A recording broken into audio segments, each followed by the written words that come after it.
Yep.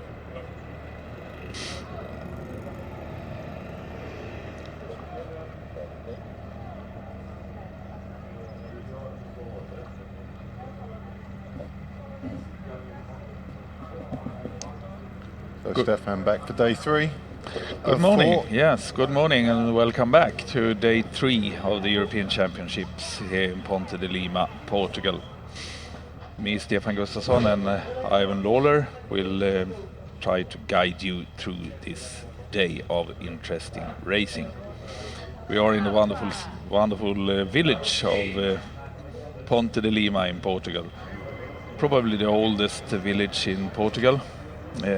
Medieval buildings, and they got their status as a village on the 11th century, I think.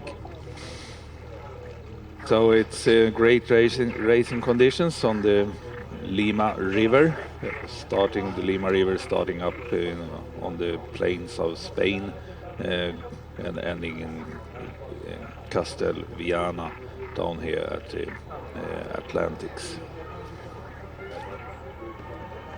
So a few highlights coming up to remind you of the excitement from yesterday. There's more excitement to come today, but just a reminder. Here we go.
So some fantastic highlights there. Some people won't want to be reminded of yesterday, but there's the medal table, and what a normal state of play that shows. Stefan, Hungary way ahead at the top. The French probably the big surprise team here, in as much as their improvement has been huge over the last 3 years. Yeah, it has. And for me, to see 2 medals from Great Britain already is a big improvement on what we've done for the last few years as well. So a good spread of medals. We've got quite a number of countries there, and that's always healthy for a sport. But Hungary's still way out in front. As they have been for recent years. Coming up today, then it's C1 women to start with, and then 1150, one of the large categories of these championships, K1 women. C1 men, just 10 minutes behind the women, and then in the afternoon K1 men, the largest category here on these championships. What's really interesting, Stefan, is that although the speed doesn't increase much between the seniors and the under-23s, it's the level of intelligence and the level of commitment to the race, and it's a huge difference in quality. But it's going to be a great day here today. Air temperature at the moment, not too high, but with a blue sky outside our window, it's just going to get warmer and warmer through the day. Wind speed negligible. Come around to the north now, which means that they finish with a tailwind, and it's just beautiful here today, isn't it, Stefan? It is, exactly. And here's the course they'll be going around today. Different number of laps for different classes, obviously, but the basic course remains the same. We start by the Roman Bridge, head down to the modern bridge, round the turn, back down past the start, under Roman Bridge, down to the narrow section of the river, clockwise turn, and straight back past the start. That's lap 1. The green line shows all the subsequent laps, back to the start, down to the bottom turn again, clockwise turn, and now it's back to the Portage, get to the islands and turn left, over the Portage and back in. And the red line, the final lap for every class, is round the top turn and straight back to finish in front of us at the island.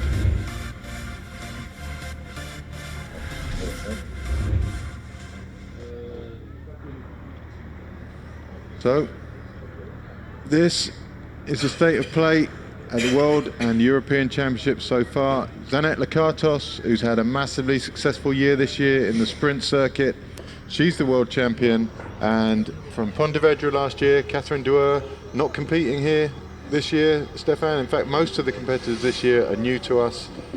Just a couple that we've seen before. Ludmila Babak, obviously, who we saw in the short race as well, but all new. All new.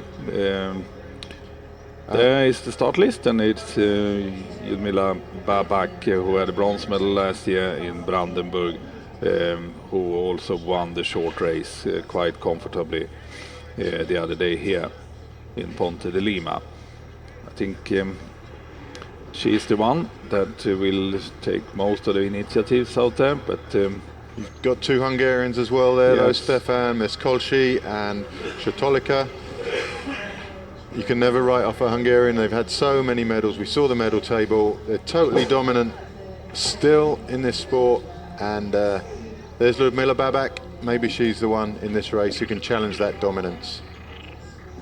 But there, 5-3-1. That's Miss Kolshi from Hungary. Just waiting until she can get on the pontoon. Only 8 boats in this race. It's still a very, very young class in these events. Spaniard there, 5-3-6 is Jennifer Casal. 5-3-3, second Hungarian, Stolika.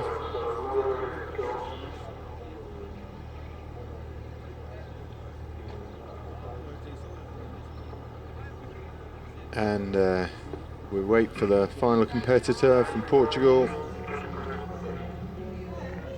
That's Arujo from Portugal.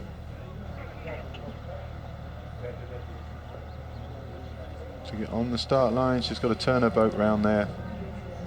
It's Hungary, Portugal, Spain, Ukraine and Poland.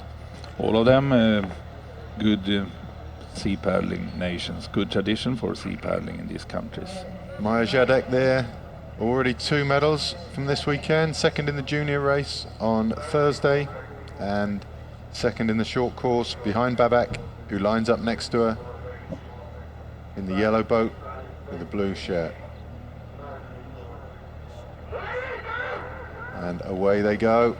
Babak so fast off the start in the short race, she was already ahead by the time they got to the first turn. It seems like she wants to do the same here. Heading for her 19-kilometer long race now. So Babak in shot there.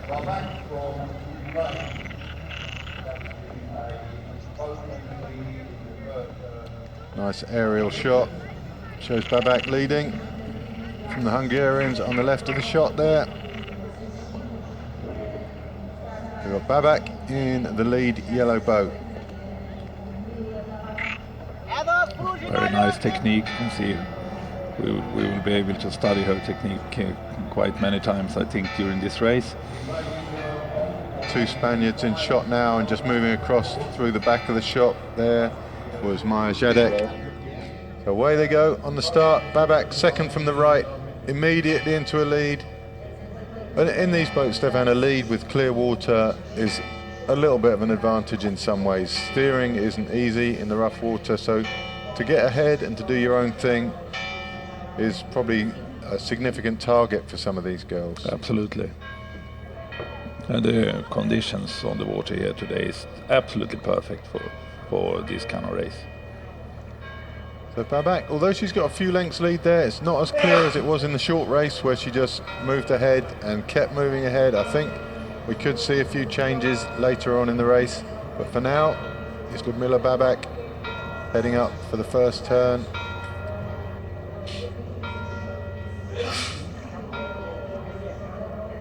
You can see with a underdeveloped or young class, the spread is quite big. We watched the under-23 men's yesterday, and although there weren't many numerically in the race, the quality was high and the field was very compressed. This so far is lacking a bit of compression.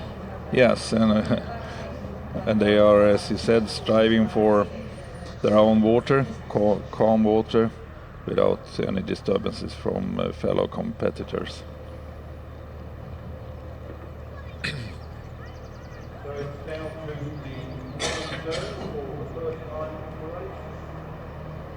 So heading towards us there, 288 is Miss Kolshi from Hungary, and she is moving well, and I think we'll be able to close down Babak at some stage through this race.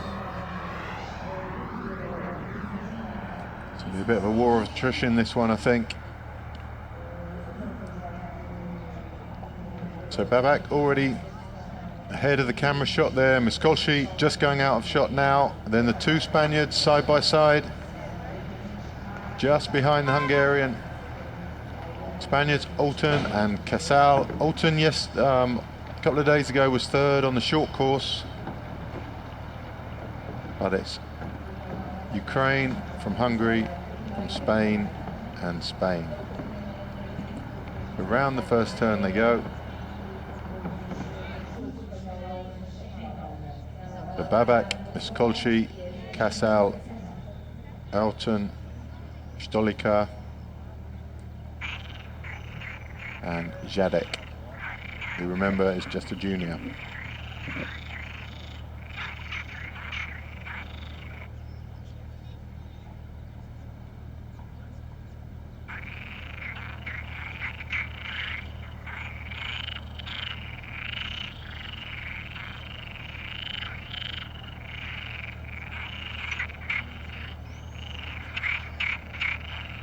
So 19k to do today, which is 6 laps.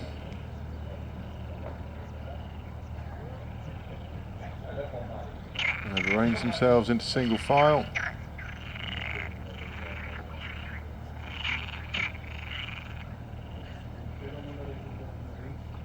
Spaniards have split up there, and it's 5-3-6, which is Alton, third on the short course, currently lying third on the long race, and she is tucked in behind Miskolci.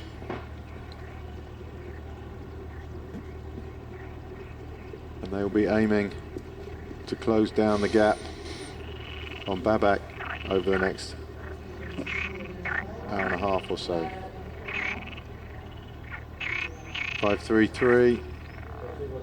Stolica in 5th, and behind her the under 18 Jadek, currently 6th.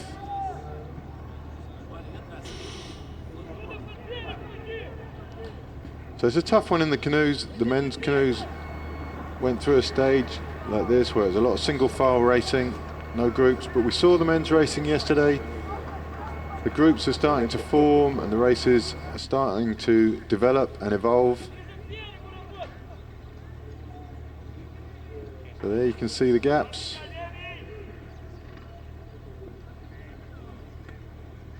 Looks like Miskolci slightly beginning to pull away from Alton there in 3rd place.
So from commentary we can hear Jim Rossiter giving his words of wisdom to the local fans and local supporters, and we're going to run a sweepstake in the commentary boxes for the winner of this one,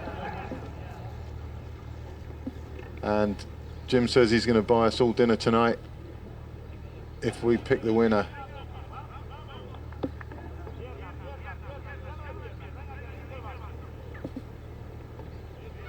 We'll have the discussion now, and I'll get back to you on who's picking who for their winner. And then it can be out there in public domain. So there's no backing down for Jim if he's wrong. I'm going for the second. Who's second at the moment?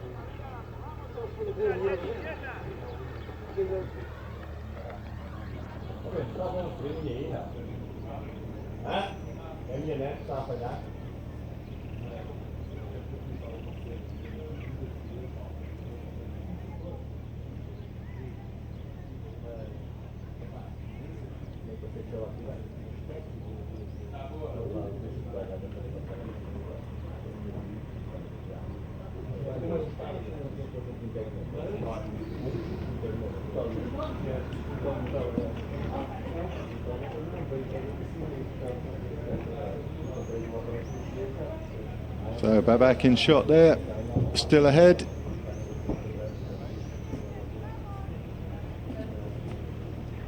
I think she'll be ahead for quite some time.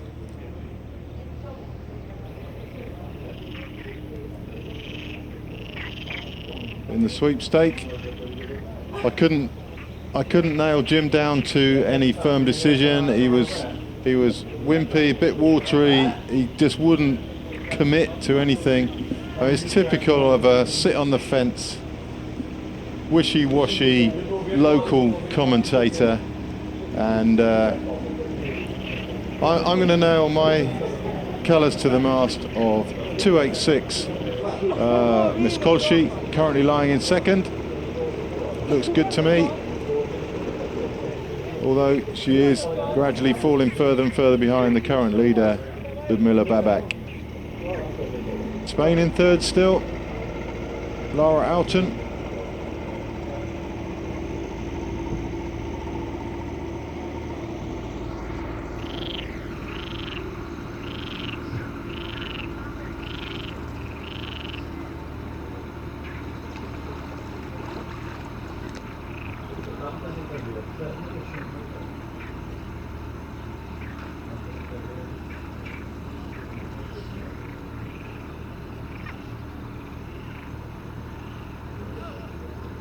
Babak making her way down to the bottom turn for the first time.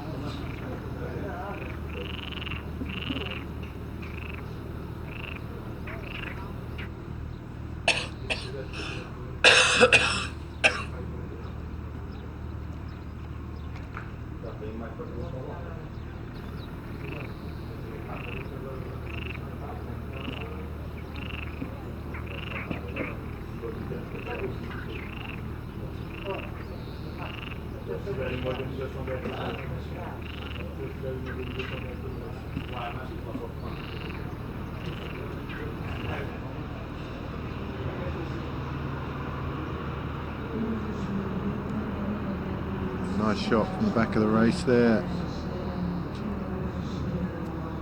So Babak already out of sight. That's her in the lead. Followed by Miskolski, Alton, Casal, Jadek,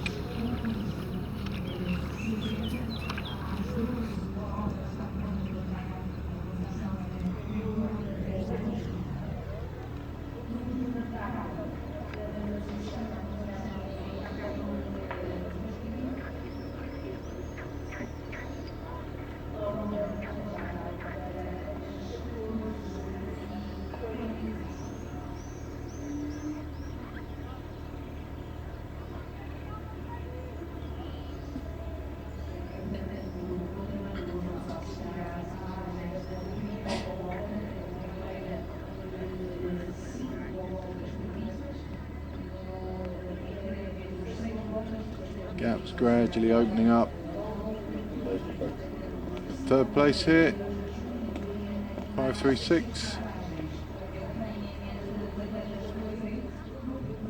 Casal. So bottom turn.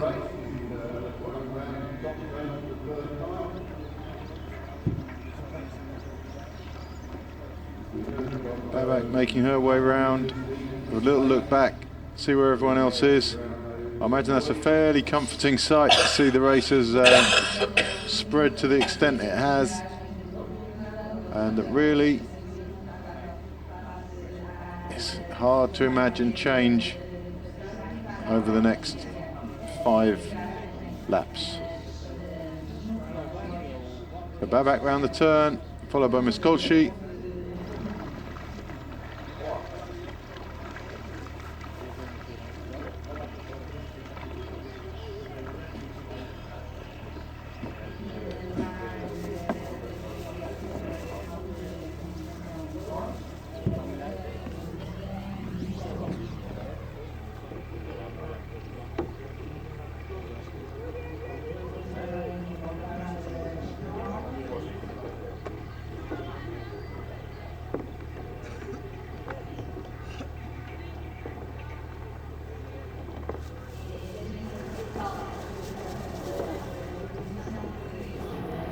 Casal, Babak in shot, just left Casal in 3rd place.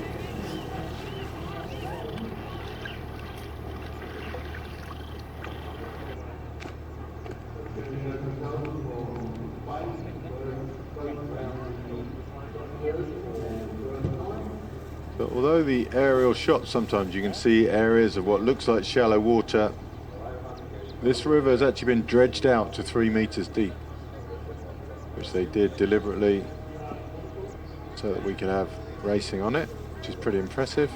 There are shallow areas, some of the paddlers say, but near the edges, as you'd expect. So really, it's a perfect place to hold races like this. It's a lovely, lovely venue. A little bit of everything, quite wide river at the top end of the course, under the modern bridge, down this end of the course. You can see it's nice, narrow river, slight bends, adds a bit of interest, and a bit of thought has to go into the route you take. We'll see all that a lot more in the later races today, when we've got a few more athletes and different people will choose different courses. But for now, it's women's C1 on the course, pretty much single file.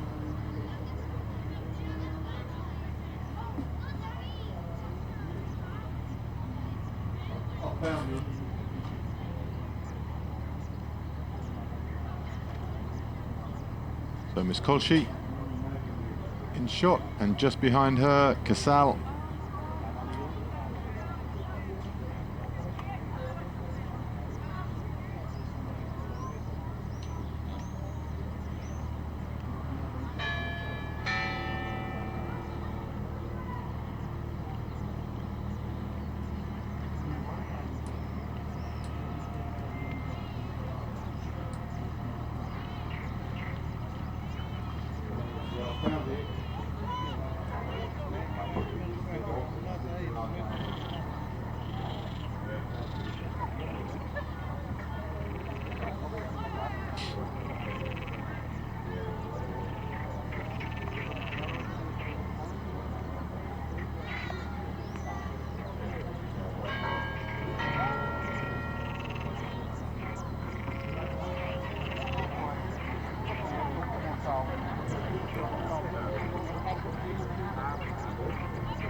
So coming back towards the bridge for the end of the first big lap.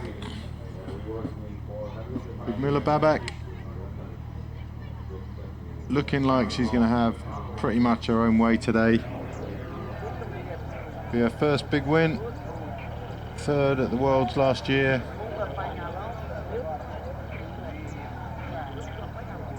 Two who beat her, both have gone down the sprint route this year and are doing very well at it.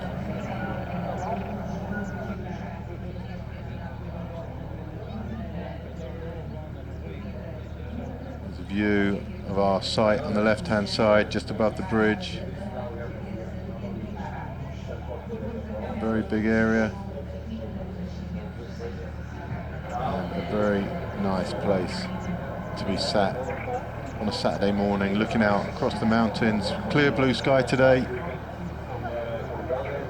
Up until today, you've had clouds dark clouds at that. A bit of rain in the morning, but today nothing. The water is flat today. Virtually no wind at all. And it's a very nice place to be.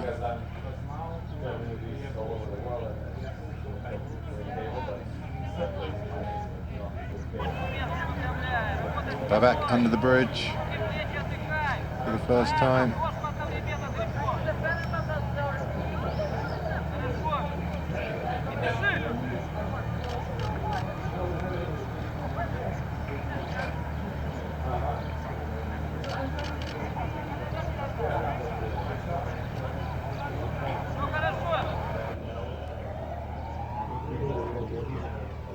Actually behind her, the race hasn't spread out too much. There's still possibility of change later in the day. Currently in second, Bruzina Miskolci.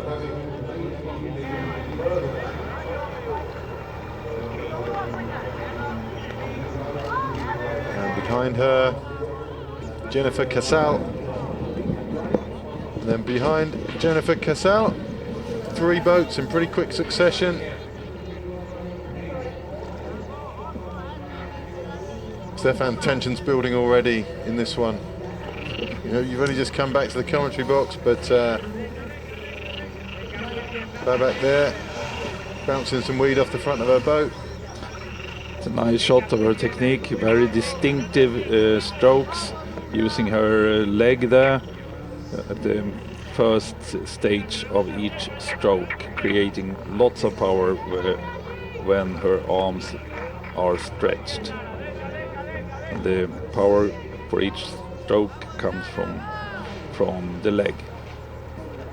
Very distinctive. As indeed it does in the kayaks. Yeah, exactly. The techniques, although they look visually very different because of the body position, the principles are very much the same. You can see the difference in the technique here. She's also using the leg wonderfully, but not as distinctive.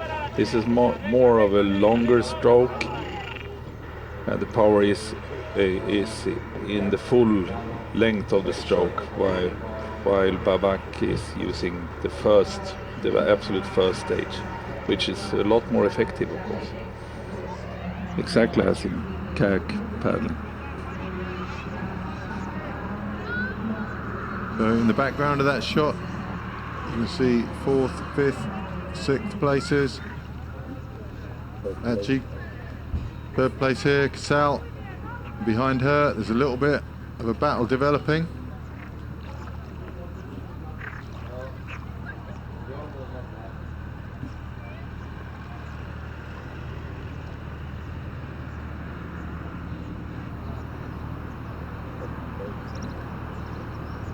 Miskolci there, head-on shot. What the canoes really do illustrate is how what I'm going to describe as the pulling arm, the bottom arm, doesn't bend. It's a straight arm, and it's the same principle as the kayaks. It's just a tool to hang on to the paddle while you develop the power from elsewhere. Exactly. And I think especially Miskolci there, you can really see that.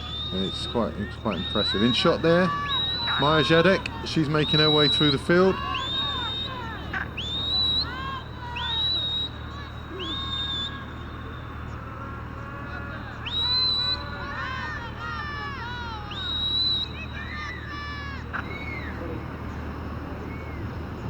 Top turn for the second time. Babak. Having a little look back.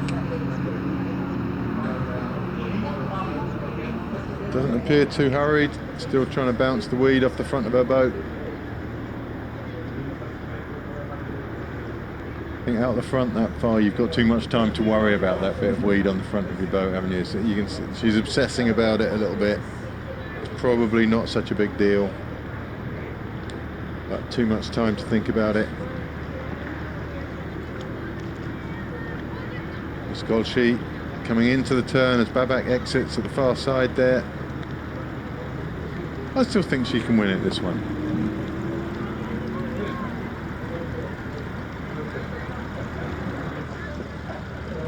Casal in third. 30-second gap after one big lap. That could change. It looks like as Casal comes into the turn, Miskolci leaves, so that's going to be about 25 seconds as well.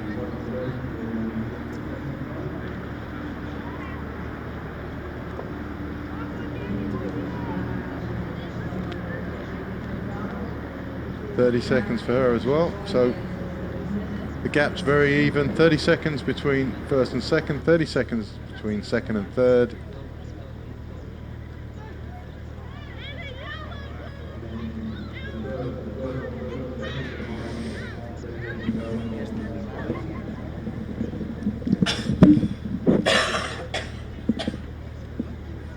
And there's a little group behind third place. We'll see their split times come up on the board as we go.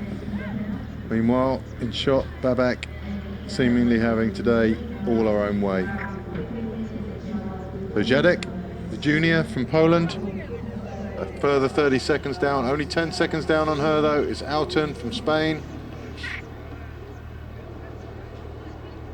Stolika, the second Hungarian, just a few seconds behind her. This is Casal in shot. Looking like hard work already for Casal.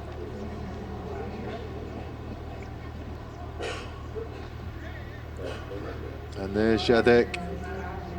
How cool would it be for her if she managed to get a medal in all three of the races she's competed in this weekend?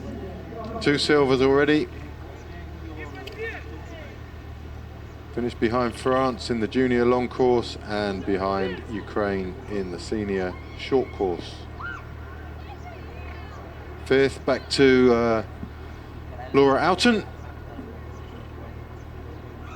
She also medalled in the short course, 3rd place for her. Today is looking like a bit of a bigger ask. And she is being hunted down just a few seconds back by second Hungarian Stolika. Stolika in shot now. Looking at Alton just 5 or 6 seconds ahead.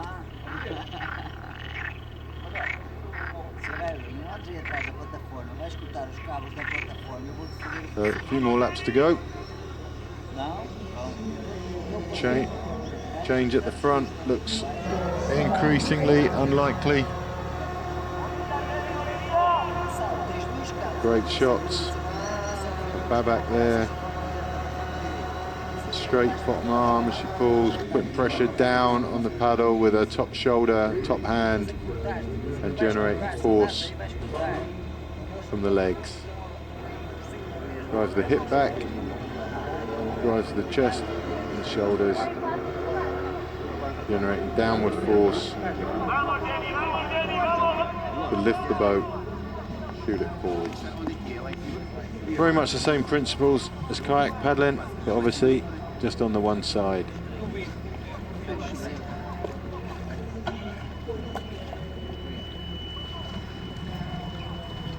So Babak under the bridge, directly in front of us, Miskolci. 30 seconds back still.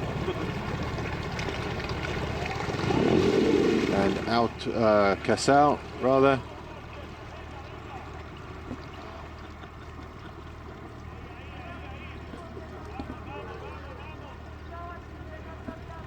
Seemingly closer to Miskolci than Miskolci is to Babak. So Babak and Miskolci in shot there.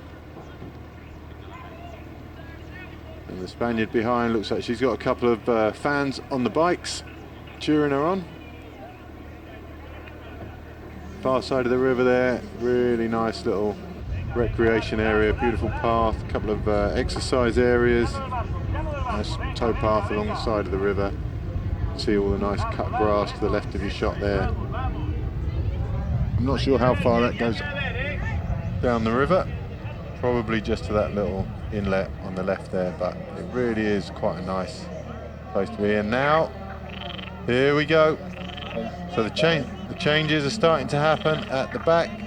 So That's Stolica has caught Alton and now has her eyes set on Jadek, who was in 4th place, or still is in 4th place currently, but it looks like this little group starting to have their own little tussle.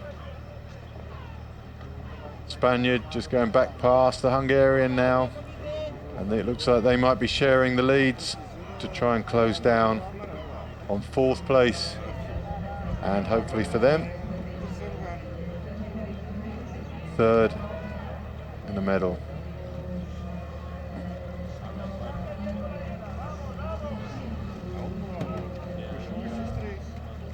So there they are, 5th and 6th currently. The yellow boat, Stolica there, has closed down the Spaniard. Looks like she's just dropping around the back, come up the other side maybe. There's the leader. Roughly 30 seconds ahead of 2nd place. The bow of the leader's boat, Babak from Ukraine.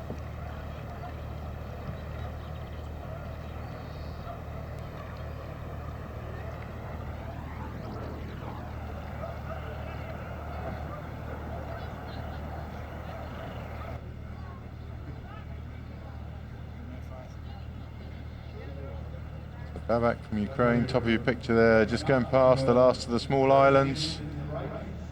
The scroll sheet behind her. Here she is.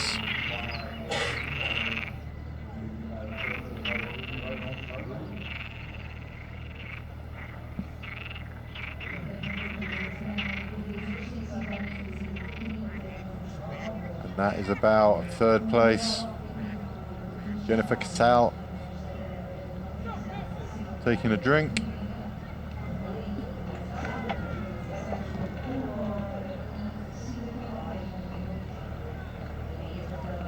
She looks the most stressed of the paddlers out there.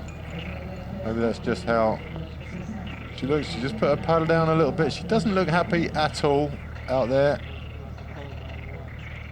I mean, everyone's working hard and there's strain, but Jennifer Casal not looking too cheerful at all in 3rd place.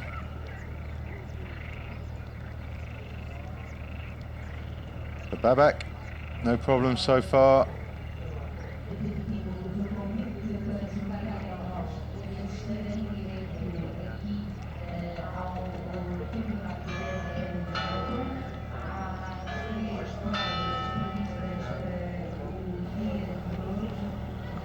And that's Jadek.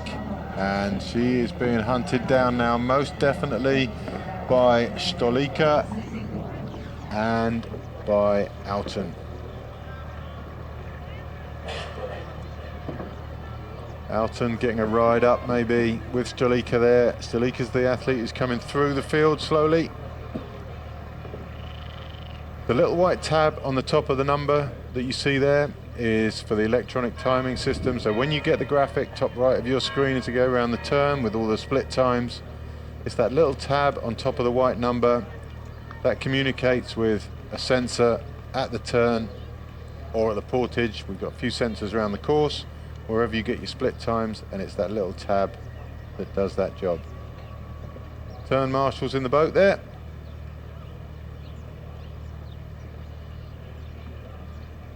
Their job, obviously, a little bit simpler when the race is this spread out, but they have to make sure there's no contact or no malicious contact or even incompetent contact, and that everybody goes around the buoys. Somebody misses a buoy, that will be reported back to the officials at the portage, and that athlete will be taken out of the race to stand for a 15-second time penalty.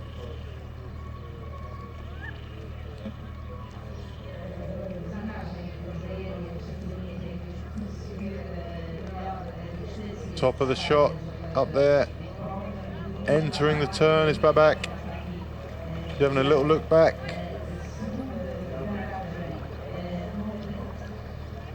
Things aren't looking too much plain sailing for her. She looks a little bit stressed also. Looking back to Miss Golshi. She's So it was 30 seconds the gap at the last turn. I think it's slightly bigger now.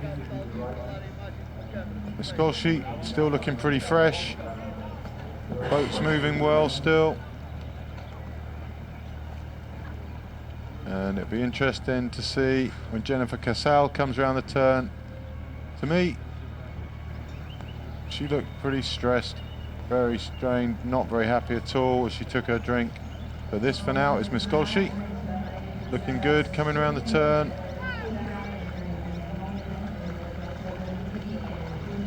Good look back down the course. And there is Casal, she's still going.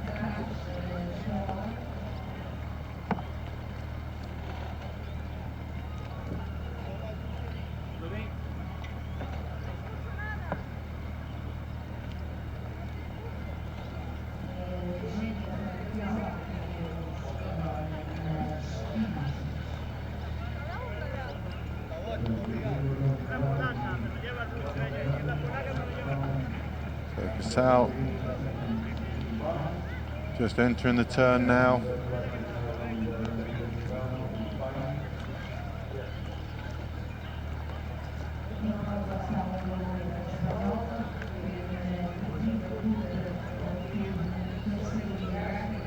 Maybe I was misjudging her on the cheerfulness, but behind her it is in fact Stolica who's caught up with Jadek.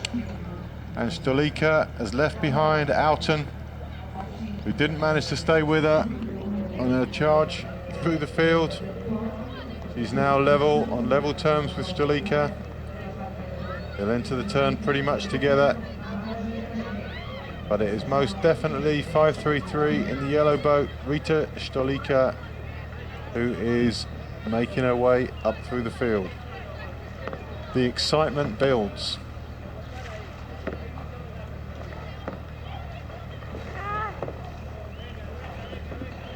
Just behind her, Outen will be cursing herself that she let Stolica through, because that would have been a nice ride up through the field. But Outen taking a drink there, refueling as she goes. It was Jadek who got the better of the turn, and just in front of these two you see the third place athlete, Jennifer Casal.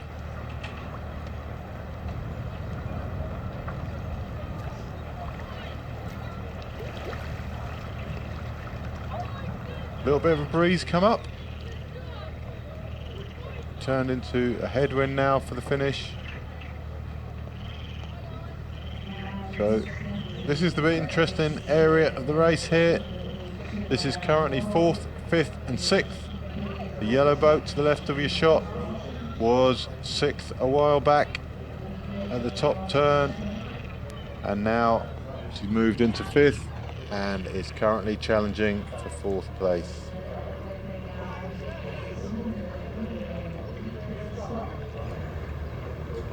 Second place at the moment, pretty clear. Somewhere between 30 and 40 seconds down on the leader. So there's the gaps. That's 1st, 2nd and 3rd in shot.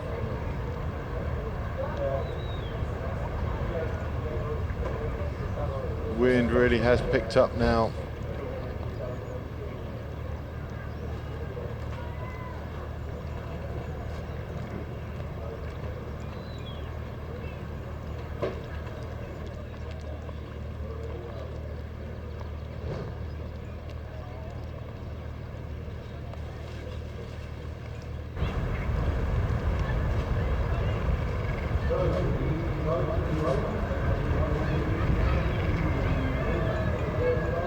So Babak coming in for her first portage at the end of lap 2. There really isn't going to be a lot of stress for Babak today on this portage. She comes under the bridge.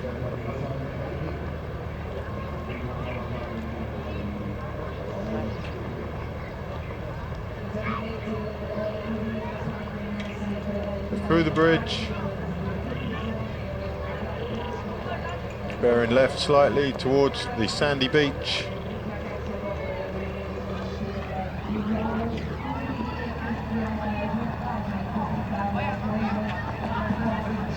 No rush, 1 foot out. Nice little step up and running well through the portage.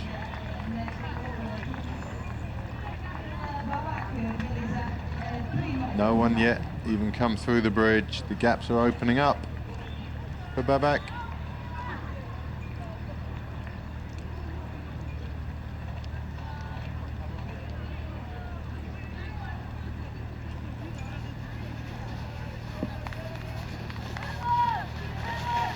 He's going to get into the water before anyone else. Maybe she could have walked further into the water rather than scraping across the land.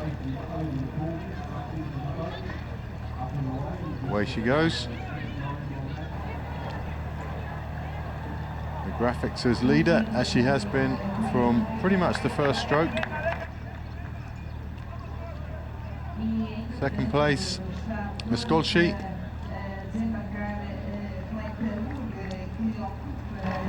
Second by the turn, first turn, and remains in second place fairly comfortably. No one else yet through the bridge. Babak is away and clear. To the right of your shot there, you get the team managers and portage helpers. Should their athletes need a drink, they have to come down the drinks lane, which is on the grassy side of the barrier there. Team helpers, pretty much like a pit stop, can give you a drink. Any boat problems you've got, their job to solve those if it's possible to do. And the athlete's cleared to go back in the water. If you don't want your drink, you don't need your boat fiddled with, then you're clear to run down the other side of the barrier. So 1 minute 10 is the gap now. That is opening up significantly, and Miskolci being followed by Casal, and that gap is smaller than 1 minute 10, that's for sure. It's just a minute. So that gap's also opened up, so it's about opening up about 30 seconds a lap, each of these gaps. But behind Casal, things are beginning to change. And next out the water will either be Jadek, who was in 4th place, or Stolika, who's on a bit of a charge through the field. For Casal into the water, nicely done. Off she goes.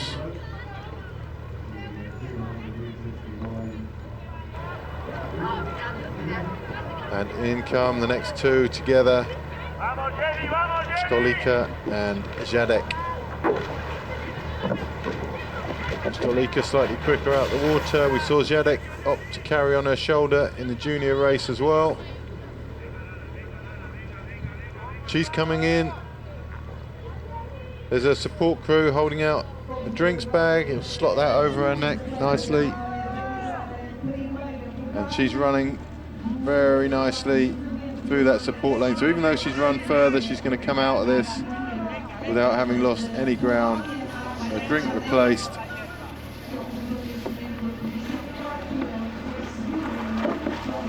She's actually going to get in front of Stolika. And off they go.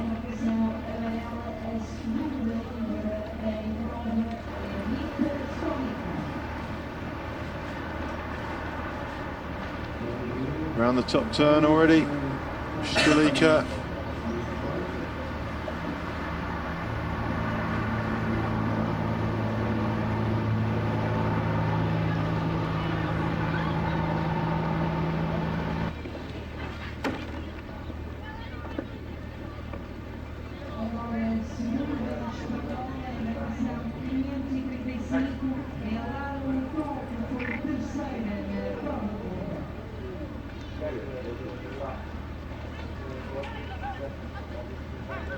And a little look across her right there.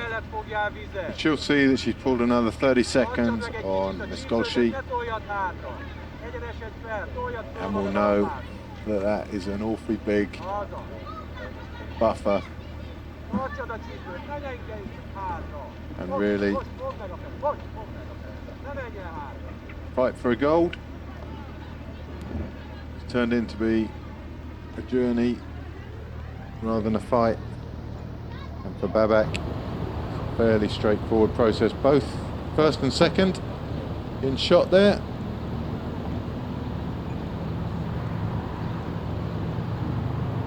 Contrasting styles.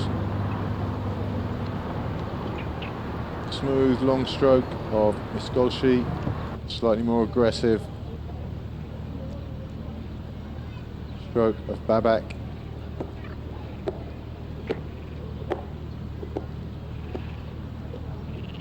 Ukraine and Hungary, two of the big canoe paddling nations. And here in third place, Jennifer Casal. So as Miskolci exits the bridge, Casal enters, and that gap hasn't grown as much as the gap between first and second, but it is still growing.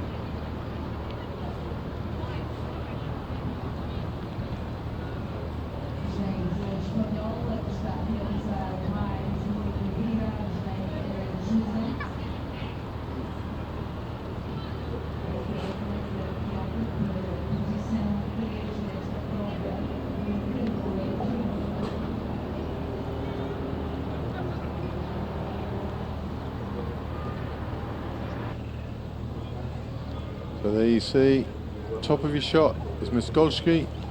Just coming under the bridge, out from the turn, is Casal. And I think we saw that Stolika had pulled away from Outen there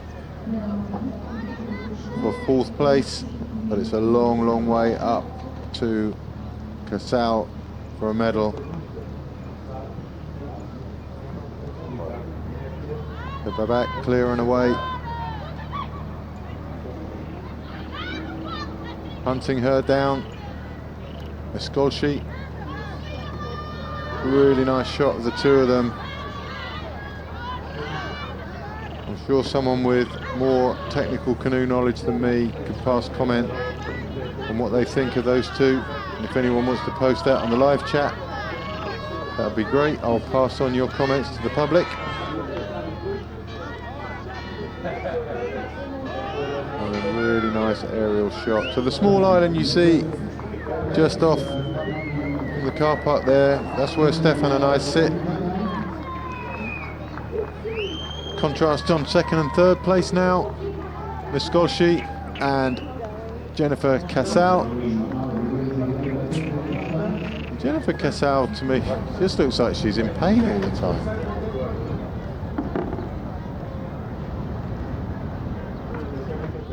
So Babak directly opposite us now, and just about to head under the bridge.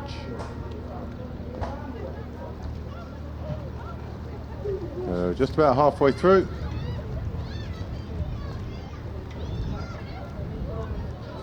"46 minutes gone." Church in the background there. We had a meal out last night, and when we came back from that, it was dark, obviously, and the church is beautifully lit up. All the village behind us is all lit up. Looks like Christmas here. It's Christmas every day, apparently, in Ponte de Lima. And it really does look very nice, very spectacular.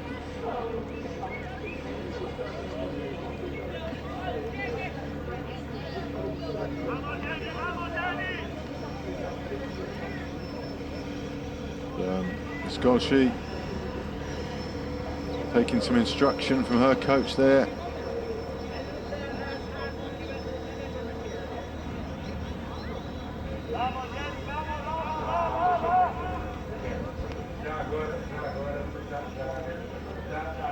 Any Hungarian lip readers out there? Not sure if that looked too positive, his comments there. But she's got about a minute's lead over third place. But is falling about 30 seconds a lap behind the lady in shot there, Ludmila Babak from Ukraine.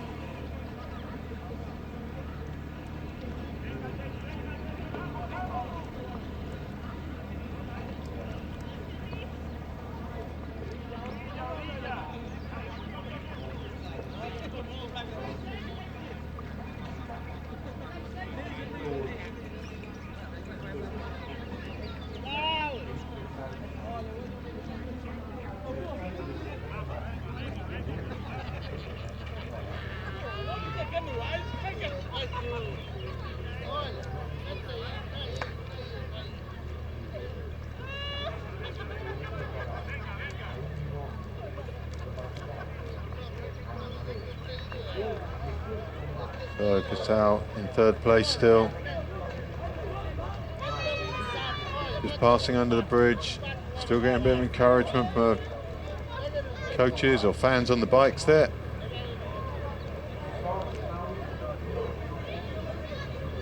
And the bikes in the background.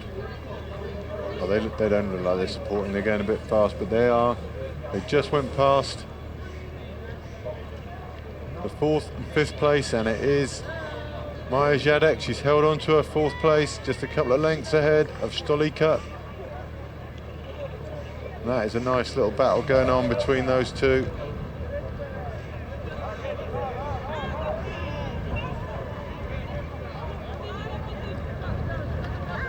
Coach running along with Stolika there.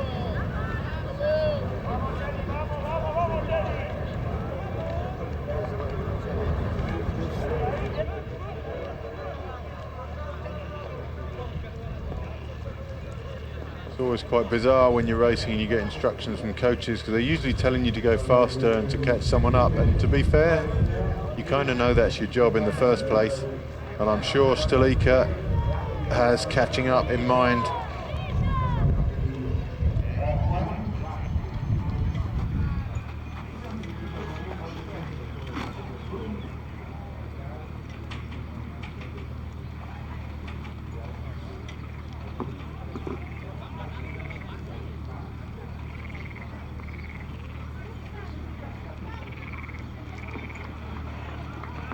Babak, lonely, long journey today. Just to give you some idea, I think the race winning time last year was 1 hour and 50. The distances are at least supposed to be consistent year to year now.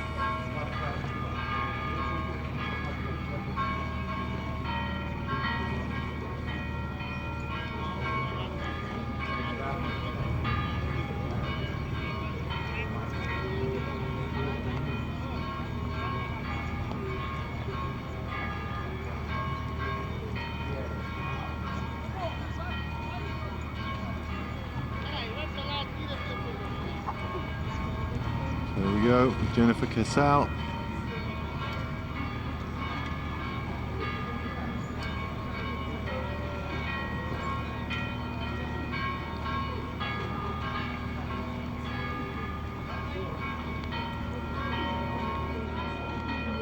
So she'll just be keeping an eye on these two. When Canoe gets to the turn, she'll have a little look back at these two, try and judge whether they're closing her down or not. She'll know roughly that she's halfway through. She'll know what she's got left to do.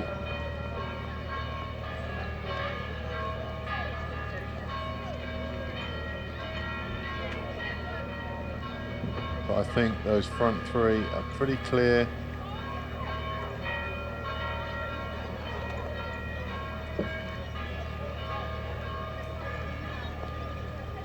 Babak most certainly is clear and away on her own. All the timing kit we were talking about earlier is in that black box there. The little sensors are on the pole. Got those little rafts with the timing system set up at each end of the course and one at the Portage. which is where our split times come from.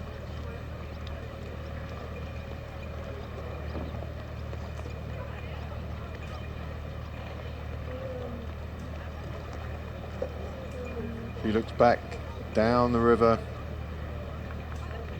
to Miss Golshi.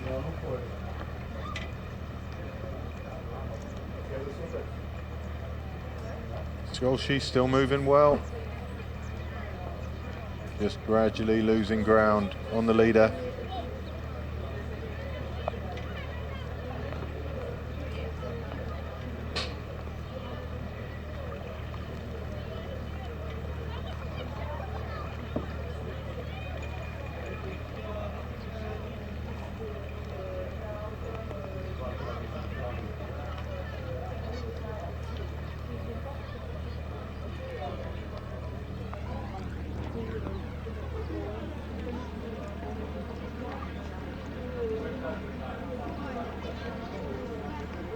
Babak comes down towards the Roman bridge for a second portage. Miss Golshi enters the turn.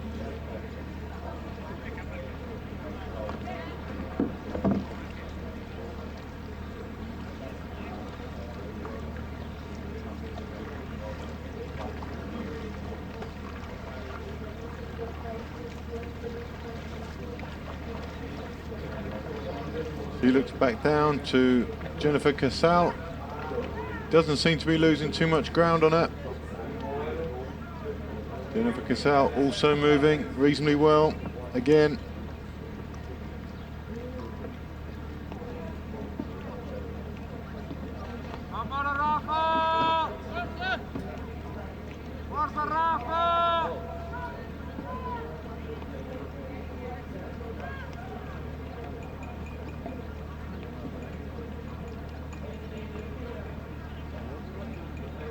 So Casal there. When she goes round the turn, she'll look back up the course to see what progress Maya Jadek and Rita Stolika are making.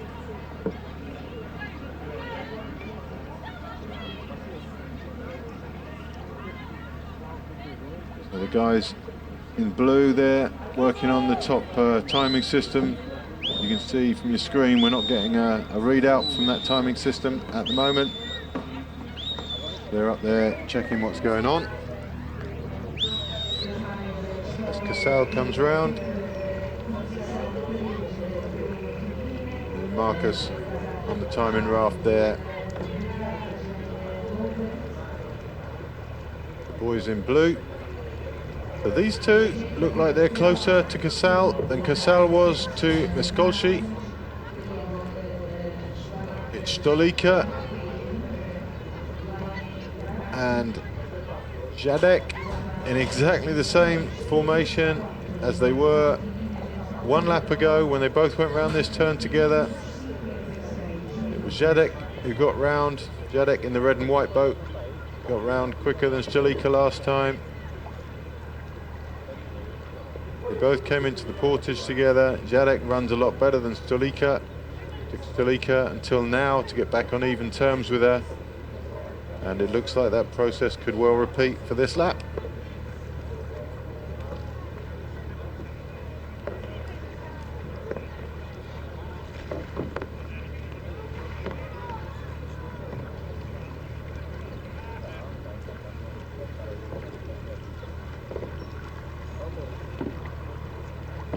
Round they go. And they can just see the back there of Jennifer Casal.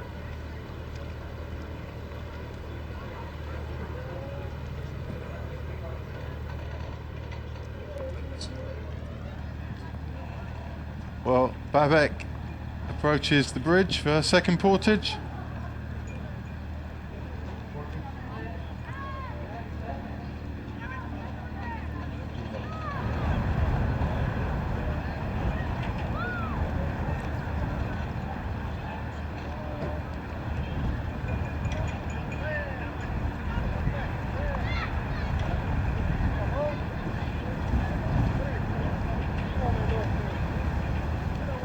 increasingly untroubled.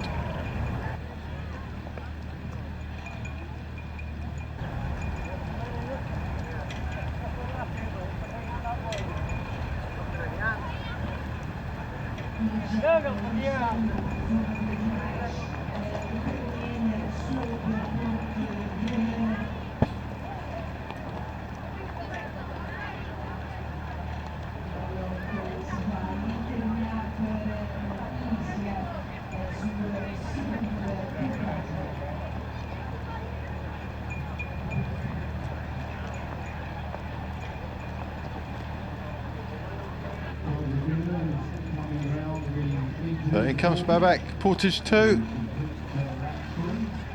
Not expecting too much trauma or drama. A little bit easier to get out of these things than it is out of the kayaks, because you're halfway stood up already.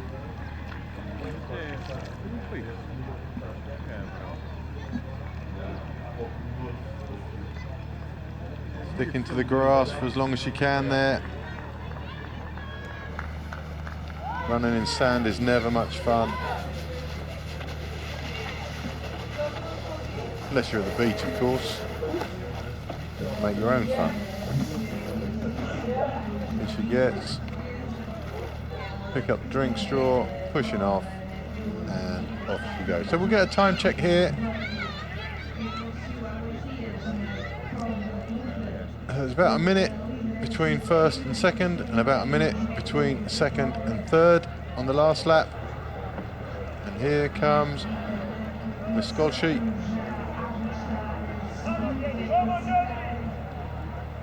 Babak gained 30 seconds a lap for the first 2 laps. So maybe we're expecting about a minute and 30 here. If everything remains the same.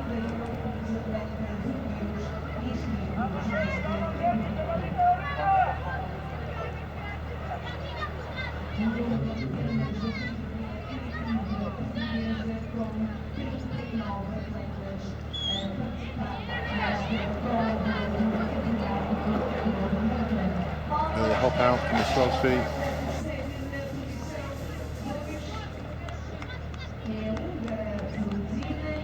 Straight onto the grass, running reasonably well. Hungarian support there, just asking her if she wanted anything done. And all the yellow shirts, checking that everything's as it should be. Little party of yellow shirts under the red tent there. They're responsible for dishing out the time penalties.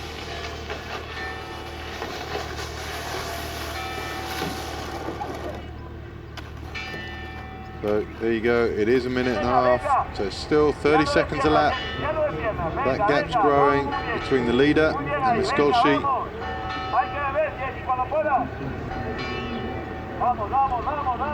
They're on lap 4 now, 6. Bit of encouragement being shouted for Jennifer Casal here.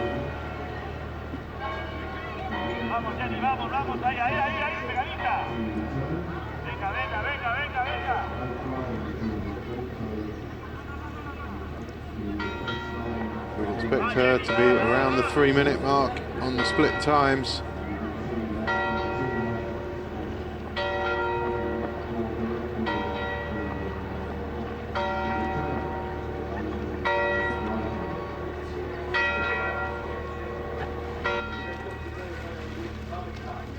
Comes, turns her boat upside down, get the water out, and dragging it. It's really only Maya Jadek who bothers to put it on her shoulder.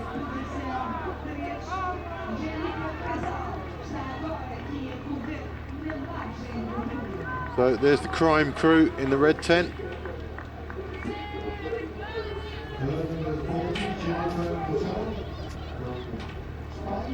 There you go, 3 minutes 17. So the gaps are expanding pretty much regularly, about 30 seconds a lap between the leader and second place, and the second place and third place. But these two Maja Zedek and Rita Stolika. Still, I think, closing down on Alton. And it's Zedek. The tide's clearly come in since that guy started taking photos. He hasn't noticed yet. So Zedek, boat on the shoulder, as she did in her junior race, short course race, and now in the senior race, and she runs much better than Stolika. Stolika coming in for a drinks change, and in fact a complete drink stop. Going to lose a lot of ground here on Zedek, who runs better anyway.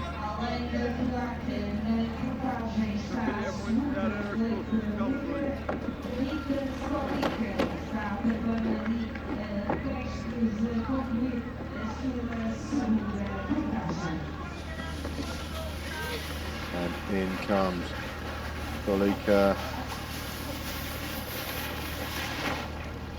The little gap opened up now, you can see that, between Zedek and Stolika, and that will take her at least till the bottom turn to close down.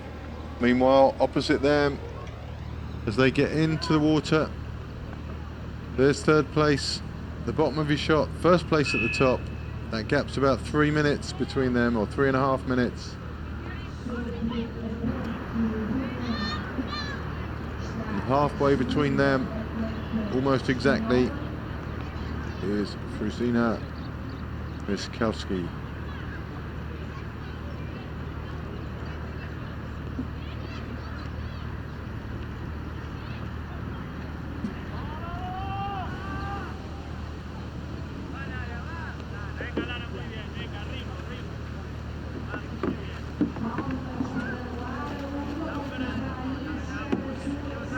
Zedek, the bottom of your shot there, crossing over with the leader.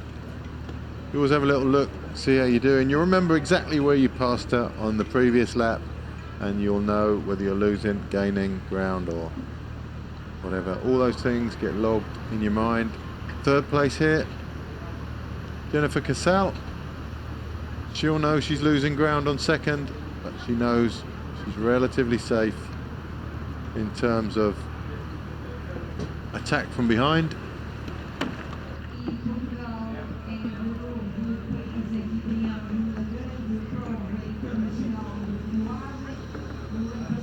As Miss Kolshi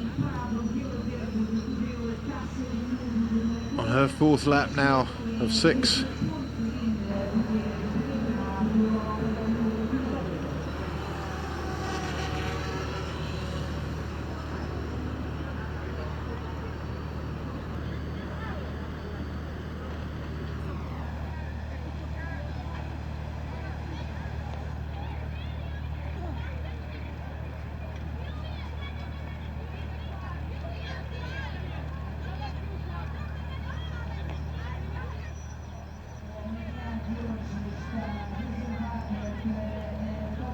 Same smooth, efficient stroke she's had from the beginning.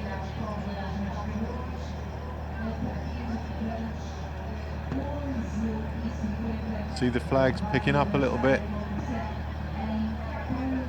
behind Babak there. The wind just stiffening a little.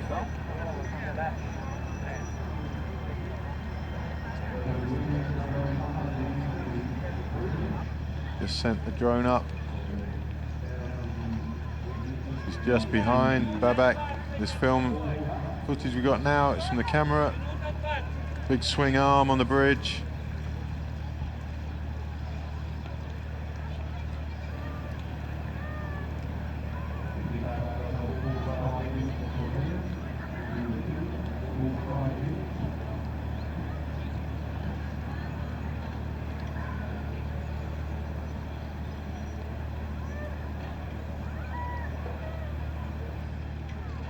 There's the footage from the drone, which went up just after Babak passed us.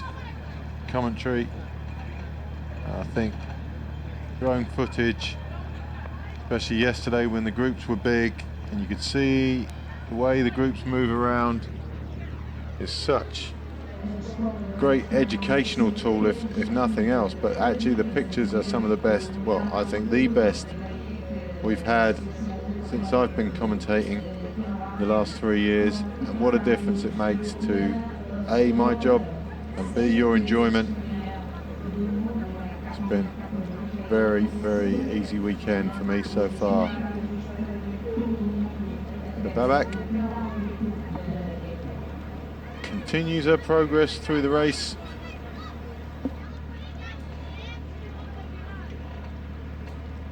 Just passing the start line there, you can see just to the left of the start line is the Skolci.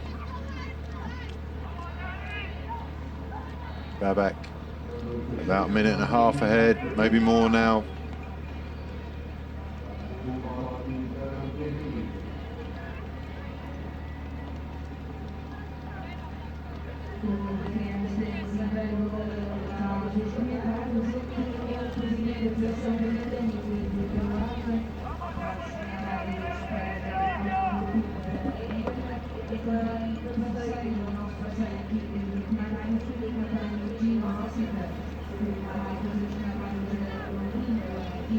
Skolci in shot there.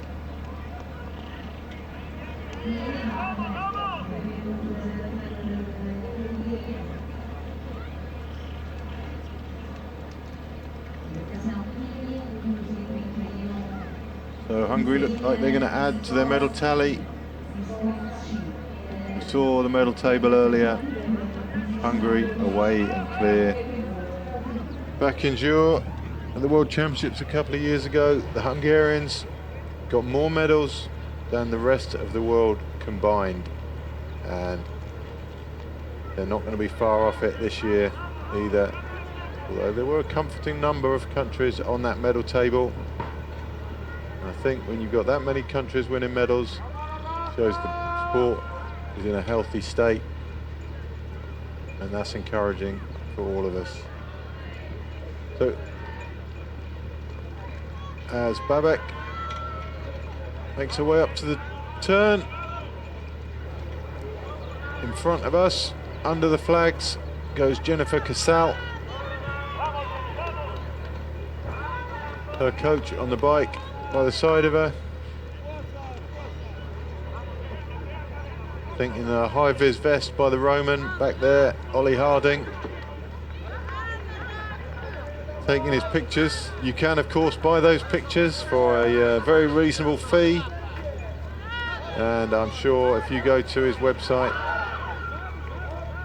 he will give me some kickback for the mention, and that will always be very, very welcome. I'm not sure any of that was strictly true, but you know, we've got some time to fill, So Casal there, third place, and pretty secure in third place. Behind her, Maya Jadek is starting to open up the gap on Stolika, who made a little charge through the field at one point and just doesn't seem to be able to crack the Polish athlete.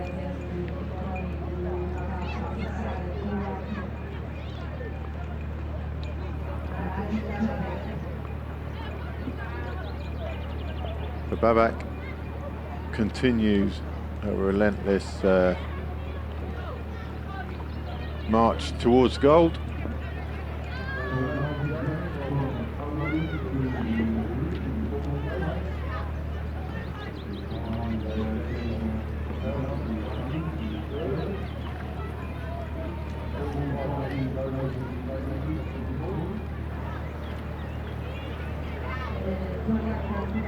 So an hour and 12 into it, hour and 50, the expected time.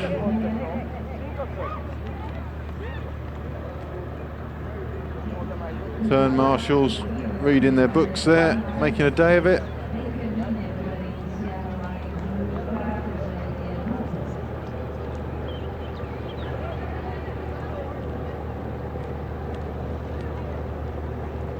Safety boat coming in for a discussion about the relative size of their engines. Our engine is clearly bigger than yours.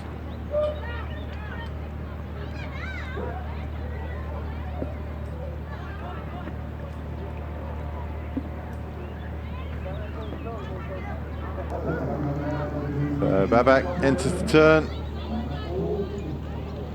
It's good to see that the blue shirts aren't on the timing raft anymore, which hopefully means that the timing raft has been fixed and we get the split times. We'll find that out in a minute, obviously. But Babak round the turn.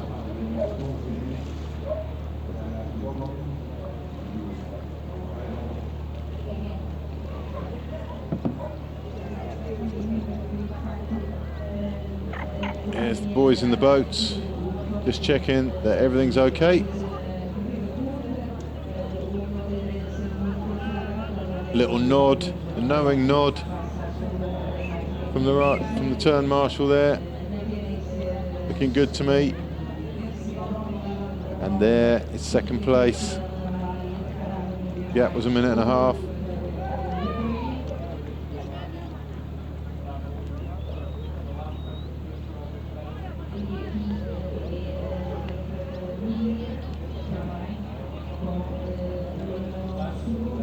The Hungarian counting down the kilometers now.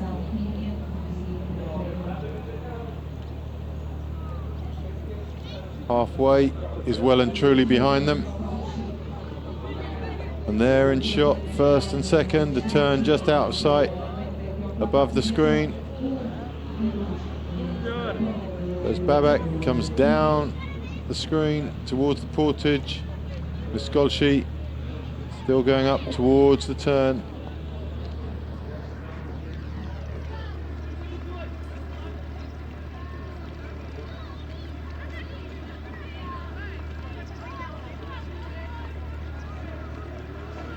Really nice pictures.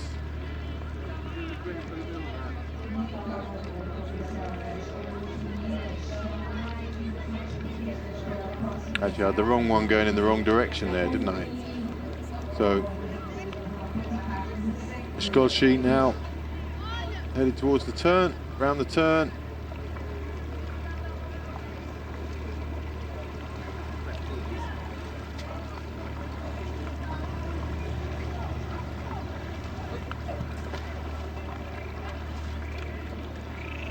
No timing graphics, I'm guessing. There's still a bit of work to do on that for someone between this race and the next one. Sure, somebody will be running around trying to get that done as we speak. And third place in sight on the right of your screen there, Jennifer Casal.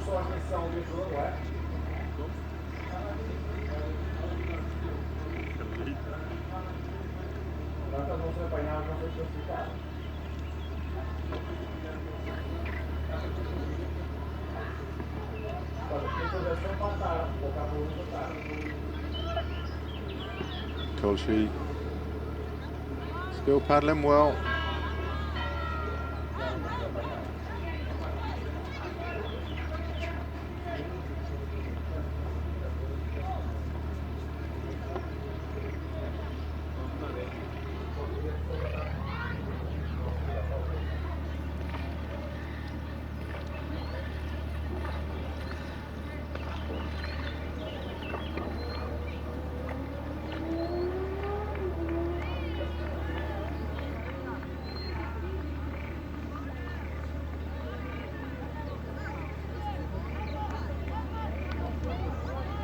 Sal coming into the turn now.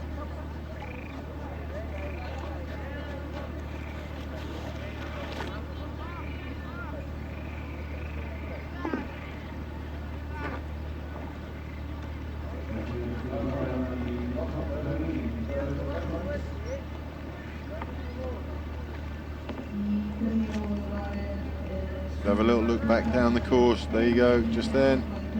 See where the next two are, and she'll be looking back to Maya Jadek in the red and white boat, who this time hasn't been closed down by Rita Stolica.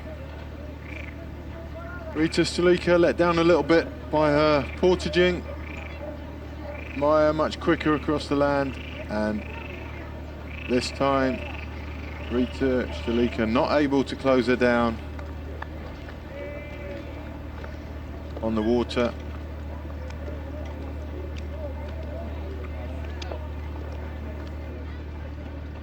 You can see now the wind starting to pick up, coming more towards us across the course than it was. Still not significant though in terms of results for any of the races today.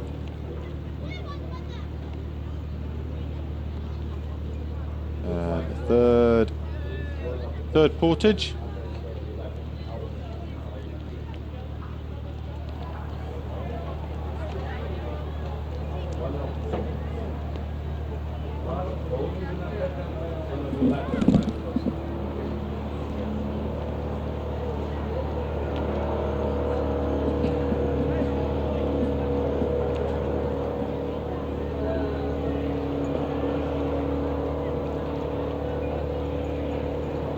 So as Babak comes in for a third Portage, we'd expect the gap between her and second place to be somewhere just over 2 minutes now.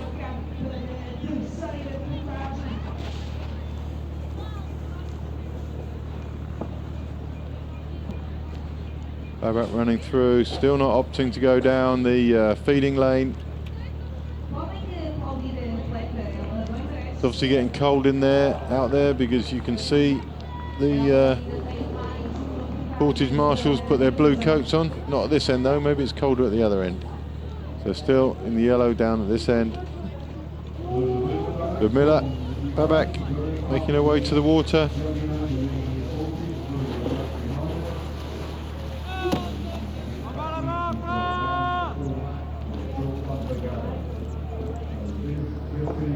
Really no rush for her.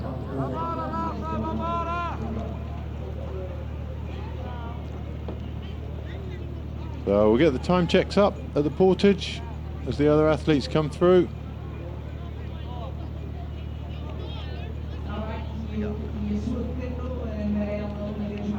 And here comes second place,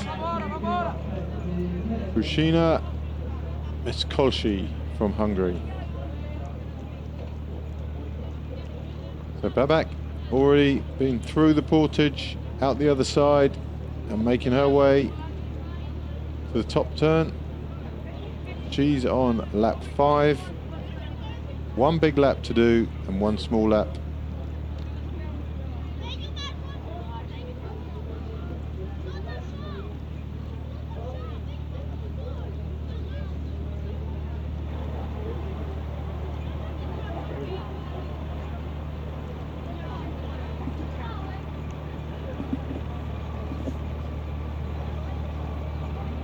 So the Hungarian comes in, the second to last Portage.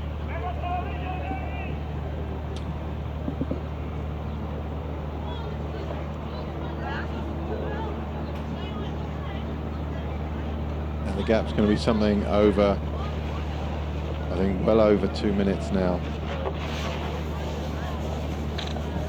That graphic will come up as she passes the sensor. Sensor is just at that end of the Portage, I think. Yeah, 2 minutes 15. So a fairly consistent 30-second a lap differential between Miskolci and Babak.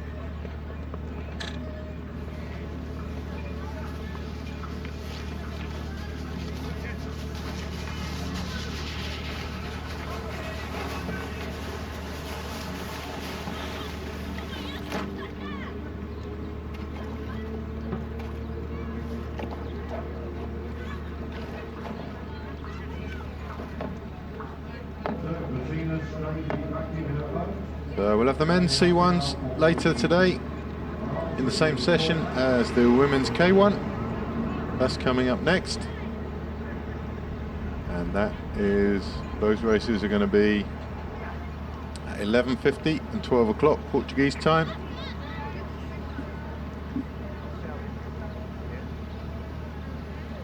and that'll be followed in the afternoon session by the men's K1 at 2:45.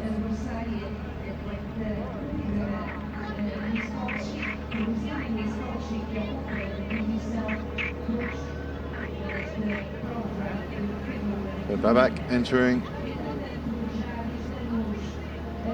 the bridge turn for the second to last time. Just once more around here.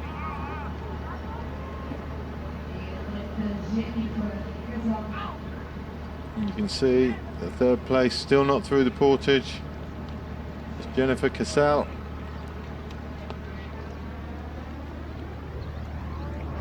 So Babak all the way to the top turn. Before Casal is through portage. Here she comes now. See the wind coming from their right hand side. Good shot of the portage there. To the left of that barrier, you can be fed, you can be assisted. There's a limit to the amount of assistance you can get, but that's where you can get a bit of help if you need it. To the right of the barrier, you're on your own. It's a little bit quicker.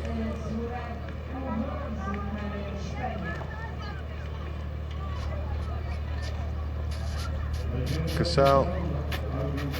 Yep, she's lost 2 minutes 15 on Skolschi, who's lost 2 minutes 15 on Babak.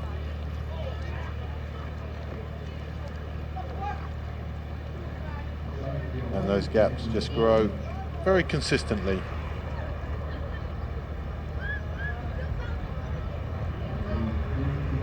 So Miss Skolschi in shot, the bottom of your picture. Casal just exiting the portage at the top, and just under the bridge comes, that's going to be Maya Zedek, and very close behind her, just missed it there, but just coming under the bridge behind her will be Rita Stolika, second to 2 Hungarians. So there's us. I might even be able to stand by my window. There you go, you just see my arm waving. That's me. That's how exciting we are, right on the waterfront there. We get a little window out, and we can see the start and finish very, very nicely. As Maya Zedek runs through, picks up another drink. It's a drink per lap for her. Thirsty girl. Meanwhile, at the other end of the portage, Rita Stolika is out and running. Oh, it was Stolika on the last lap actually who got a drink, so no, Maya ran straight through last time, and that's where she gained her few lengths on Stolika that she's held nicely. And in front of her, she can see Jennifer Casal. She's got one big lap to close her down, and I think the gap is too big for that to happen. Stolika here really run out of steam after a mid-race charge through the field. Meanwhile, opposite us, on the far side of the river, one of the tail enders.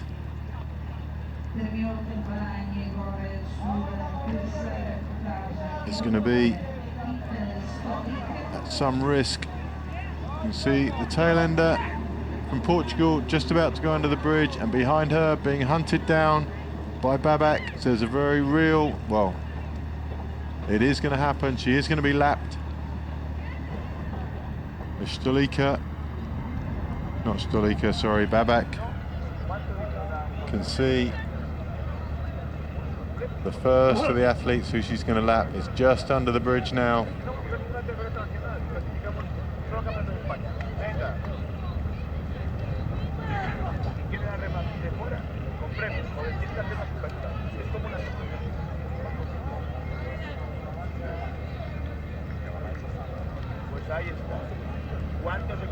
Babak going under the Roman bridge for the last time.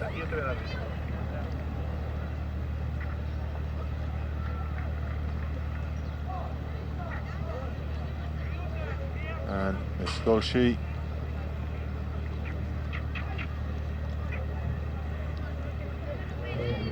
Knows, as she has done I think for some time now, that the silver medal is what she's destined for.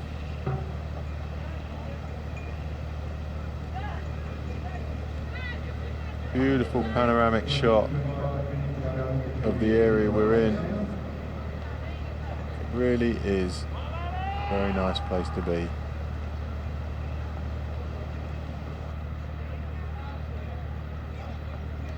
So Babak being filmed now from the boat.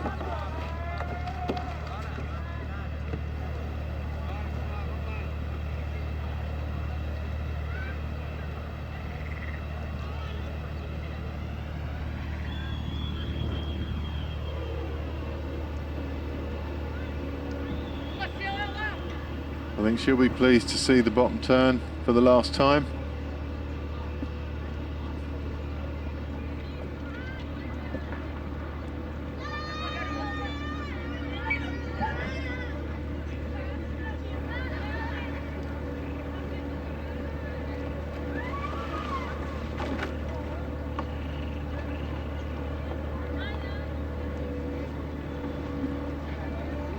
And the Skolshi opposite us in the commentary position,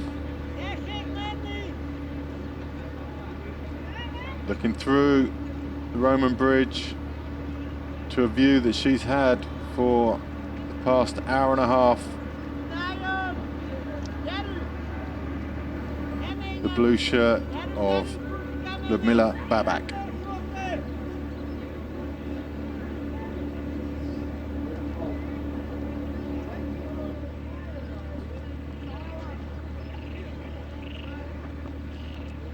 Bit of interest for Ludmila Babak there as she passes one of the Portuguese athletes. I can get a number check on that maybe. I can give you a name. I apologise for not knowing. It's 534, which is Ana Quintao. A tough old day for her. With C1 being a relatively new event, all the countries started from a base level, and it takes time to develop. Really, we're still looking at it in its developmental stage here.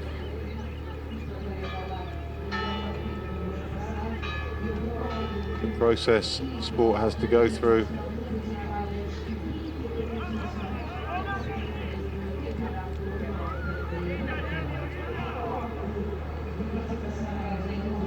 Jennifer Casal still with her support crew. I swear he's had to drop down a gear to keep up on this lap.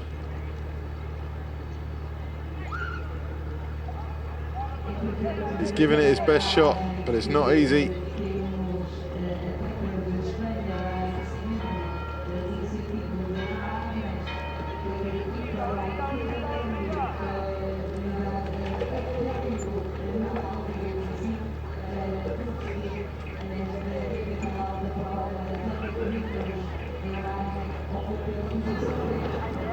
So Casal comfortably in third, but in second, Skolshi.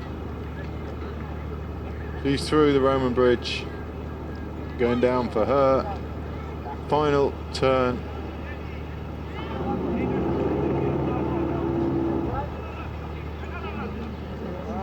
Before final bottom turn. And it's up to the Portage, over the Portage, around the bridge turn, and home.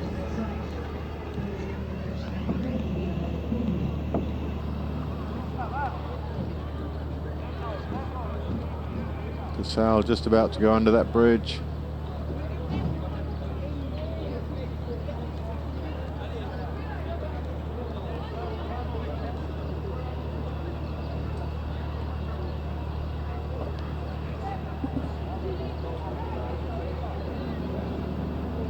The bridge itself also beautifully lit up at night.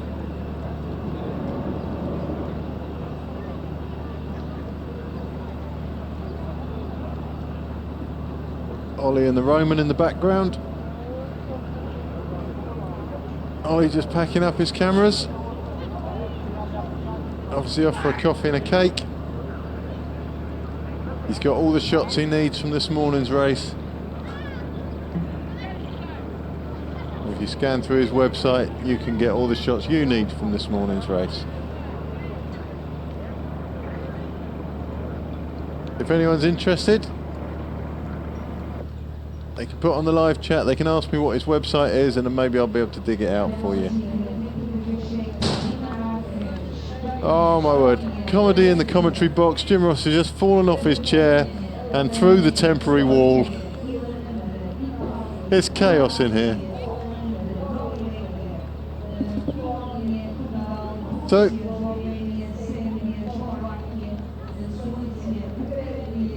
Ollie Harding's website, if you look up Ollie Pics, as in Olympics without the M, then you'll find all his photos from this event. And if he sells twice as many photos as normal, he has to buy me dinner. And Jim dinner, obviously, because Jim gave me his business card.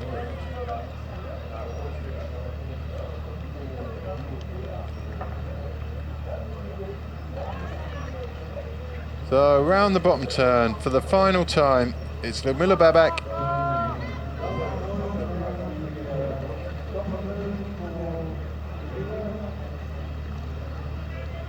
Looking back down the course. That's not someone closing her down, that's a lapped athlete. That was Ana Quintal from Portugal, and there's Babak's closest chaser.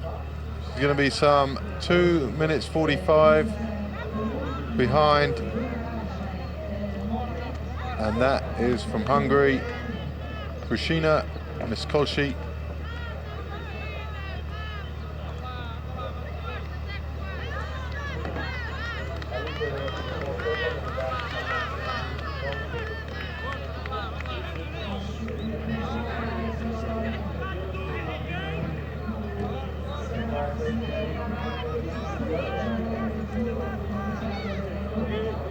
Oh, not sure what's happened there. That's a men's K1 paddler being brought home. I've no idea. So he can only have been out warming up. But something's happened, maybe a bit of boat failure, lost his rudder or something, who knows. But a little bit of excitement for the morning there.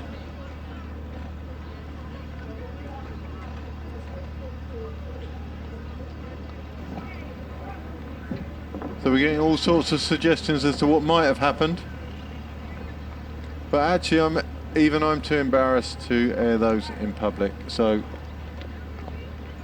I'm not going to say who gave me the suggestions. But it was a local view on what may have happened. I'm not going to blame Jim.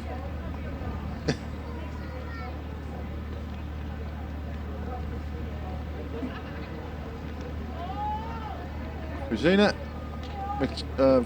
Miskolci coming down for her final bottom turn.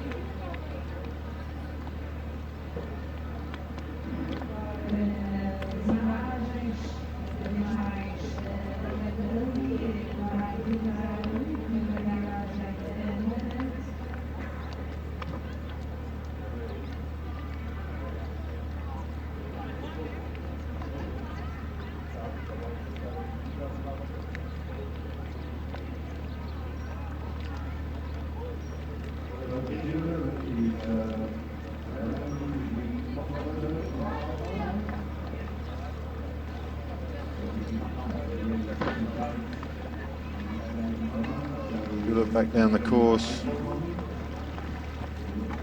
to see Jennifer Casal somewhere, and actually in her sights also Ana Quintal, who I think will be caught by the Portage. So there is Casal.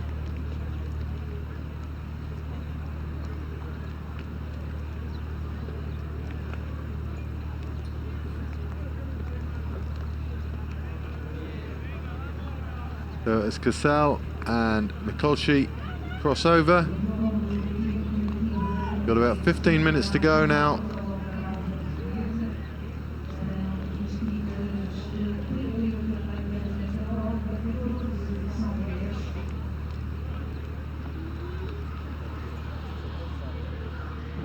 Nice camera shot across the bridge, some 2,000 years old. Built by the Romans. A village that's very proud of its Roman heritage. Much busier out there, obviously the weekend now. Have a lot more people around the area. Really is a nice town. Genuine Roman soldiers there. Been here for 2,000 years. And there's their commander just about to jump into the river on his horse. A very spectacular village. I wish we had a bit more time after the event to go and have a look round.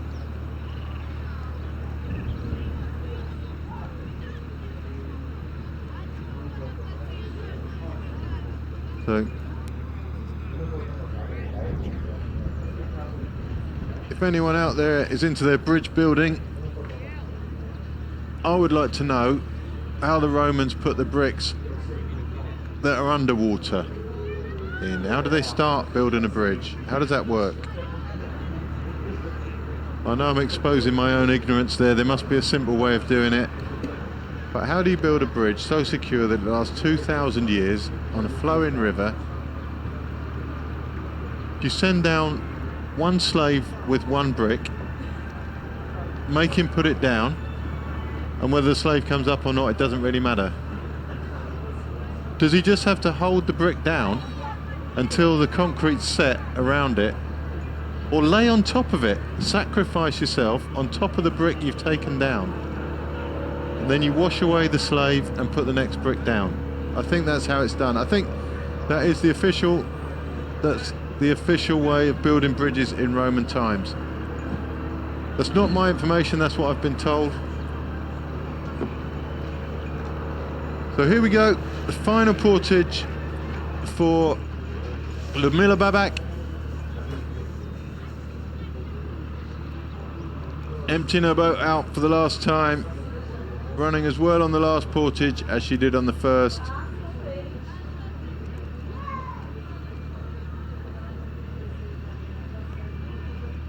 Little nod of approval from the blues and yellows there as she goes through.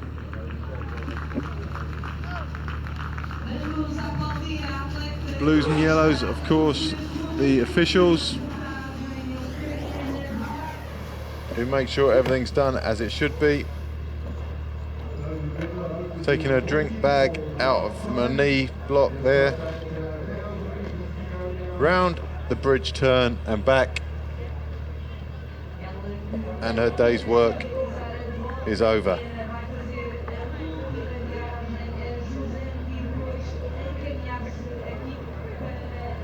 Meanwhile, back down the course, the second athlete you can see there is Frizina Miskolci, and she is closing down Ana Quintal from Portugal, and that is an athlete being lapped. And that must be pretty brutal when that happens to you. Ana Quintal, after this portage, we'll watch Ludmila Babak coming down the finishing straight, knowing that she's still got the one lap to go.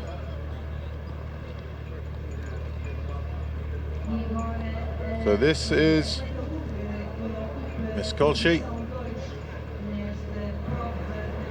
Looking at the back of Quintal right now. They'll get to the portage fairly close together.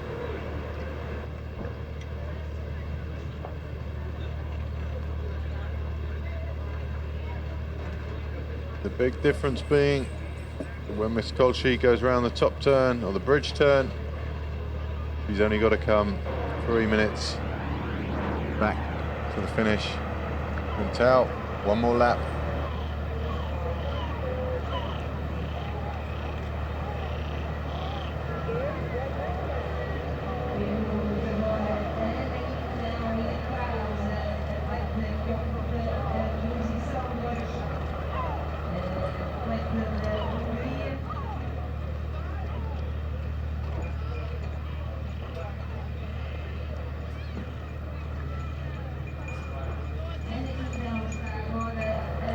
So Quintal exiting for second to last portage, and Miskolci coming in for a final one.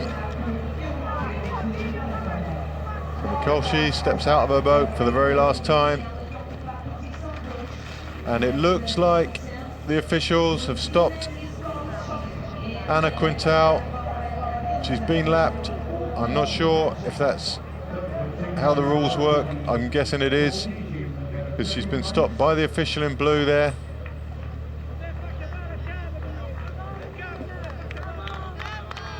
And maybe Stefan can help me out there. Anna Quintal, Stefan has been lapped and the official stopped her at the portage. Is that that's how it works these days? Yes, that's how it works. That seems fair enough. They will have she will have a result, of course, but that result will be at the far end of the list. And just a notification that it's -1 lap, Yeah. and that seems fair enough.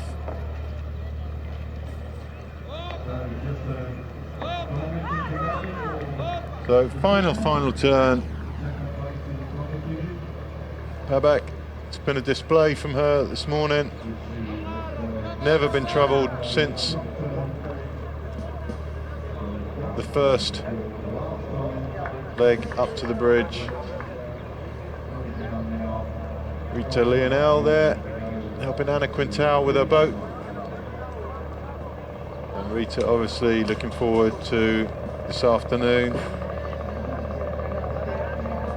She has a bit more personal interest in the result of the men's K1 race. So, a couple of minutes to go for Ludmila Babak.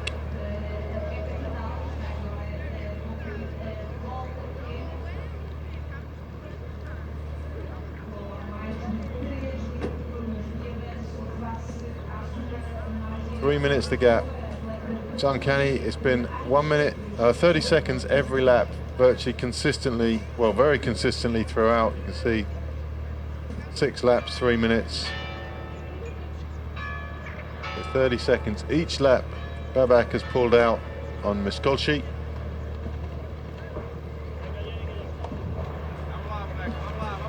And third place coming through now, to be about 6 minutes, I guess, will be Jennifer Casal.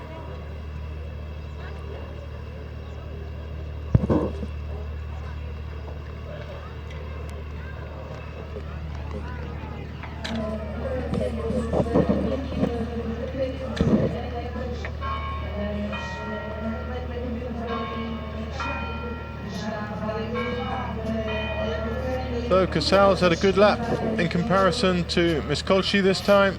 Not lost a lot of ground at all. In fact, gained a few seconds on this final lap. The gap between second and third was just over 2.5 minutes on the last lap. And it's just under 2.5 on this lap. So a good lap from Jennifer Casal.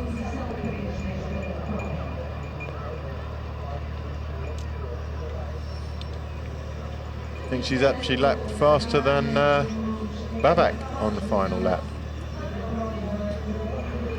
So it just turned out the race wasn't long enough for Jennifer Casal. Another 32 laps and she would have had it.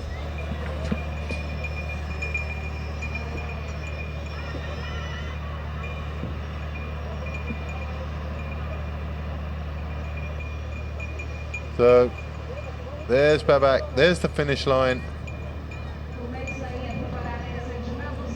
Casal making her way up there for her final top turn.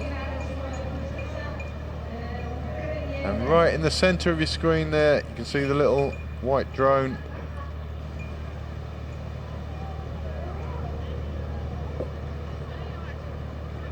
Just right alongside Babak, I guess. So Babak looking at her last 40 strokes or so. There's the drone shot. That's a great shot. Fantastic.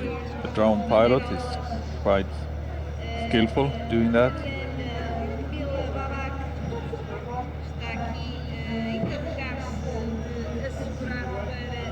So just a few more seconds now till Babak enters the finish funnel. Still this wonderful technique.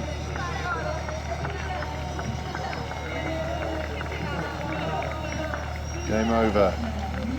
Gold medal to Ukraine by Ludmila Babak.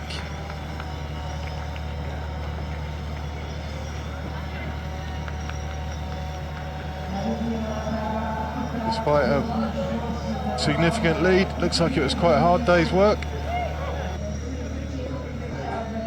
Time of 1 hour 48, quicker than last year. Last year's winner. So this will be a step on the way to the World Championships in Pietermaritzburg later this year. And Babak will be hoping to improve on her third place from last year.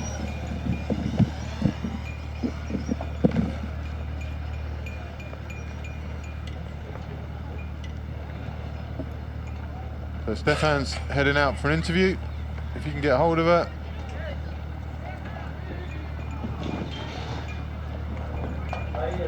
Meanwhile,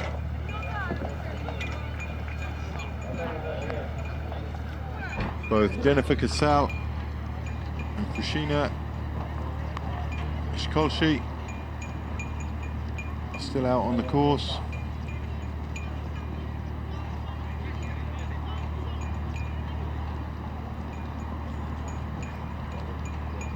Casal, she's going around the turn for the last time.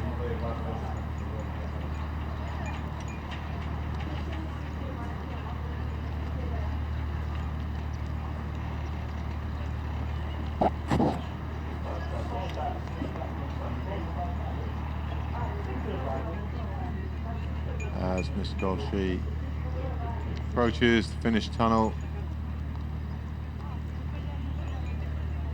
her day, her weekend's work will be over. That'll be about a minute and a half.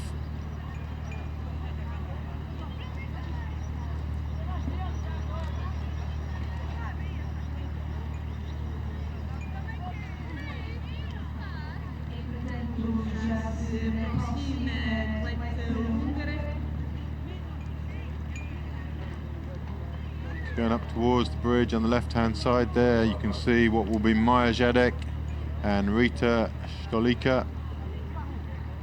Still fairly close together. But for now, it's Miss Kolshi. Last 30 seconds of her race. There's the drone itself.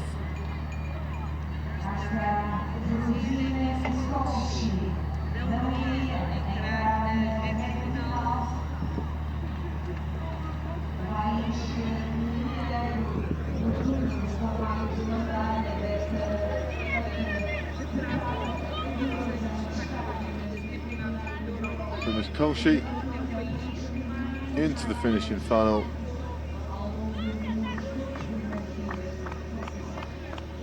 And just the last few strokes. That's really cool. Drone there, just directly in front of her.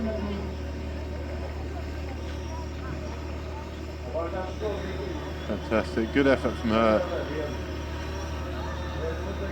She's worked hard, she's earned a silver medal. And over the years, this event will develop to a stage where the men's C1 is.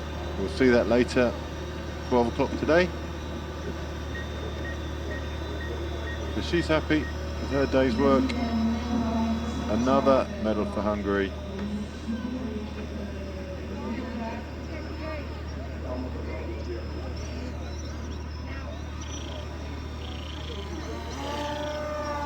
Cameras go back up for the third place. Jennifer Casal.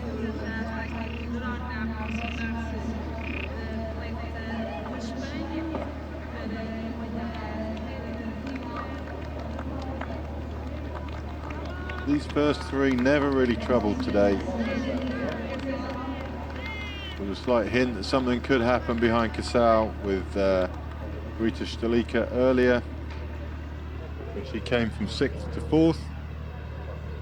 but that charge faded, leaving Casal comfortably in third place.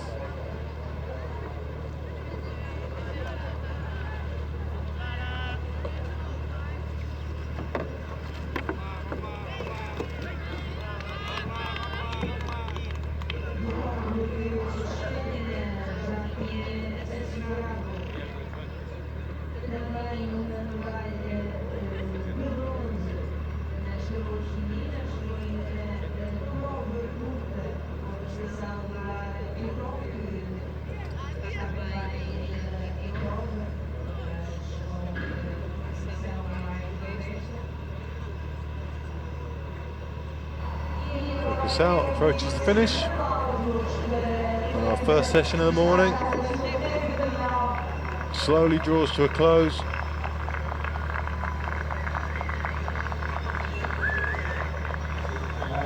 You can tell from the noise in the crowd there's quite a few Spanish supporters here today.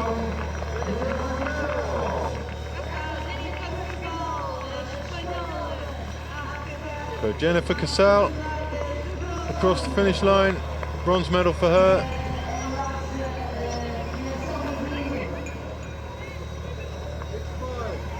Fans are going wild.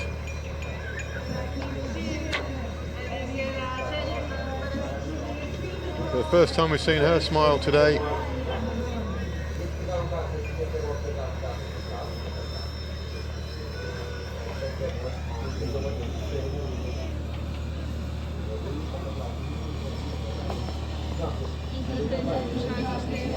Stefan's managed to get hold of the winner, Ludmila Babak. It was a hard race. Скажи про гонку что-то. Ну, гонка была тяжелая, но я к этому готовилась. Hard race, but she well done it. Yeah, it was very impressive. You made the effort already in the beginning and then just continue. Are you sore and tired now? Ты устала сейчас? Yes, she very tight. What is the hardest part of such a race?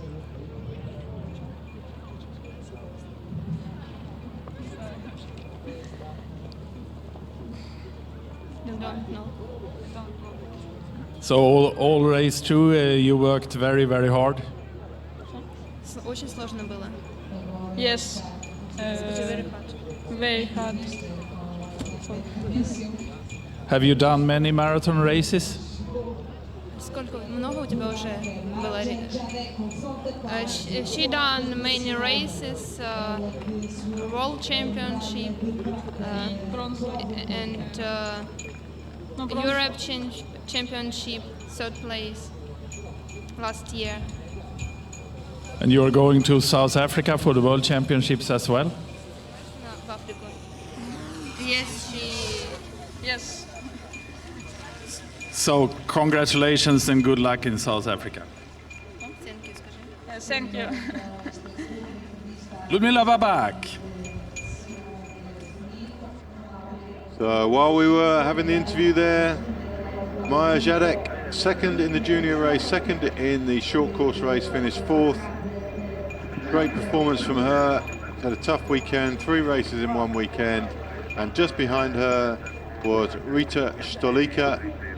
She came through, she managed to get ahead of Jadek at one point, maybe even 2 on the course, but couldn't make it stick. Her portaging let her down rather, and finished in 5th place.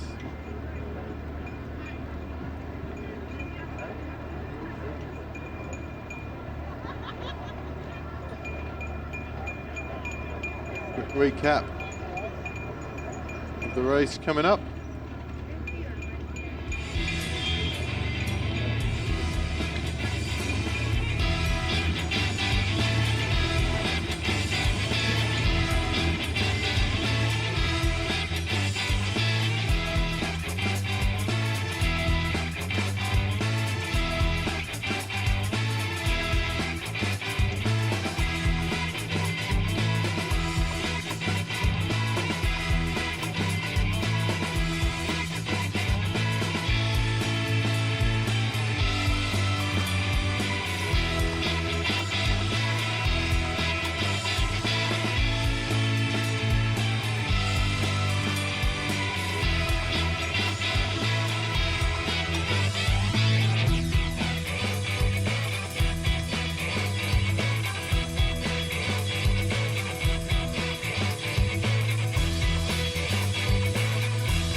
So, big day for those girls and a great start to our day's activities. There's going to be more races on the course in the next 2 sessions. 2 races on the course. In the next one, it's the women's K1 and the men's C1, and then later this afternoon. These are the boys who are bringing you all the high quality footage you're seeing. Their umbrella looks a bit tired, but the boys themselves are on great form, and they have been responsible for all the fantastic pictures you've seen. And for that, I'm sure you're very grateful.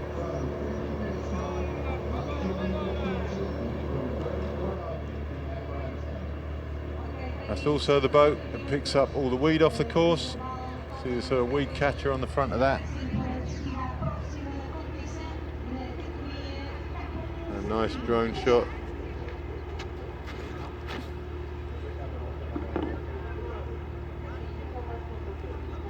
There's a fantastic scenery around the venue here.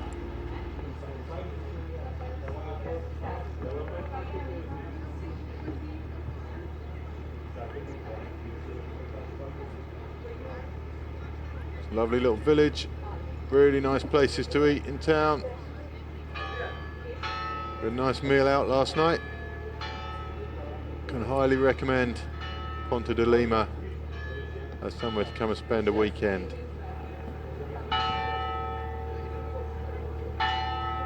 The bell in the church tower, currently ringing for 11 o'clock. Means we've got a 50-minute wait now till the next bit of action.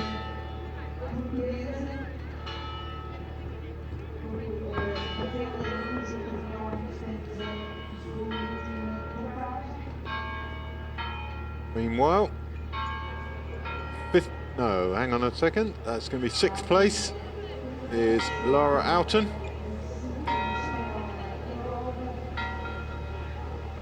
Coming down towards the finish funnel.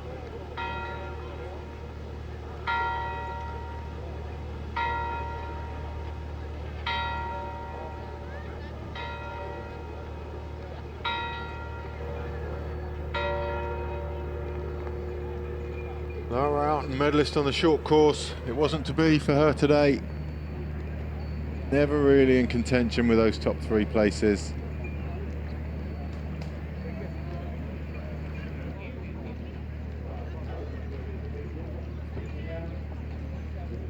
She was in 5th place at one point, but got overhauled by Rita Stalika.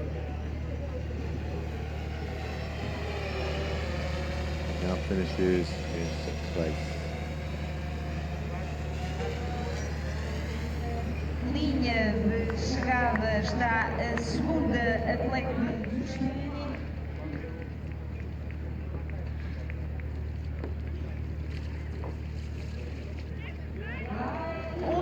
Terminou agora a sua Lara Outen prestação, finishing her day's work. 6º lugar.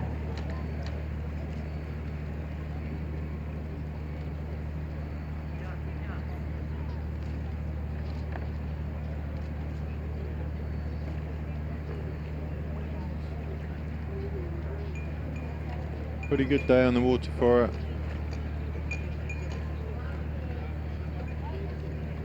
Spanish team, traditionally very strong, the marathon events. 5:32 there, first time we've seen her on screen is Rafaela Aruju.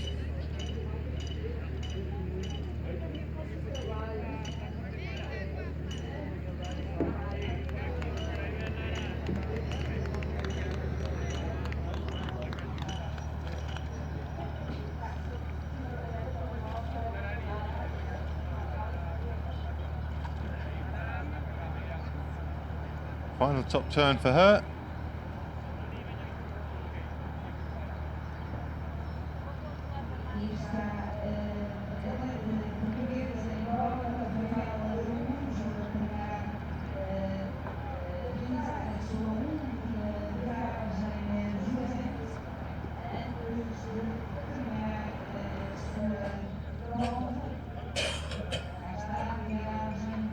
Around the top turn for Rafaela there.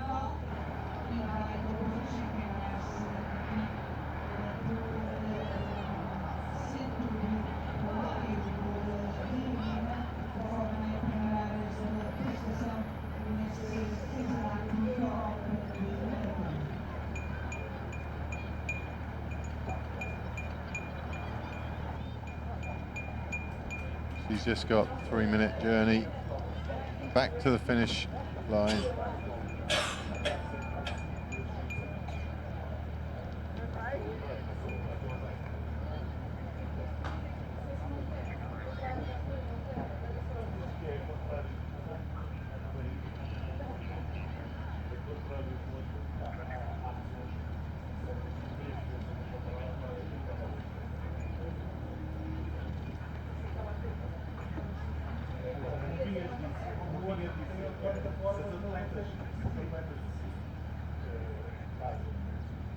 Looks like today's taken quite a lot out of Rafaela there. But the end is in sight.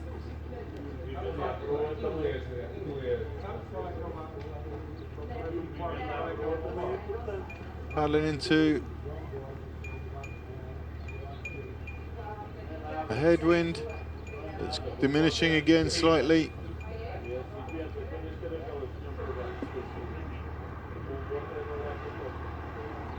The wind picked up in the middle of that race, but it's dropping off again now.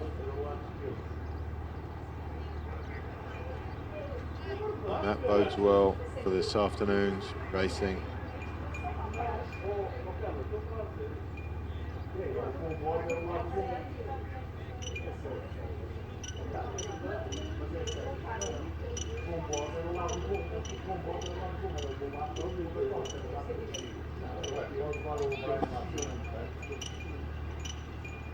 So, our final finisher today in the women's C1 with Rafaela Araujo.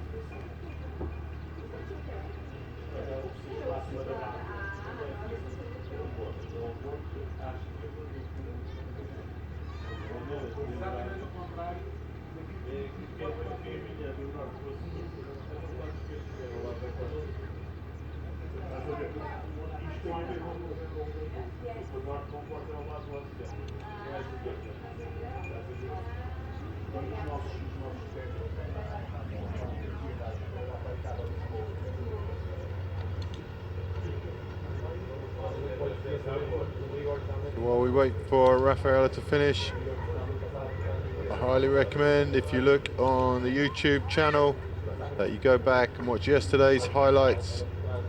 Beautifully produced highlights reel from these sessions, and it really does display the sport off, show the sport off as it should be.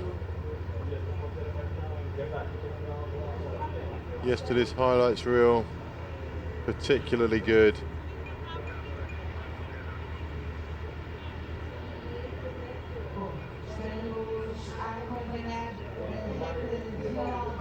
Da prova de Rafaela Araújo, atleta lusa ainda em prova na canoa feminina.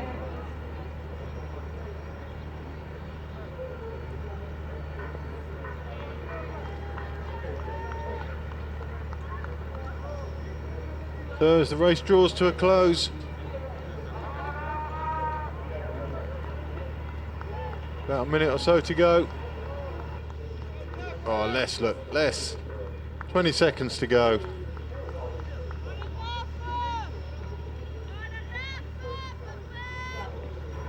And we will go for a well-earned cup of coffee.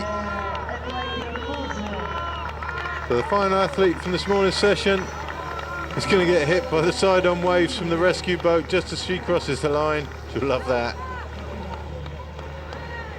And session 1 comes to a conclusion.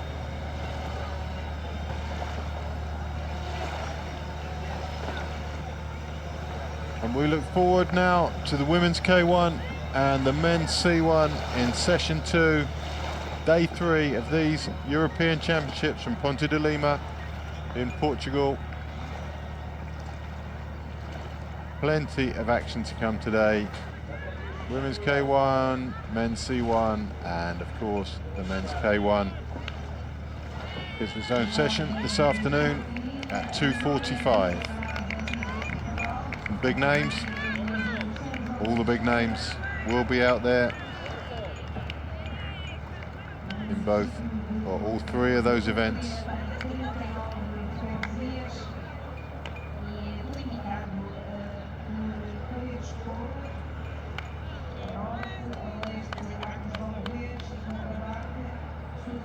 Starting to see some of the athletes warming up on the course.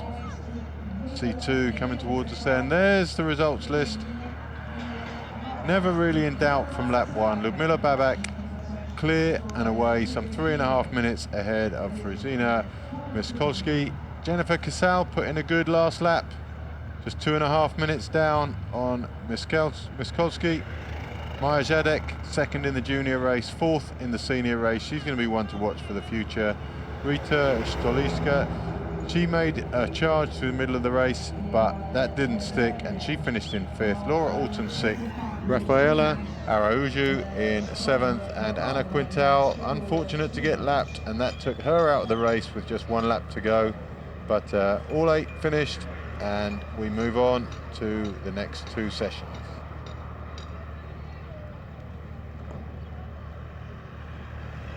There's confirmation of what's coming up, so be sure to be watching, because it's going to get better and better through today. And the result at 5 o'clock in 3 medal ceremonies or 4 medal ceremonies, sorry, all 4 medal ceremonies for the day. The C1's women, the K1 women, C1 men and K1 men, so all the big names will be on show later today. So thanks so much for joining us, and we hope to offer you some entertainment through today. Look down, well, now we're looking across, in fact, the Roman Bridge. Plenty of local spectators here, and that number will grow and grow. People having their photo taken with Claudius over there, riding his horse.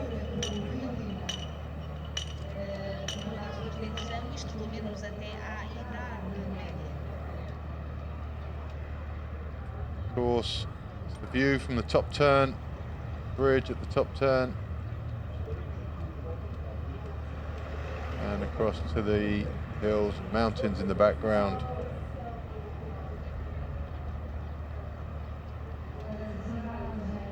We'll leave you for a moment now. View of the start line and course, and we'll be back with you later. Many thanks for sticking with us this morning. Really very much appreciated. We hope we lifted it for you. Thanks very much.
So that was yesterday with the under-23s and the junior racing. Today it's one step up and it's senior racing for the whole afternoon.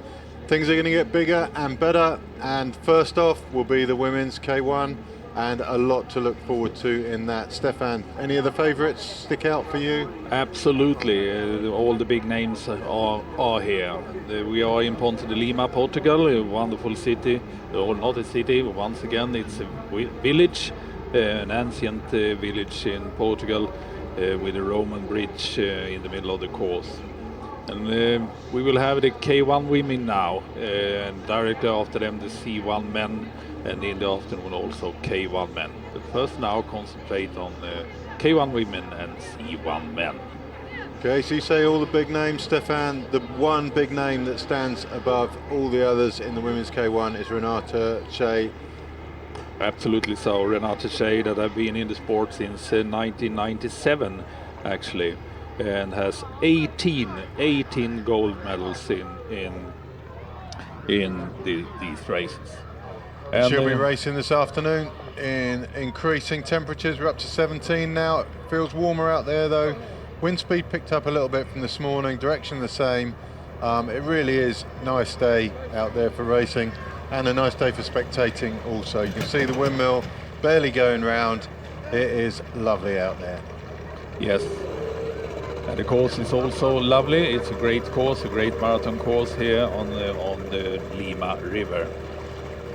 Nice straightforward course, as they all are these days. 3k lap roughly, and 3.5k lap. So from the start, heading down to big bridge, there's a turn just after the bridge, back past the start and under the Roman bridge, which is the feature of the town, down around the bottom turn clockwise, which is unusual, and straight back past the start. Green laps, the number of laps varies according to which race, but it's round the bottom turn, up around the top turn, and this time as you come back under the Roman bridge, it's a quick left turn over the Portage, and there are several green laps, but the last lap depicted in red is just up round the top turn and straight back to the finish in front of us here in commentary, and that is where the races will be decided, and they are going to come down to big finishes this afternoon. It's going to be close racing. Here's the women's start list. Eva Barrios, Van der Kisley has been challenging for gold for a little while with Renata Shea now. No success yet, but this could be her race. She had a silver medal last year in the World Championships in Brandenburg, just after Renata Shea. And at the Europeans last year, Stefan, when she appeared to have the upper hand for the first half of that race. Yes. She seemed the stronger of the two. There's Renata Shea at the top of the second list. Lani Belcher, back from a career in sprint. She's back to marathon, where I think she belongs. She's going to be a big player, as is Lizzie Broughton from Great Britain. Stefania Chikali there. She's also a medal prospect for this one, and Lenka Horachova at the bottom of the screen there, another big name to watch. Absolutely so, and it's a great blend between very experienced paddlers like Renata Shea and Lenka Horachova, and the youngsters coming up, represented by, for instance, Van der Kisley. There's confirmation there that Renata Shea is still on top of her game after many, many years, and it doesn't matter how many years you turn the clock back, that graphic there would be pretty much the same. Renata Shea, world champion and European champion for so many years now. She actually has 7 K1 gold medals and 11 K2 gold medals all the way since 1997. After the women's K1, it'll be the men's C1, and a lot of the usual suspects in there going down from the top. Nagy, Campos, Kova, they're all big names. And we have experienced so many good races between Campos and Kova, and they actually used to win every second race. They alternated, yeah. It's and there's confirmation of that. You know, Kova won the World Championships. Campos, the European Championships. We remember from 2015 when they had that great in sprint in Györ when Kova made it. I thought Campos won the World Championships last year. I didn't think Kova did win last year. That's my memory, could be failing me. I am aging, of course, as is everyone else. But no, it certainly looks like Kova on the screen, so I remembered that one wrong. As I do a lot of things these days, Stefan, to be fair. But if you say it with confidence, people still tend to believe you. You're okay there. Sure. You just got to. There she is. Renate screen. Shea, the queen of marathon. We have been discussing for years now who will beat her, who will be the next queen of marathon. We have seen many youngsters that will come up challenging. Now, Vanda Kisley, we saw her in the under 23, but Noemi Horvath was actually a little bit better. I was just going to say, Stefan, on the short track race we saw on Thursday afternoon, Horvath really did give Kisley a beating there. It wasn't close. It was a definitive win for Horvath. Yeah. And and she did that after doing a full distance race early morning, the same day. Yeah. So Horvath has added her name to the list of chasers to the crown of Renate. But I think there are people today who can challenge Renate, Kisley among them. Henriette Hansen from Denmark, she's been medalist in the past. Lani Belcher, been very successful on the 5K circuit in the sprints. Chikali, can't write her off, and Lizzie Broughton from Great Britain, who came second to Renate Shea in Oklahoma just a couple of years back. So there's a lot of people who are going to have a say. That's Kisley in the red boat. She must feel that the balance of power has to sway to her at some point. They're lined up on the start line. Nina Ryosha from Estonia. Nicely spread across that pontoon.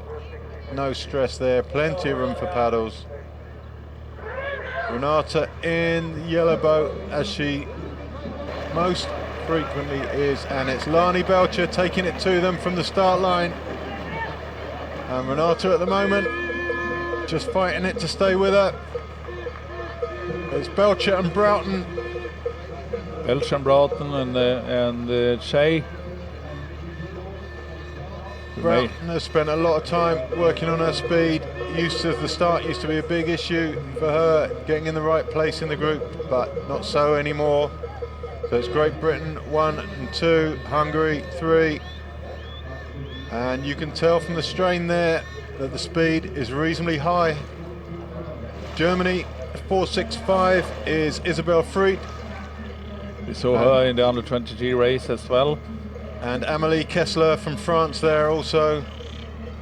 That's Hansen from Denmark. It's nice to have Hansen back in K1 long distance marathon. She finished 4th in the World Cup previously this year, and also won the short track in the World Cup. Really nicely formed group there, and it's going to be a big group around the top turn. Spaniard at the back there, just fighting to get on the back end of the group. Get tucked in behind Chikali in the blue. There'll be a nice wash behind her if she can get it. And Eva Barrios from Spain, 3:30 there on her body. See Shea just looking to her left there to see if there's any trouble coming from her left. There won't be just yet.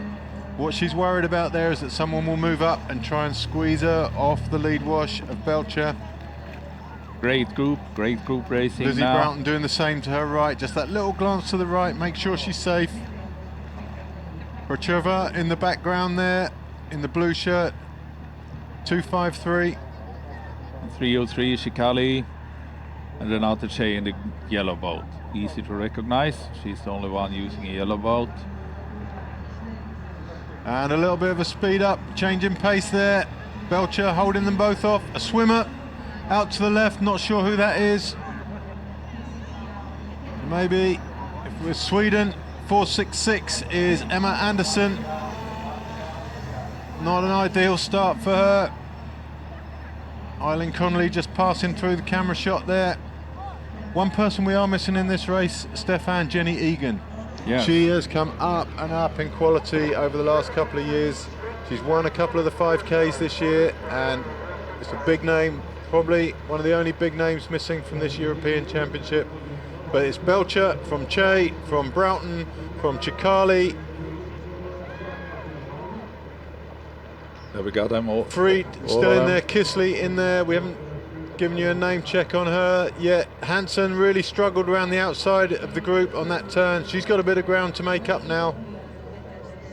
And Belcher really taking it to them for now.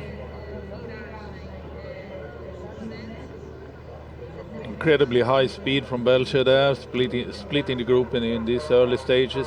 We used to see Renata Shea doing that, but now it's Lani Belcher. You can just see Hansen in the white boat at the top of the group there, just fighting to get back in contact. But a big group. Here's the replay of the swim just to the left of the group there in the black boat. Keep your eye on her. Just turning in. I've no idea. No idea what happened happened there. Absolutely no idea. A boat just seemed to turn left suddenly. And She boom, uses she's a in. stern rudder, which is quite unusual. And there she is. She's back in her boat. Em Andersson from Sweden, who has spent most of the winter in South Africa preparing for this season. Sad for her not have the ability to show herself off in this race.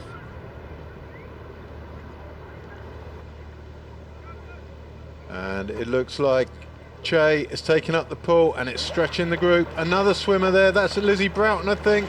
That is, yes it is. That is terrible news for her. She's one of the big players. And we'll get the replay here. So as Che goes forward to take the lead, Broughton just gets her paddle clipped by Kessler from Germany. And, oh, not Kessler from Germany, that's my mistake. Name check there was wrong, but it was the German who clipped Broughton's paddle. And that is just desperately unlucky. There's the result. Broughton swimming and her race effectively over. That is terrible news for her. Nobody wants to see that. So it's Che now from Belcher.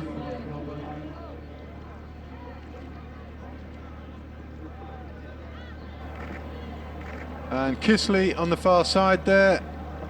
So Che, Belcher, Kisley, Chikali.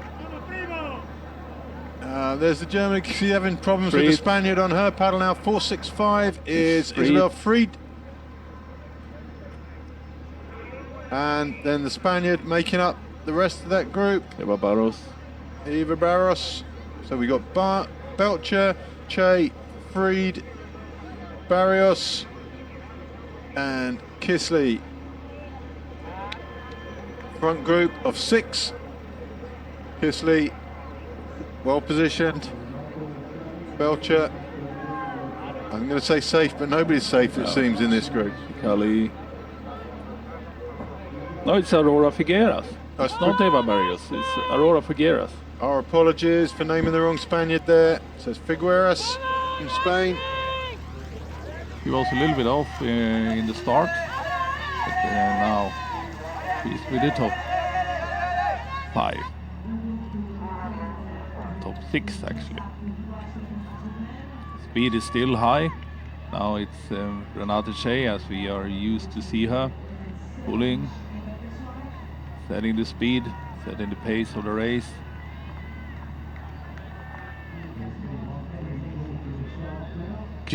Chase pair there is Barrios of Spain and Hansen of Denmark. They've got a bit of work to do to close that gap. It's very hard to close a gap on Renata Che. Once she gets into her race, there's Barrios and Hansen. And behind them, from France, is Kessler.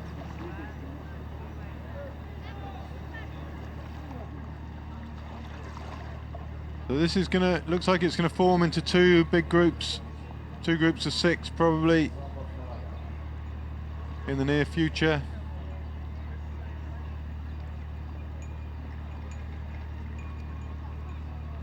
And just passing in front of us in the commentary box are the 2 swimmers, Broughton and Emma Andersson. So they can help each other now and have a decent race in between them. There's confirmation of that. They're just going past under the bridge. And that just changes the nature of their job. Meanwhile, back on the start line, the two swimmers, there's a lot of empathy between those two right now. Common problem, and in fact a common goal. They've got to catch up. And the C1 ready to start, and all the big names are there as well. With Martin Curver, number 511, and Manuel Campos, silver medalist last year, 506, and Rui Lacerda, Portugal, who finished 4th last year. It's Campos taking the lead out from the pontoon, with Curver on the outside.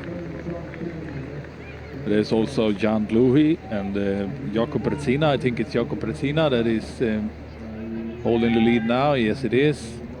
Czech Republic, Jakob Brezina, followed by now Manuel Campos is taking over. Manuel Campos, boat number 506 there, as we are used to see him. And Martin Curver in the Hungarian white shirt, boat number 511. This is going to be a tough race. So Olenikov in the yellow boat. We saw Olenikov the other day. Good on the short course. Yep. Yes. Also in the under 23 race, I think. So nice view of a very standard formation there. These guys are a little bit more experienced. And we can see that by their ability to control the boats there in the rough water. Behind in the big group. Very nice formation there. They're not in sea paddling, they're not using the V-wash so much because it's too rough water there to be able to steer in a good way. They don't use the rudder on these boats. So Campos leads to his left. Brezina, yes, and now Cover makes move. Cover has come around Brezina and he wants to get to the side of Campos. You see how hard it is for Brezina in the back there to control his boat in the kayaks. He would have slotted neatly into the V behind Campos, but in the canoes it's so much harder to do that. Campos and Curver, as we are used to see them. I think they will follow each other closely throughout this course. Back to the ladies. Down to 4 big players now. I think, having seen the short course, it looked like Chikali wasn't on her best form as well. So I think maybe when that V-wash finally changes, Chikali could be the next to leave that group. But for now, a tidy group of 4. Shea, Kisley, Belcher and Chikali. 4 big players minus Lizzie Broughton, who took an early swim. And just chasing them down, but who will be losing ground fairly quickly now, I think, is Figueras as Belcher takes over. Chikali goes round and Kisley has to drop round the back of Che. She looks strong, Chikali. She finished 5th last year at the Europeans. For kids watching who saw Kisley go around the back of Che there, you see she just tapped the back of her boat just gently, so she didn't drop back any further than she had to. Really efficient around the back of the boat there. Through they go, all 4 together. And this is going to be a very interesting tussle. There goes Broughton and Anderson up the far side of the course. Do you even want to look right and see the position in the race where you should have been, Stefan? Yeah. It's so painful. You look at it and you think, yeah, that's where I should have been. And it's so hard. So nowadays, when the races are just under 30 kilometers, it's more or less impossible to catch up such a big gap. Previously, when it was 42 for everyone, that was actually possible. There was possibilities of doing that. In fact, we did that in the very first World Championships in 19, 06 or something. Yeah. We sank and we swam and eventually came back because it was such a long race to get a medal. I did the same in Brisbane. It's very hard when to you do. won and I was second. We won't talk about that stuff. Not here. There's no need to create an atmosphere Yeah, in the no. commentary box. Not now. So there's the top turn for the C1s. Campos, Soucher from France, Kova, Elenikov, Lacerda, and Nagy. Then Brezina. Little gap then to Garrido, Brodka, and DeLuy. But it's 4 boats ahead, 4 boats away now, led by Kova. Campos covering him. We'll give you the other names as and when. I apologise for not knowing the C1s quite as well. So we've got on the far side there from Portugal is Lacerda, and I'm not sure who the 4th boat is, but we'll give you that as it comes. Chardao But finished 4th last year. The big players are all there. It could be Soucher from France, that 4th boat, I think it is. Tanguy Soucher. Yep, 507, Tanguy Soucher. So that's our 4. We've got Kova, Soucher, Campos, and Lacerda. Nagy, 2nd Hungarian, not in that group. Tanguy Soucher, who was 2nd in the World Cup in June. With 2 groups of 4. 2 groups of 4 and 2 just behind, but still a very, very close race. And Lacerda takes the lead. 2nd group, Elenikov, Nagy, Brezina, and someone else. And then at the back here, we've got Brodka and DeLuy. So that 2nd group, most certainly not losing ground on the front group. There's going to be a few changes in this one. A very different picture to this morning's.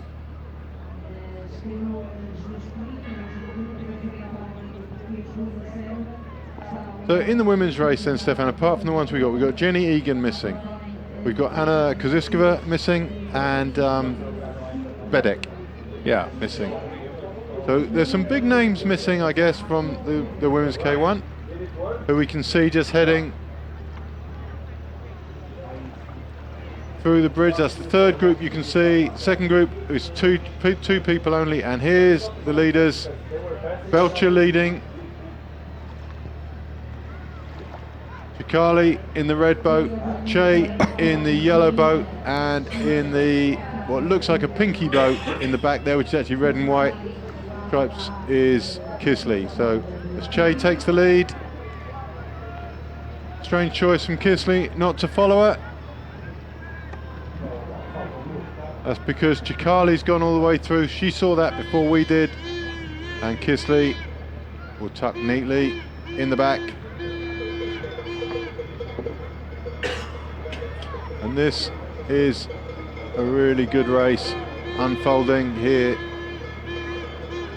That's a strange old group formation there. Belcher's chosen not to go up to the side of Chikali, which leaves Kisley here to come all the way round. She's got 2 lengths to catch up, and now Belcher did that too soon. If she waited just that little bit longer, she could have held her off and then made her drop back. So just a little bit of an error of time in there. Good plan to have. Should have made her come up that little bit more. But these are the games you play with other people. Just make them do a little bit of something that they don't want to do. Barrios leading this group. And that's Joanna Souza now taking up that pull. 457 also there, which is Kessler. She's in the green boat.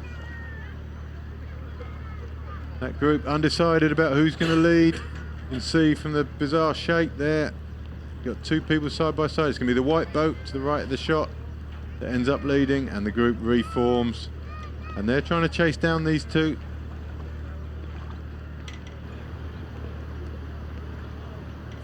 The This is Fried from Germany and from Spain, Figueras, I think. Figueras. They were in that front group for a little while.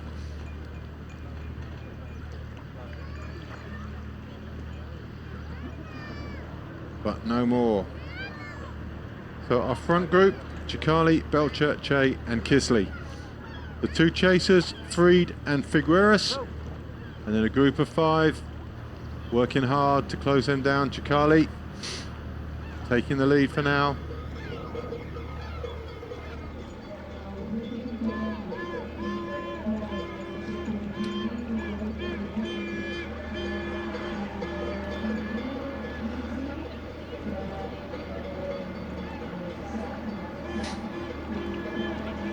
So all these women have raced each other before, and they must all be thinking, I need to be aware, I need to be awake for when Renata makes or attempts to make her break, because if she makes the break and they don't cover it, it's over.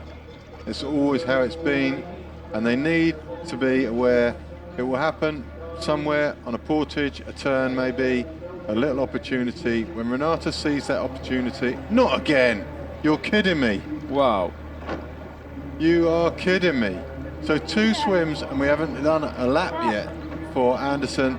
This, that's your worst nightmare right there. There's something odd with Anderson today. Nobody swims twice in one race, No. surely. But we saw her boat twisting leftwards Yeah, in the that was first odd. swim. That was odd. Really odd. She's using a stern hanging on her rudder, which is quite unusual. Maybe it's something wrong with that. Top turn for the senior men. C1 Souchier just strangling off the back of the group there. Could lose touch. Front 3 players, Cova leading out, Campos with him. And from Portugal is Lacerda. But Souchier really fighting it now.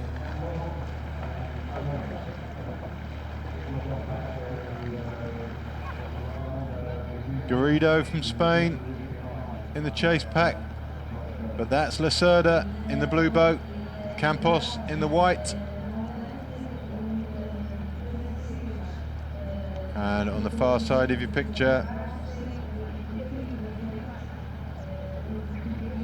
did I say Campos in the white boat? I didn't mean that. Campos on the far side and Cova in the all white boat. Lacerda, who finished 4th in the World Championships in Brandenburg.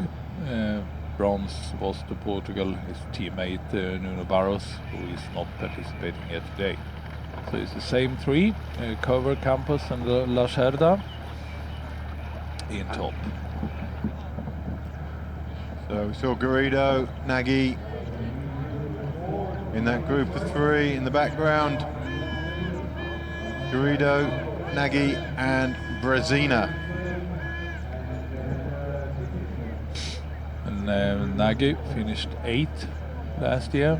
Erlenikov, Russia, finished 7th last year in the World Championship. You'd have to say, in the men's C1, historically, these are the 3 medalists in shot now. And so often, that's the order as they are on the rostrum, with Cova in the middle. And actually, Campos to his right and on the 2nd place, and Lacerda on the bronze. Actually, it was exactly the same results in the World Championships as in the Europeans, except for Manuel Campos won. But the Barros had a bronze medal and Lacerda was 4th. And back to the women's race. The boat camera coming under the bridge. It's Kisley leading now. Belcher again not performing that group nicely for Chicali. Maybe that's because there's not room up the left-hand side of Kisley, or maybe it's just because she's being awkward. You can do that. Being awkward's great, provided you're doing enough damage. If you're being awkward, there's payback at some stage. Absolutely. But if Belcher's confident, then it's not a bad trick to play. I think they're a little bit nervous on Belcher. She hasn't been within marathon racing for a couple of years, and they don't know her actual shape. But she's an experienced marathon paddler, growing up in marathon with her father within the marathon committee, and also a world champ himself many times on the Stone Age. Yeah, and all her training was done at my canoe club, Elmbridge Canoe Club in the UK, and we produced many marathon medalists in our time, and she's one of them. C1s, looks like Souchere back in contact with that group. Tanguy Souchere.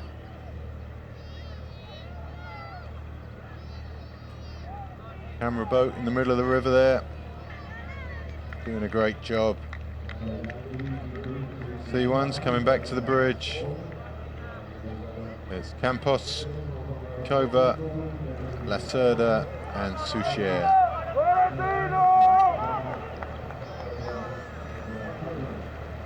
Atrás vienen fuera, que tienen algo, que atrás vienen fuera. Atrás vienen fuera, vamos, Marto, vamos Marto.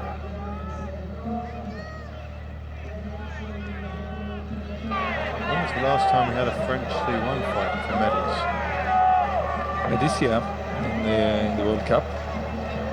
This is the first year. Exactly. A long time. Their whole team is really the team of the tournament in terms of progress. Absolutely so.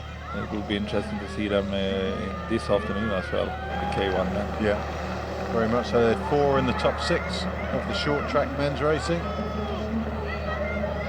Passing the commentary books now, the top 4 in the men's C1 with Kova in the lead.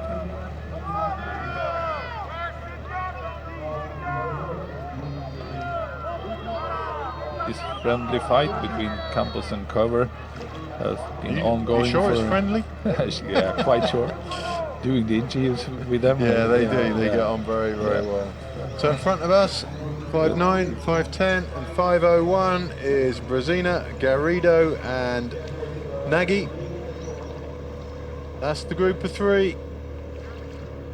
About 30 seconds off from the lead group as Brezina takes his turn at the front, and Alenikov comes through on his own just behind them in the bright yellow boat. We'll see him at some stage. And only just behind him, Jan de Louis and Jakub Brodka from Poland. They're just going across the finish line, or where the finish line is right now. It's Alenikov in yellow on his own, and then the 2 big groups that he's looking at the back of right now.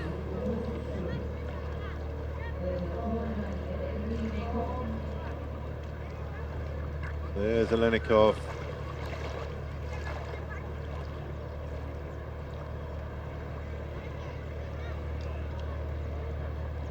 So the front 4, Kova, Souchere, Campos, Lacerda.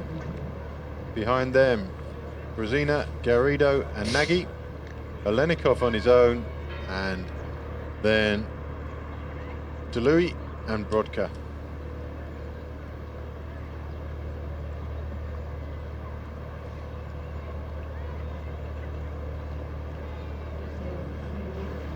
Eight laps for both races as we go back to the front of the women's race, and Che takes it up round the bottom turn.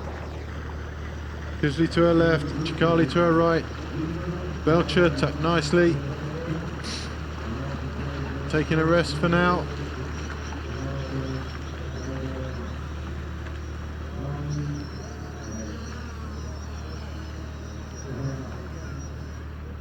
Going to take something to break that group up, and that something could well be in just a few minutes when they come through the Portage. We've got some good runners in this group. Che, very tidy on the Portages. Belcher, a good runner. Kisley, also quite clean through the Portages. Chikali we've seen have a couple of incidents in the past. In Oklahoma, they broke their rudder on the last Portage with just 1,000 meters to go. A little bit too much stress, a little bit too much panic, and those things happen. So that's what you've got to be careful of. We saw it in the under 23 men's yesterday. The result decided not by a finishing sprint, but by an accident at the Portage. That's what you have to be cautious of. So Jay leading the group of 4.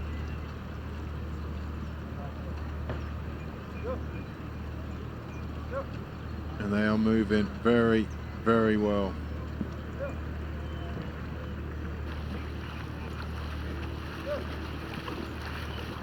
Four, 5, 8 in shot there is Figueras. She's with Fried from Germany.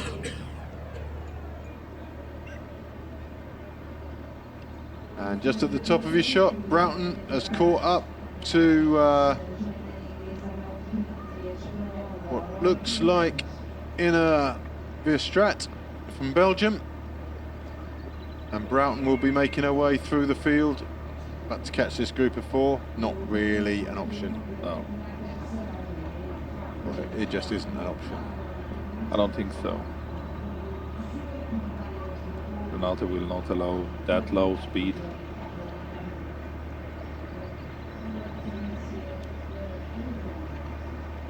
They would hope for this group to split. And pick off a straggler. Yeah. Somebody who blows badly and falls back through the pack. It'll be an interesting first Portage. We have seen Renate Chaim many times over the years doing an effort already on the first Portage, but I would be surprised if she do that here today. It's a very strong group to try and break away from. Exactly.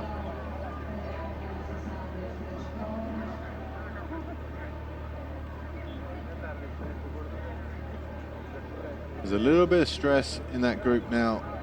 Chikali's been here so many times with Che at this point in the race, only to have her run away from her at the Portage and never see her again. So Chikali's fearing for her life right now.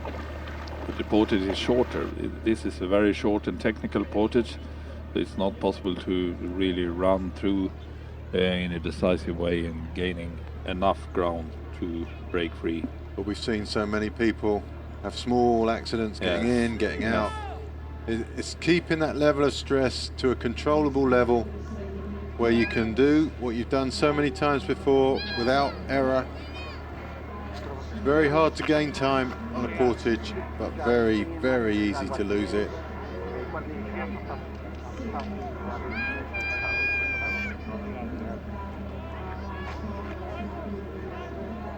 They're all working pretty hard there, even the ones on the washers. They are cracking on here. Certainly not easy for any of the 4 there. The strength of Renate is a high speed during the race. She's not the most rapid paddler, but endurance. Yeah, you saw her off the start there. She was only just managing to stick with Belcher.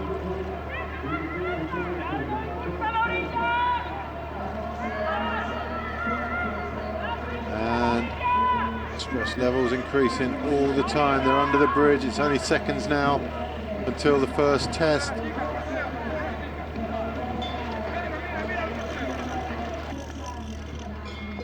Che will be first out. Not the most elegant way of getting out the boat. But Sakali there, we said it before, she's the one who's a bit vulnerable here. Belcher running really well. What was Che doing getting out of a boat like that? She's done better than that. No, that's the technique she used to do. Yeah. Okay. She does it tidy, but not that rapid. Safe and tidy. The Belcher back in and Also- away very nicely. Also getting in. Che with her. Kisley's got work to do because Belcher will go. Kisley being held up a little bit by Chikali. Chikali flustered and she knows she's in trouble. So Che gets out very static at that one point. Chikali takes a dive We said she has to be clean, she has to be cautious. She just couldn't hold it together, and she knows she's been in this position so many times. So as Figueras and Fried run over their Portage, Chikali has got herself a job on her hands. And so has Kisley. I think Lani and Shea is now heading away a bit. One-on-one at the front, maybe. I think Kisley was close enough, maybe. Comes the second group. Denmark leading that one. France at the back with Kessler. Sosa and Barrios. So we've got Hansen, Kessler, Sosa and Barrios. Barrios and Souza.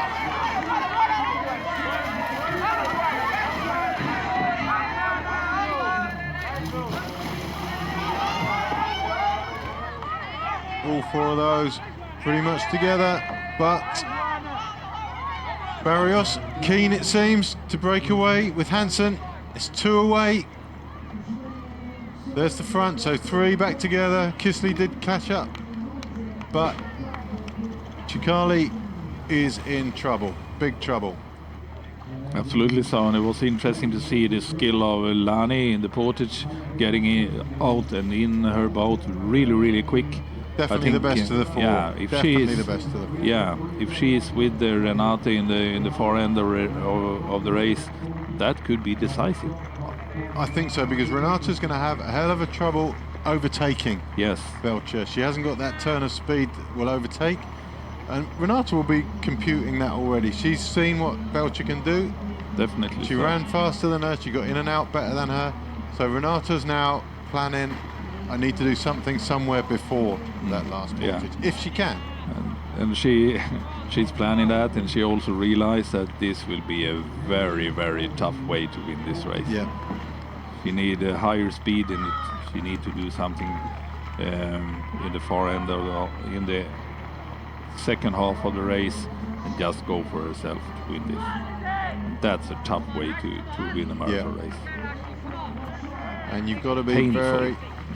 when you do break away and you've got 2-3 lengths, which is always what you start with, the decision-making process of stretching that to 3.5 to 4 to 4.5 and not folding and deciding, you know what, I'll call it a day. It's a huge decision to make, and a very tough one. And it's so painful. Yeah. You realize that, and Renate especially. So Kisley leads now. Renata in the yellow boat. From the aerial shot, it looks like she's struggling, but definitely not from the side there. She's comfortable still. Just wash hanging quite far back.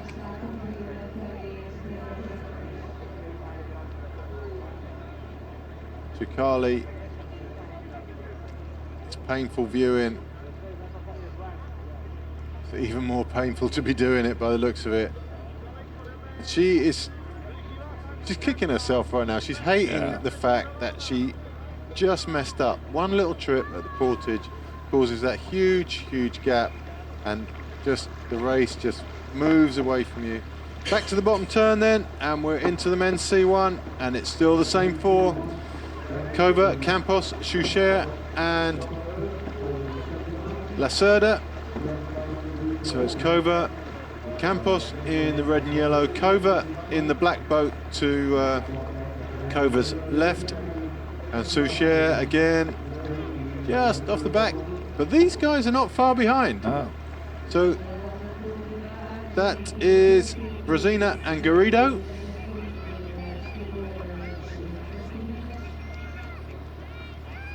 So Kova, he's done what he thinks is his bit. He's waiting for someone else. Meanwhile, fans looking good on screen there.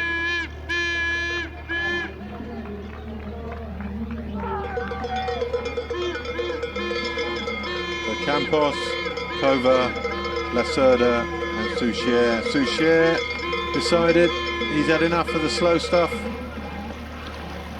as has Campos, and Lacerda just drops round the back of Souchere. 3 women in the top group. Hungary, Great Britain. And Vanda is setting quite a high speed. We saw her doing the same last year. She was doing most of the job, and then suddenly Che was 50 meters before her. Kisley was dominant for the first 3 laps last year, so. and we were well.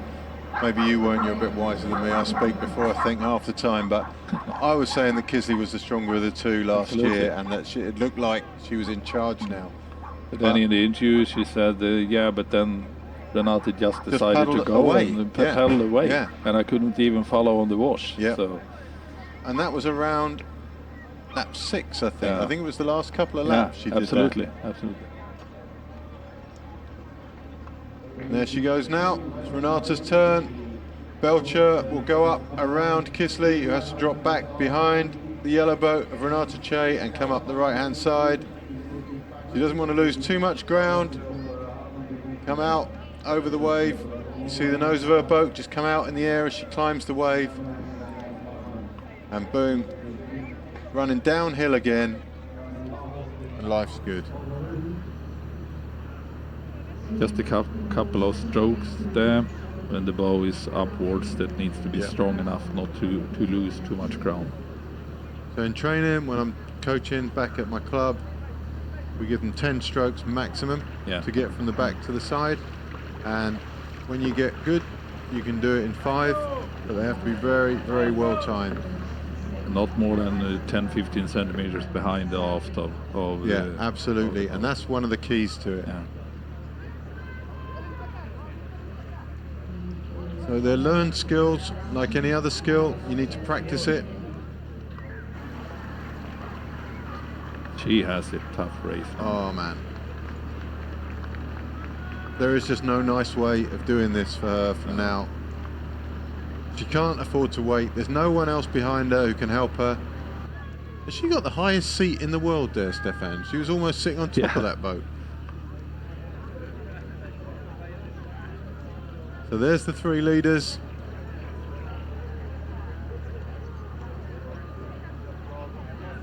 And here's the 4. Souchere now taking the lead from the 3 big names in the men's C1.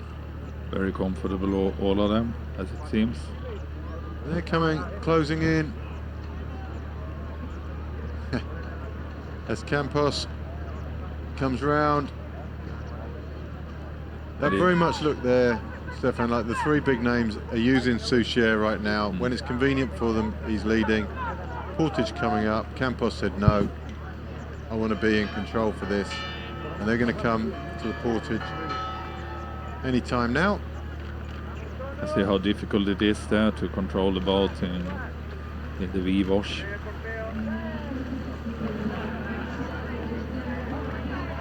So here we go. This will give us some clue as to who's under strain and who isn't.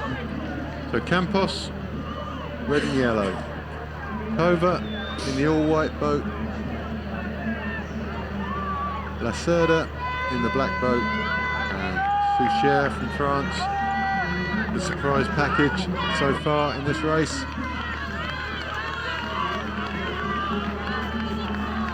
And it's Souchere who was caught getting out. Campos running well. Lacerda chasing him down. Kova not looking stressed. Front foot, oh that's beautiful. Front foot in, back knee in, no messing. Then just behind them, really just behind them, is Brezina and Garrido. And Nagy. Oh, it's Nagy, sorry. 20 seconds. So it's Brezina who's fallen out of that group. Oh, this was also nicely done. So we did have Brezina with those 2 at one stage. Now it's just Garrido and Nagy. The Hungarians put in their front leg and then just lean on the paddle, putting in the back leg. No stop in the boat, moving forward all the time. That's the way to do it. Don't have to restart the boat after jumping into it. Really nicely done from some of these guys. Both So Hungarians. ominous for Souchere here. Souchere losing touch with the medal positions. Jan de Louis at the back of the run here, behind Lenikov. So a few position changes already. It looked maybe like Brezina was pulling out at that portage. Right at the back of the picture. Maybe confirm that later, but that's Jan de Louis getting in just behind Roman Lenikov.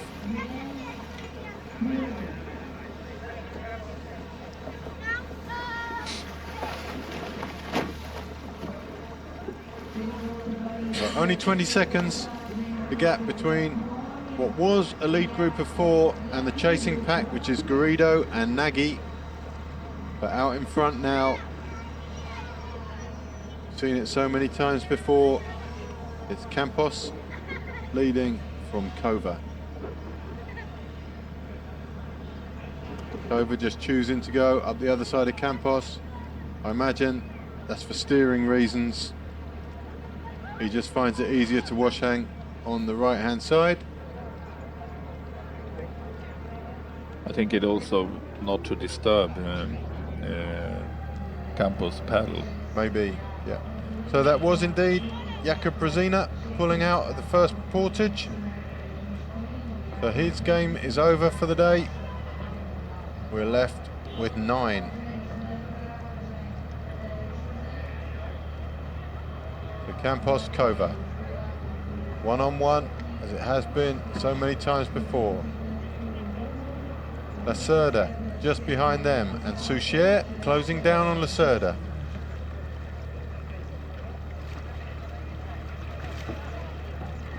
It looks like Souchere will pick up Lacerda at some point. So we are quite used to see the development of the C1 men races this way. Campos and Curva, and then a gap, and then any of the Portuguese Barros or Lacerda, this time Lacerda, and someone else, this time Souchere, for the first time actually, France. Belcher currently leading in the women's race. Kova in the canoe. The aerial shot of the canoe race to the left of your screen. Great way to produce this. Belcher looking pretty good. Just see the left arm of Renata Che there.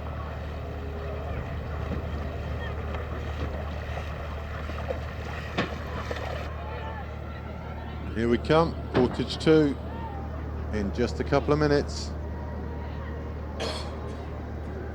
Charlie continues her painful journey.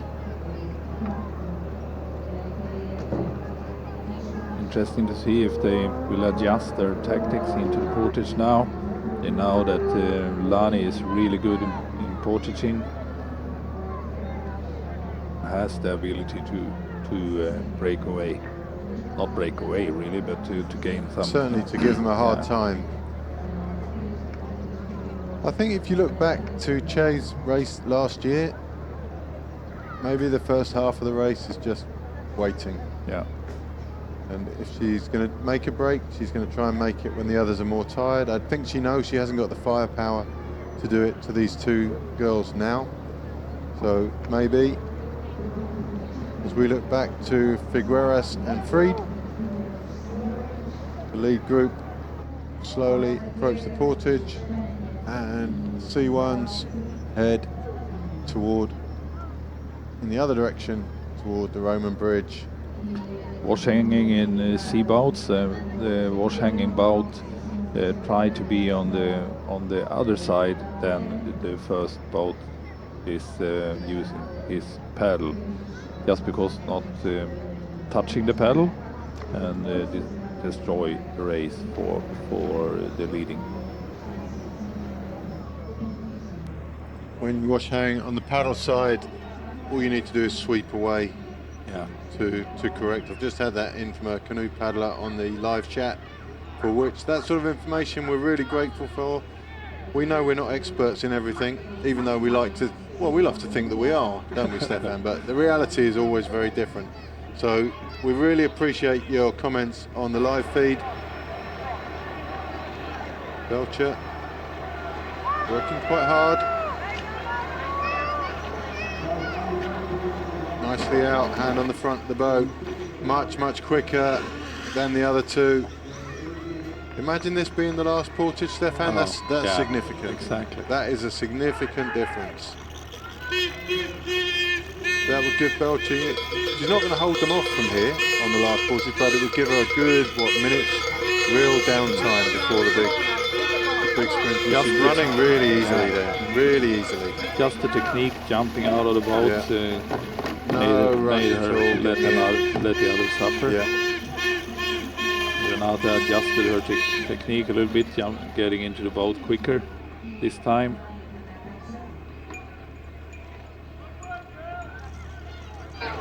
See the time differential here. See how simple it is to get out when you're not in a rush. When you're not stressed, when nothing's going on around you, you don't make a mistake. Oh, 51 seconds, isn't it? 51 seconds the gap. Not sure what the coach was doing there, holding the other hand of her boat. It must make it desperately uncomfortable to run with the boat if someone's holding your boat with their other hand. So 51 second gap, or 52 on the bottom graphic. And she's being chased down by these two actually. So this is Figueras and Fried, and they are only 30 seconds behind Chicali. They'll gain a little more on the Portage because they didn't go through the drinks lane, and that gap will look closable to these two.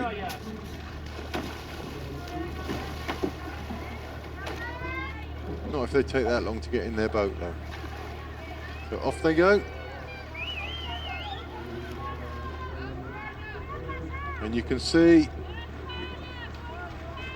just 30 seconds in front of them. Chicali losing ground on the leaders minute by minute. And will certainly be losing now as Renata Che keeps the speed high. The crowd noise would suggest that behind us somewhere there's somebody Portuguese, and there's confirmation.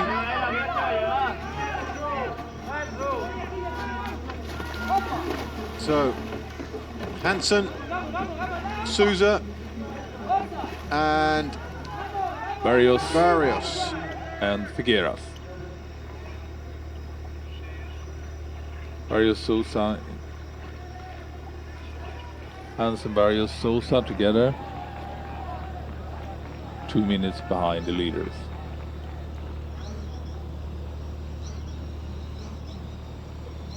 Meanwhile, at the front of the men's C1, they haven't been closed down by the other two yet. And if Souchere and Lacerda don't do something soon, gold and silver will no longer be an option for either of them. These two will just move away.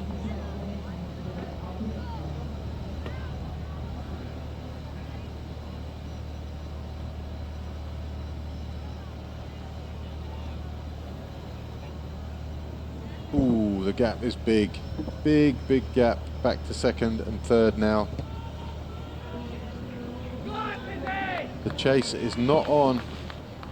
In fact, the chase is on between fourth and fifth and second and third, and this group's going to form. So we've now got Garrido and Nagy back in contact with Souchere and Lacerda, and no one is secure for a bronze medal here. There's it's going to be game on. First and second, I think are up and away. But this is going to get exciting in the men's C1. Great stuff. There's the gap.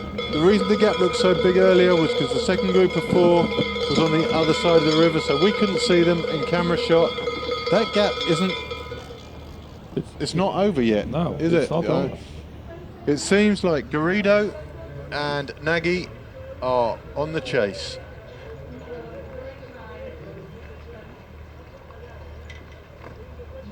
We'll get a time check maybe at some stage, if not on this turn on the Portage.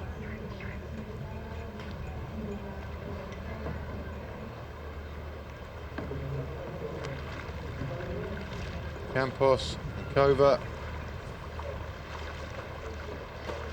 They understand each other very, very well.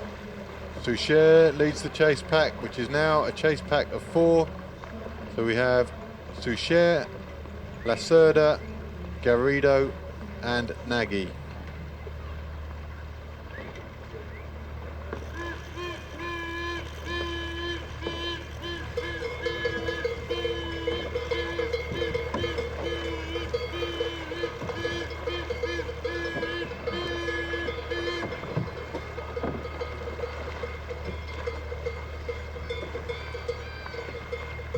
So that group of 4 could work well together for a potential hunt down of these 2.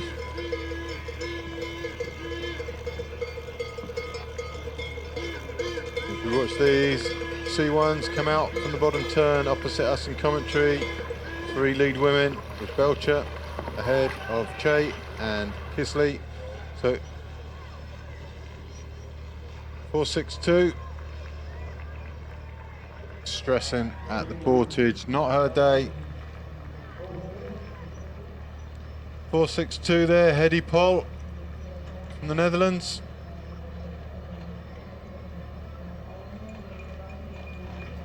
Looked like a careless mistake that one, Stefan. She was in the boat really before she rolled out. It's about having a little bit of speed. It's like cycling, actually. If you don't have speed, it's really difficult to keep the balance here. A little bit of forward momentum would have helped. Yeah.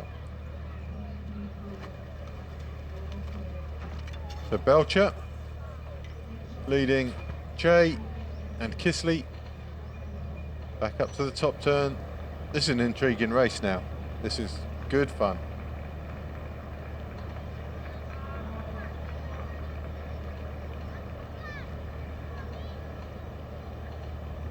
Very relaxed from all of them. No stress. Nice technique. Use their hips and the full strength of their bodies, all of them. More or less the same way. Belcher currently training up at Nottingham with Hayley Mason, who she's racing with in K2. Grew up down in the south of England at Elmbridge Canoe Club. Some years in Australia as well. I'm not sure she paddled much in Australia before she came over. She obviously did a little bit because of family history. Did a lot of cycle racing in the early days back then. And there's the difference. Just the difference in body language, the difference in tension in the face. You got a group that are happy just to travel along at high speed nonetheless, but travel along under control. And you've got Chikali. Absolutely every stroke's a tough one. Every stroke is tough out there.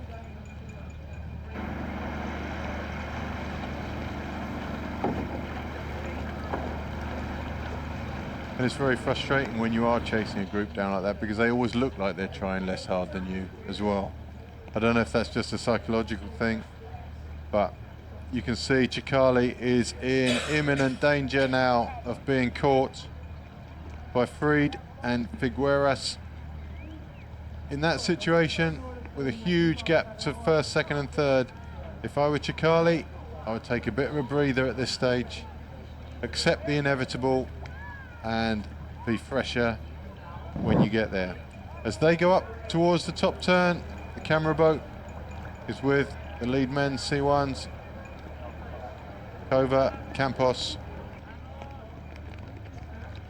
Camera boat following the intriguing chase with 4 boats.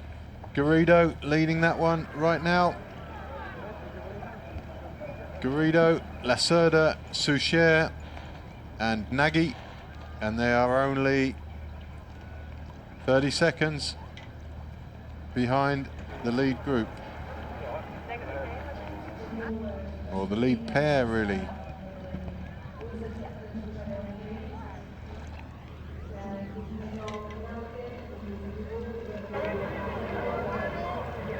So Kova, Campos heading in towards the Portage. There won't be any fuss here. 2 seasoned racers. They know nothing's going to happen.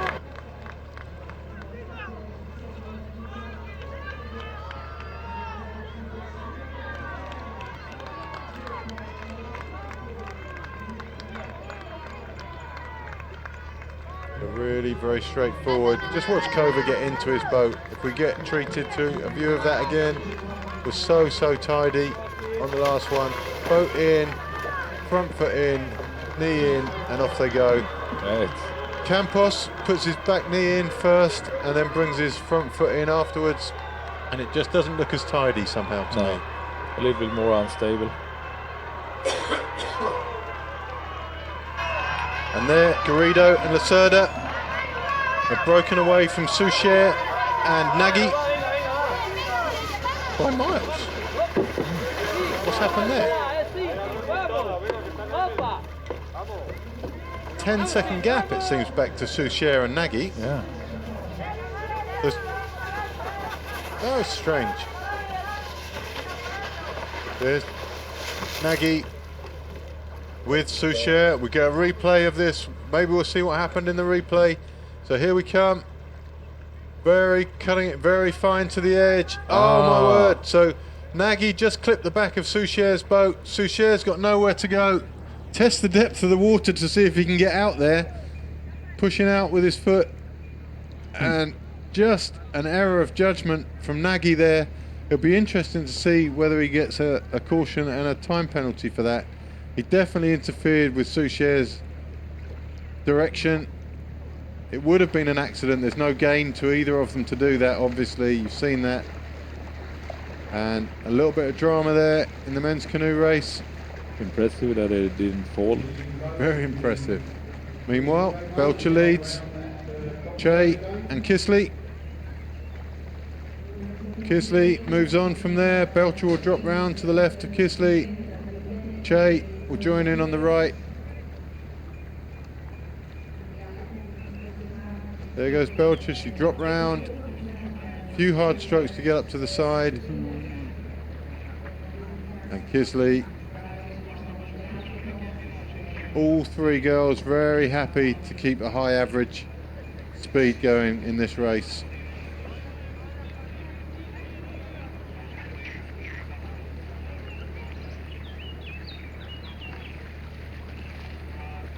My heart, Stefan, is with Belcher in this one, obviously, and a bit of national pride at stake as well. But I genuinely think if she's still with them on that last lap, they're going to really struggle to do anything with her. I agree on that. Carly, a little look over her shoulder to see the hounds chasing her down. They're going to catch her. She needs a rest now. That's Fried and Figueras. They also know it's only a matter of time. Second check. C1 out. Jan de Louis. For the Czechs, either have got an illness bug in their camp or the preparation's been very poor for this one. 2 from 2 retirements is not what any team came here for. Probably they're resting a little bit for tomorrow's C2. It's a very good point, Stefan. They may well be in the C2 and call it a day on the C1 race if it wasn't panning out their way. Pretty sure Kova will be in the C2 as well. And he's showing no signs of retirement at this stage as he fights it out with his perennial rival, Campos from Spain. Yeah, Brasina and Blue, he is doing C2 tomorrow.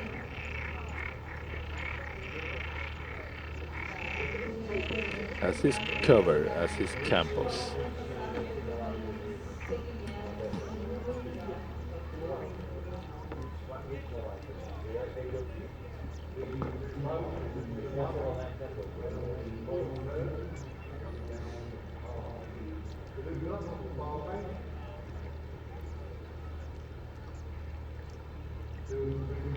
So up go the canoes toward that top turn.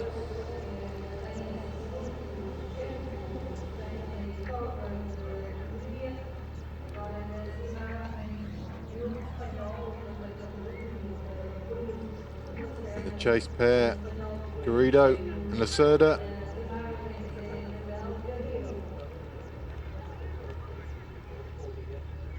Not too far behind. Nagy and Souchere. It's another 20 seconds. They are 48 behind at that turn. And Garrido Lacerda is 28. So another 20 seconds. They lost that at the accident. Yeah. And they're not exuding motivation there, those two. They look deflated. Yeah. They look like broken men at the minute. They'll have to get their act back together soon.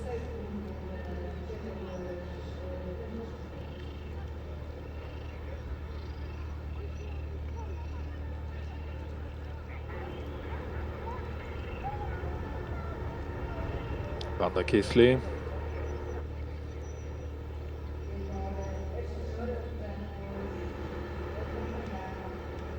Belcher looking relaxed now.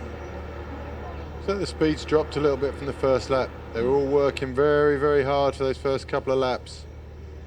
Belcher knows she can relax into these portages. She's got plenty of spare.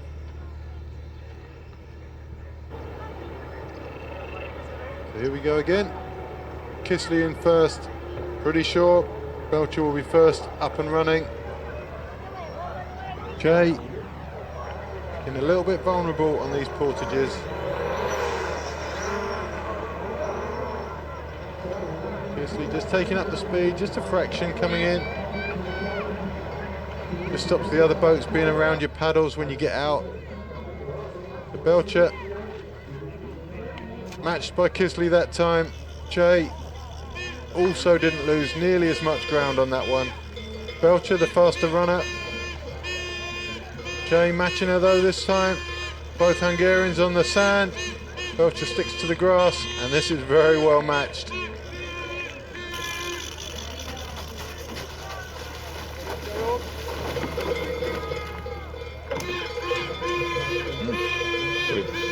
I would like to see Belcher run a little bit deeper so the rudder's not so vulnerable on the next one.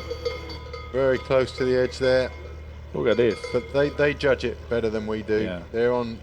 Look at this. Renate made a move there. Kisley knows this one's going to hurt.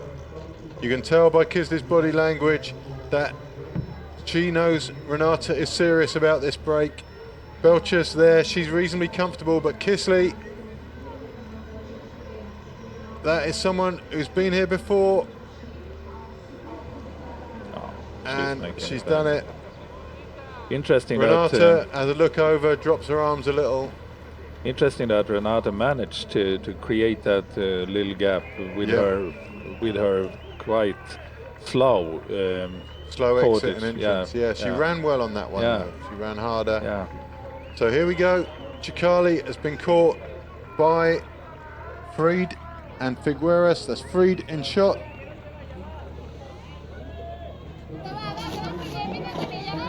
So Fried, Figueras and Chicali. Chicali doesn't want to be back here racing these girls. Oh, Fried has taken her swim. It happened so quickly.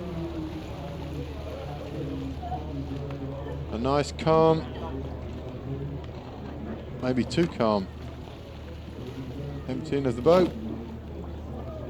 losing time, more time, and more time. So there's the leaders. I think what Renate did over this Portage was to test a little bit, test her ability to See what she could Yeah. do. Not testing the others, no, but testing herself. Yes. Yeah, I agree If totally. I do a big effort, will it pay What's the off? result? Yeah. What's Yeah. the result? Yeah. Is my technique, exit and entrance good enough? Can I do something in the Portage? She's just preparing and try to figure out how to Yeah. do this cipher. Is it somewhere where I can do some damage, Yeah. or is it not worth the bother? Exactly. Absolutely, Stefan. And you know, to watch it, if you don't watch it with those sort of thoughts in mind, it might just look like a bit of procession around. But all the time, they're weighing each other up. Seeing, you know, Renata will have. She did pull hard out of that Portage. Sure. She'd have measured how long it took Kisley to catch up. Is it worth doing that again? She knows Kisley very well Yeah. from their selection races back home. The one she fear is Lani. Lani, they've got to get the measure of Lani before it gets to the important end of this race. We're already on lap 5 of 8. That's gone quickly, huh? Yeah, it's an interesting race. Yeah.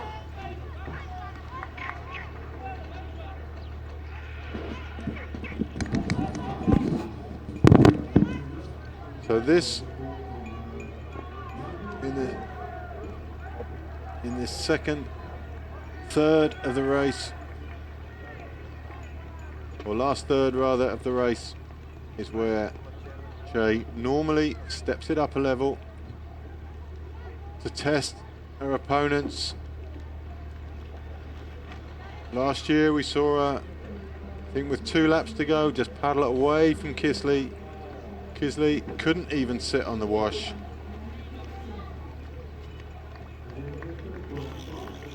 But this year, a very, very different race with a third, to them, pretty much unknown quantity of Lani Belcher. They have raced before, but that was a while ago, and Belcher takes up the lead.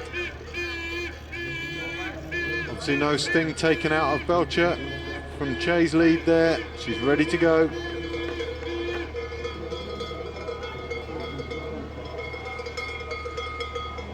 And this is becoming more and more intriguing as time runs out for Che to do her damage.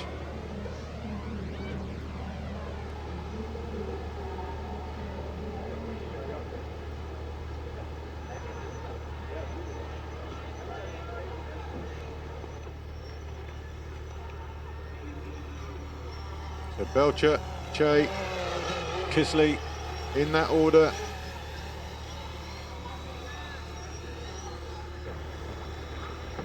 As the C2s make their way around the top turn.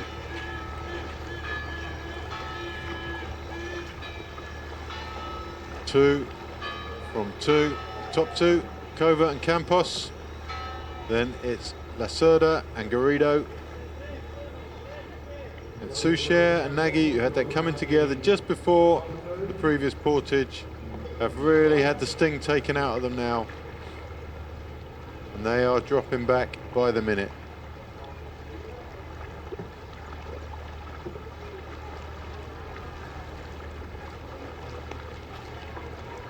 Just see them in the background there. Turn judges watching intently as those two go round.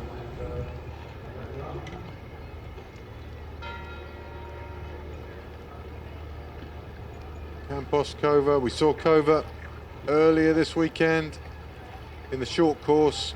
Blistering finish in the short course race.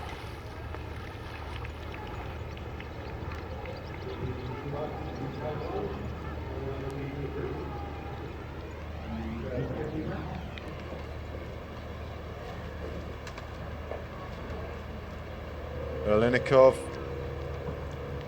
heading upstream to that top turn as the other guys come back towards the Portage. Olenikov lost the company of Jan de Louis, who retired on the last lap. Both Czech paddlers out. We're down to 8. No, we're not. We're down to 9 because we started with 11, 2 down, 9 left. Sums never were my strong point.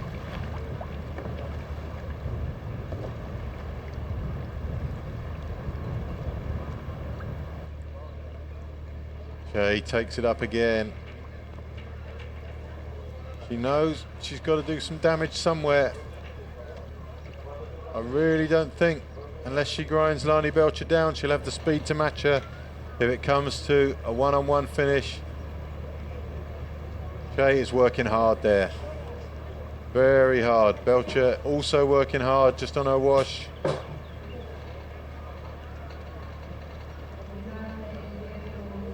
Both breathing heavy.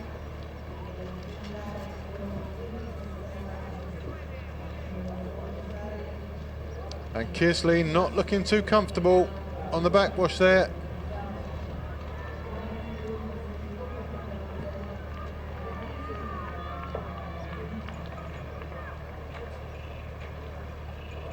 It's looking hard for Kisley.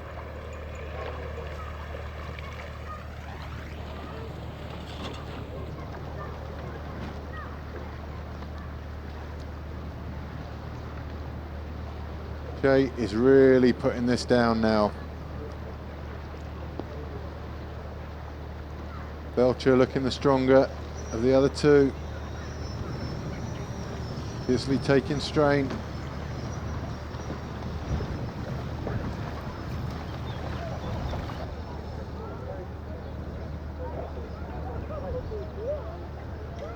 As they cross over with the leaders of the men's canoe.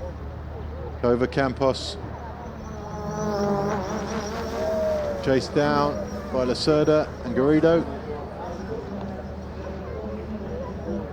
That's not a chase I can see coming to fruition. It's going to be 2 and 2. It's going to be a couple of tense battles fought out for medals in those pairs.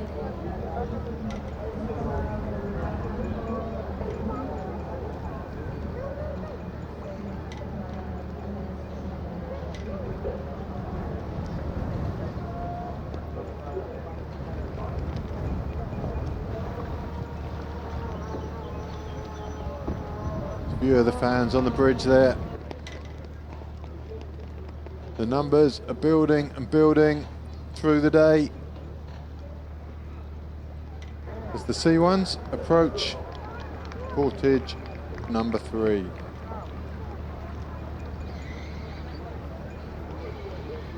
Over Campos, no stress, no fuss, just a process for these two.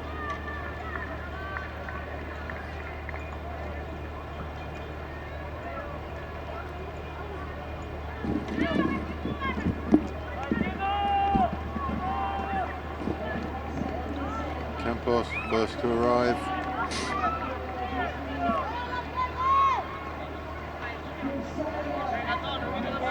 Can't see anything changing. Campos very tidily out of his boat.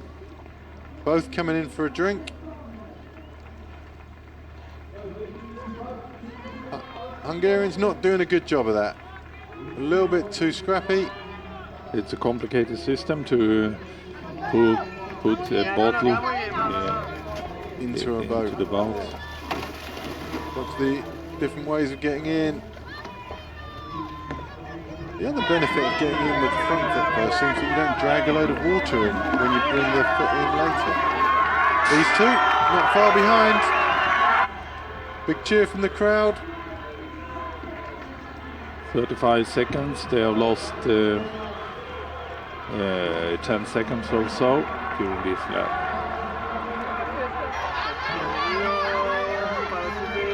Change the side there.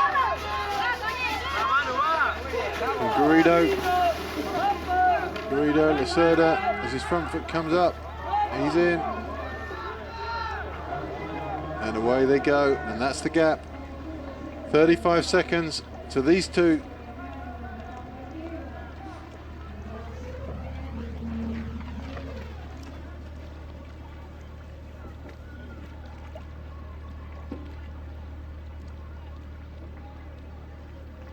There's the women. Belcher leading. And time for Che is beginning to run out.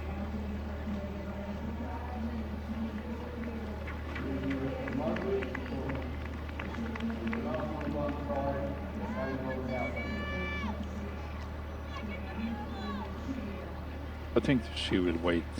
She'll wait to the second last portage or the second last portage where with one big lap to go. Try to do something before the portage or right off. It's going to be very hard to do damage. On the way up, when you took a little break there, Stefan Kisley looked under a bit of strain. She was dangling off the back a little bit. Che was really pressing on, but no damage being done really to Belcher. Once again testing. Chicali and Figueres now alone after the Portage incident for Freed that we saw. Freed on her own out the back. She stopped, fell out, emptied her boat. She's on her own for now. Chicali sticking to her task. Wasn't where she wanted to be, that's for sure. But a job to be done.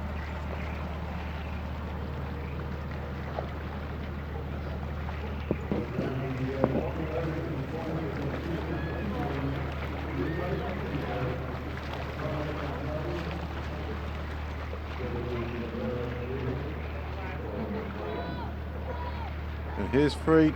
She'll be ruining the day when she took a swim.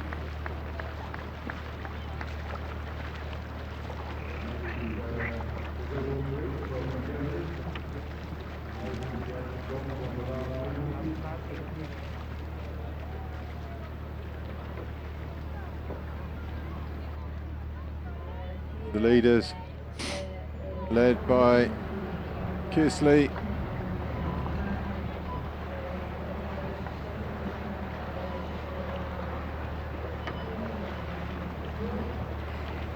Still looking strong.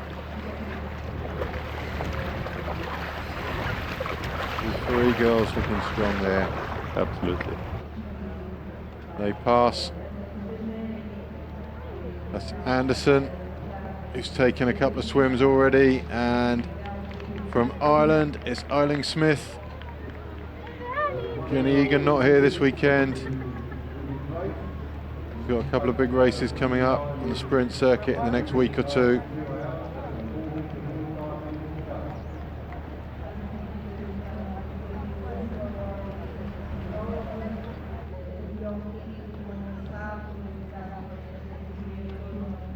And the next Portage looms for these three.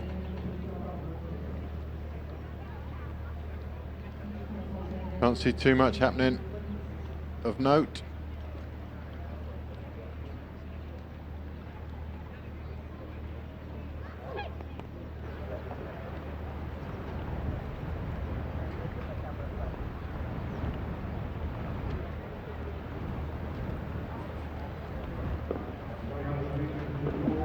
So, while we're sat here in Portugal, the rest of UK canoeing is sat at a regatta in Nottingham. Selections going on there for sprint stuff.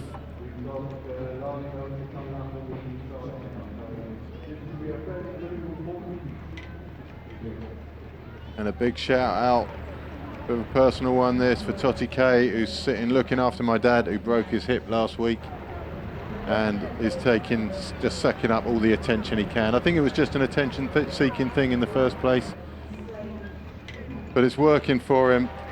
He's got the best of the best in nursing there. Cheers, Totty. And as the girls come in for the Portage, Lani just squeezing up a little bit on Kisley. They're going to come in. Looks like side by side here. Or it could have just been the camera angle, of course, Stefan. Yeah. A bit of bad commentary, but it's definitely Belcher, quickest out of her boat again. Che not going to be able to do the damage, I don't think, on this one. Kisley's got her measured. Lani, interestingly, ran on the grass last time. This time she's chosen rather to restrict the room the other two have got for coming through on her inside. Happy to suck up the harder run in the sand. Che very nicely in her boat. Kisley seems to struggle getting in. Belcher, tidy in, tidy out. Che switched side there from Kisley, jumping in on Lani, directly on Lani's wash, just to make sure if Lani do something there, she will be there. It's all that kind of thinking also in the run, to always do exactly, precisely the right moves. She has some experience. Quite a lot of experience, Stefan.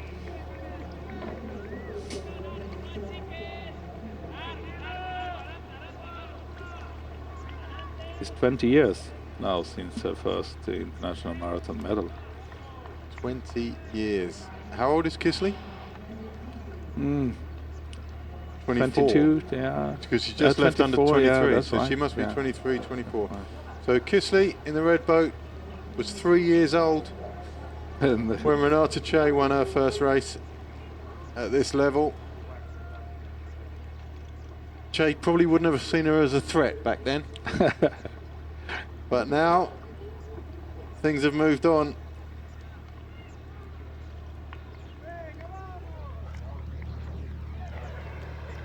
And Chicali and Figueras in for their portage.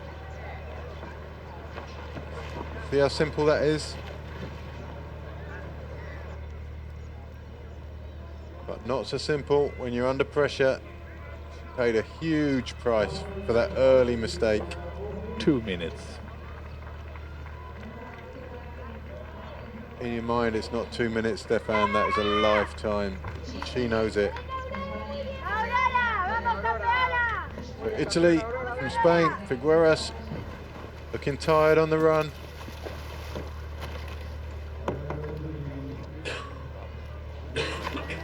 Oh, Figueras now filling her boat up with water. Hopefully her pump works. She'll get some of that out. Rather paddle away and stick with Sakali. Pump out once they're moving, rather than stop and empty and lose Chicali. One of the reasons we have seen so many paddlers stopping emptying their boats is that the sand on the portage is dragged into the boats by the feet, so the pump stops working. Okay, very good point. Pumps massively temperamental. They work every day in training, without exception, and then on race day, invariably they have a problem. It's a little ball in a valve in the pump, and if sand goes in there, they get stuck.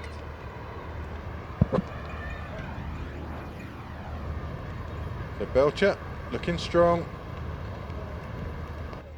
Kisley and Che matching her stroke for stroke. They're just going to begin to overtake the tail enders in the C1 race. So we're on lap 6 of 8. 2 big laps to go and 1 small lap. They're going to catch up with Poland's Jakub Brodka.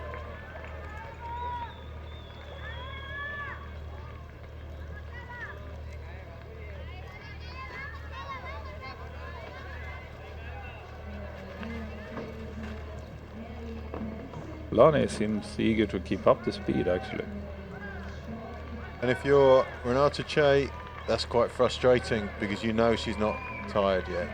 So Che's, I think, tried a couple of times to take the sting out of Belcher, and so far, not successful. I'm a little bit surprised anyway, because Belcher has the speed from the sprint. So Yeah, so you wonder what the gain is from Yes. pressing on like that. Yes. They're certainly under no threat from anyone behind them.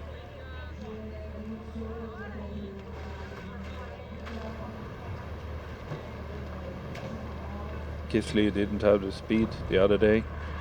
in the short track in the sprint. So Oh, she was caught very short of speed yeah, by Horvath in that. She didn't have an answer at all to Horvath's turn of speed on the finishing. So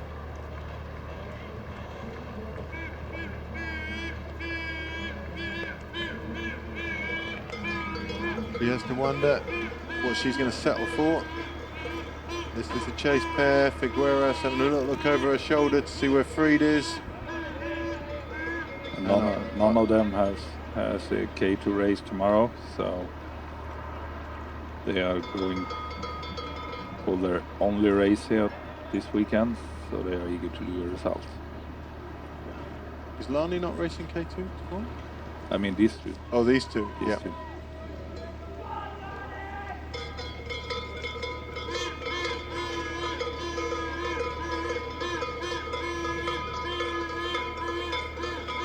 So Figueras and Chicali fighting it out.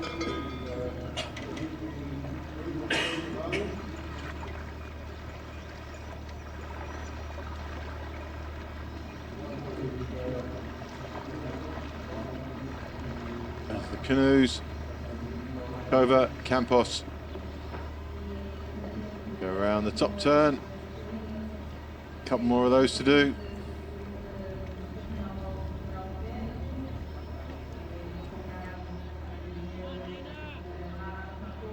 The tide has come in even further. He was only up to his shorts earlier today. That's commitment to your profession, Stefan, right there. Absolutely. There's a man. He used to be around on all No these danger. races. Yeah. No danger is too great for a photographer of that quality. I don't think the sharks are in there, but crocodiles maybe in a river like this. And pikes. Piranha. But he's prepared to take that risk for a good photograph. Ollie Harding, he sits on the riverbank taking his. There's no commitment in Ollie Harding's photography. He stayed dry for the day. We saw him earlier.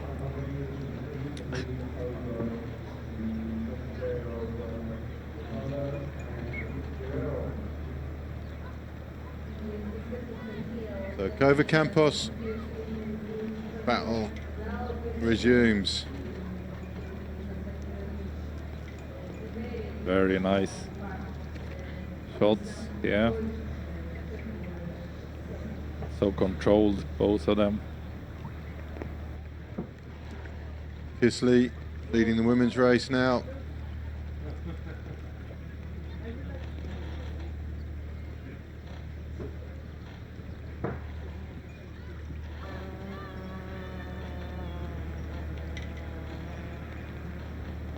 Speed is down again.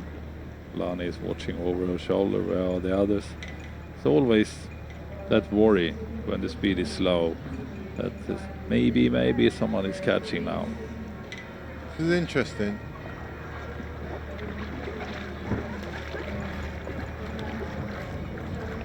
Not sure if there's worry that they're going to catch up. You just have a look behind to see how long you can be playing these sort of games without getting yourself into trouble. So Che takes up, Belcher on her left, and Kisley, as we saw on the last lap, happy to sit in that half V.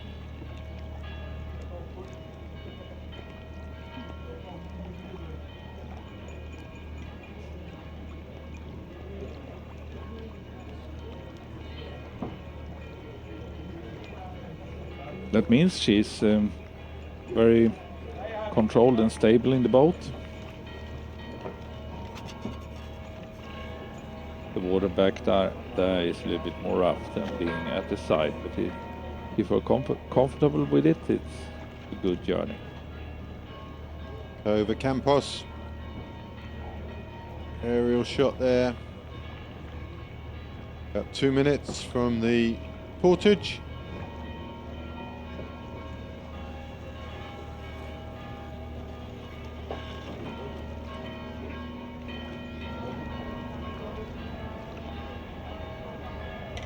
A little bit slack in the second group as Garrido and Lacerda. You can see them up by the camera pontoon. A good minute behind now.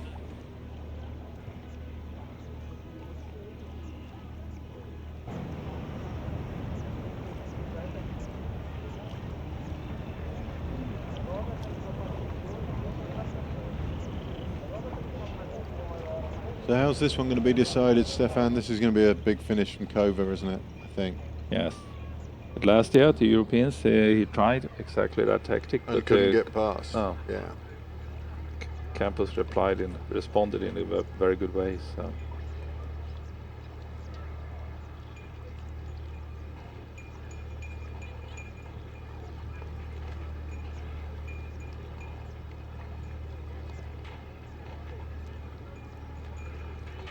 Last year, the European Championship was in Spain. Campos was very eager to win in, and he said he had specifically trained to do that for that race. I remember your interview afterwards, and he said that was the plan, and everything went to plan, which doesn't always happen, of course. Campos, Kova.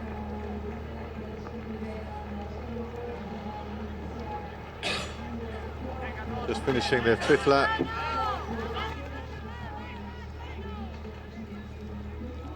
Two more Portages after this one.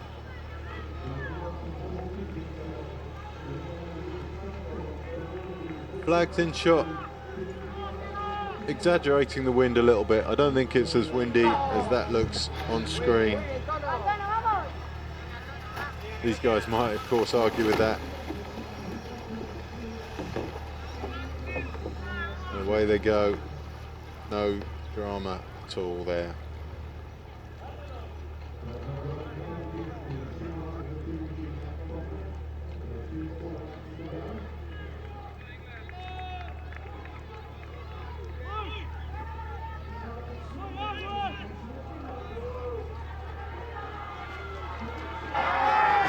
Well, through the Portage. Portugal, you can hear that. Comes Lacerda. The noise levels go up. Lacerda through the drinks lane. Garrido is running hard with intent here.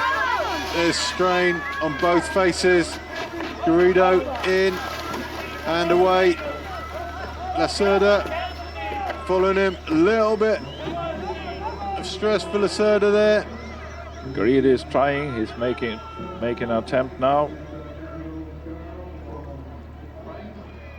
Oh! Oh, there no goes way! Lacerda. No way! Did he hit the bottom? Or No, just... no. He didn't look comfortable getting in. The boat had a bit of a exactly. lean on I it. think he needed to adjust somewhat, Yeah. and then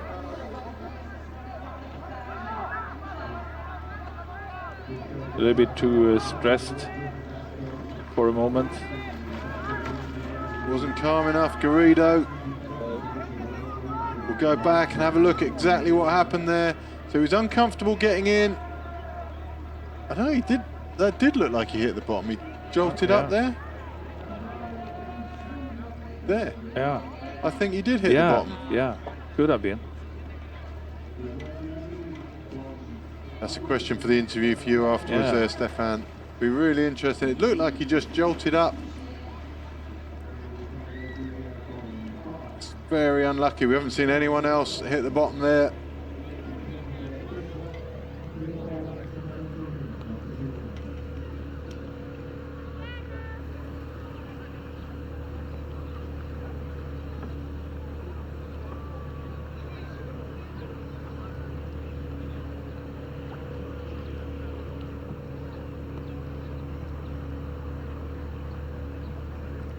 Here we go. This race is drawing towards the sharp end. The C1s rather. Go around the top end. We've got Belgium's inner Veerstraat there. Been overtaken by the C1s. Not allowed to sit on their wave. Which must be a bit of a frustration as a wave like that comes past you. You must think, oh, that'd be nice.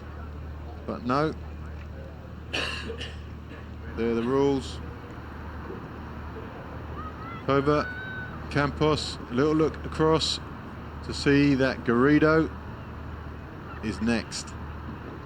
Lacerda recovering from his little swim. He's pretty much, I think, out of the picture now.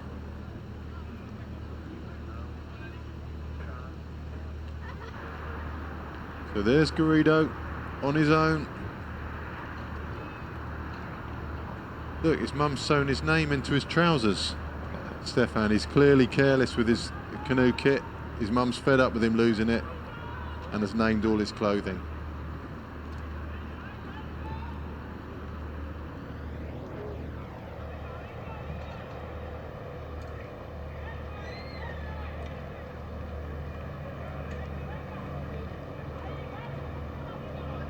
So Lacerda.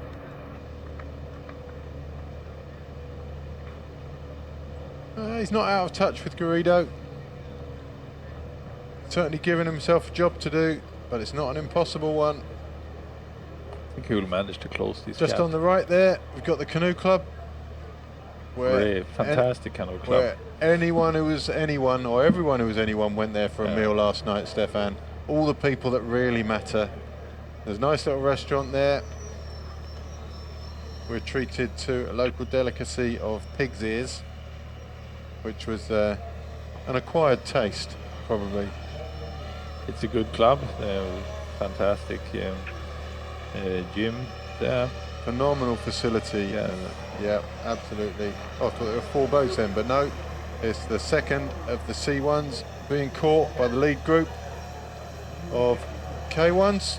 Lani Belcher leading again and leading strongly.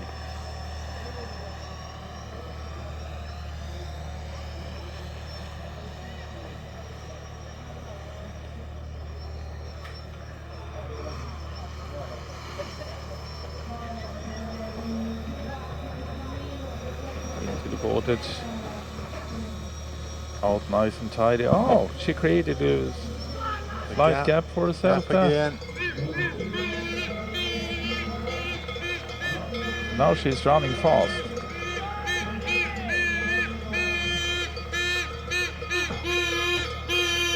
Jay wanted to cover the move. She's run past Kisley, who's the slowest on the land of the 3. Belcher in no hurry. Jay away. Kisley always the 3rd out of the Portage. None of them seems to be a very skillful entrance. So this is the last Technique. big lap, Stefan. No. Yeah, it is. It is the last big lap. And no move from Che as yet. I'm only pointing that out because it's usually me that's wrong, Stefan. Sure. And I just want to make a point that this time it was you. So this is going to come down to a final portage and a final short lap. Unless something really spectacular happens here, and I just can't see that happening. I don't think Che's got the firepower to damage Belcher at this stage.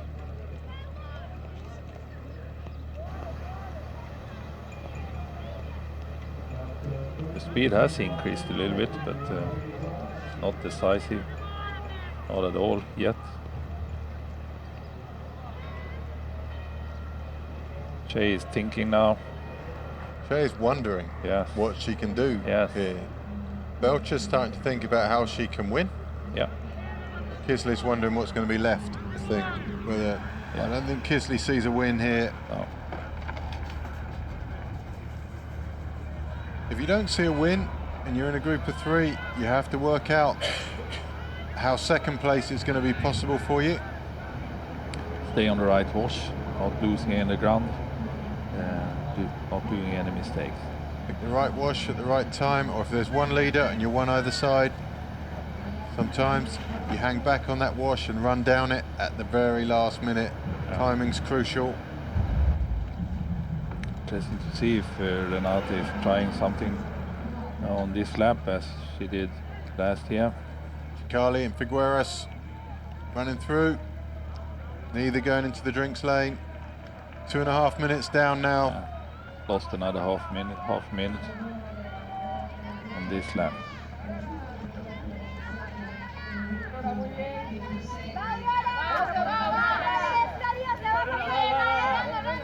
A bit of caution getting in. Saves you an awful lot of grief.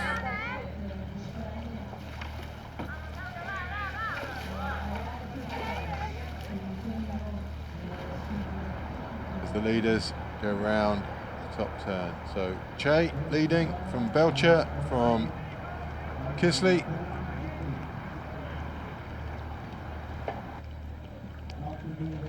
Further 30 seconds back to Chasers 2, which is going to be Isabel Freed on her own. She's lost 30 seconds on that lap, or 35 seconds, most of which was lost when she took her swim.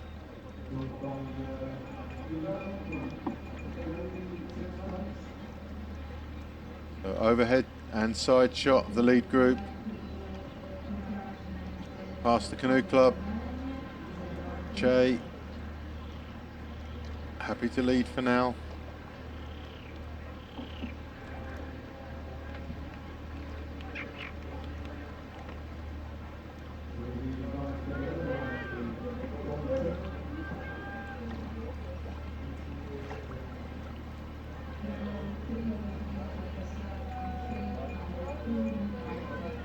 But no more. Belcher also not wanting to lead, so she took a drink at the same time Che stopped, but now going to go through.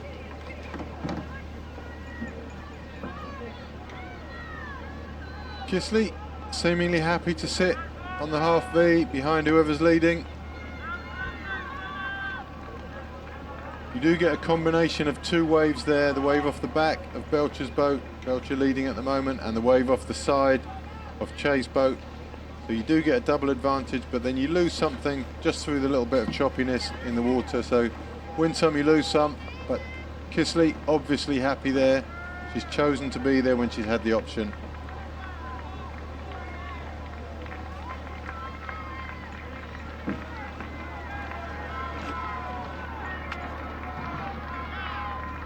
Carly Figueras still heading up to the bottom turn there, while the leaders make their way back to the bridge.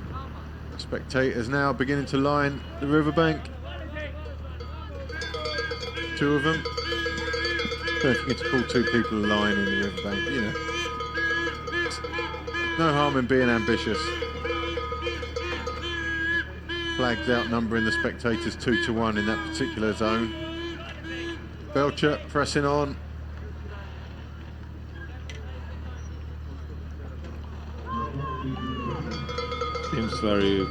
She seems very comfortable to set that kind of speed.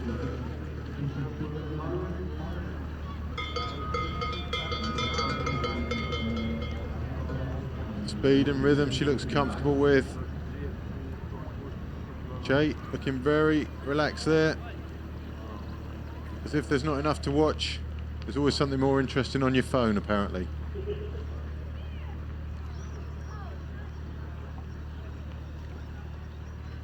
You've got canoe races, you've got Romans on horses, you've got lovely scenery. Nothing beats Facebook.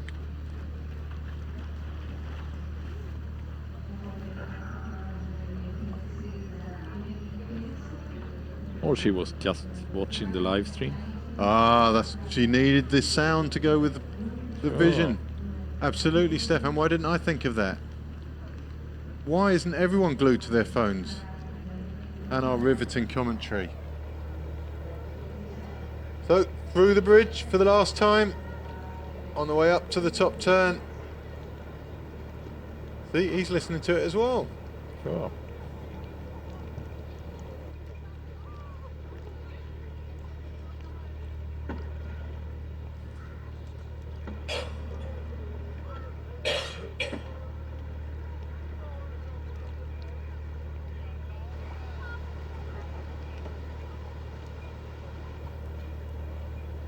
Belcher done enough. Starting to get a bit of thoughts of conservation going on now. Forcing Kisley to do some work there.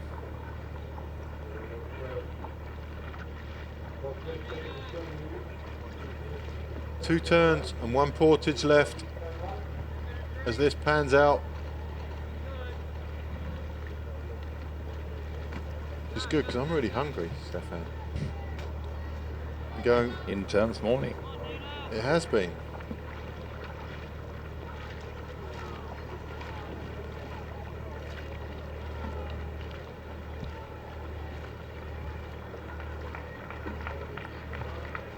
Kisley in the lead.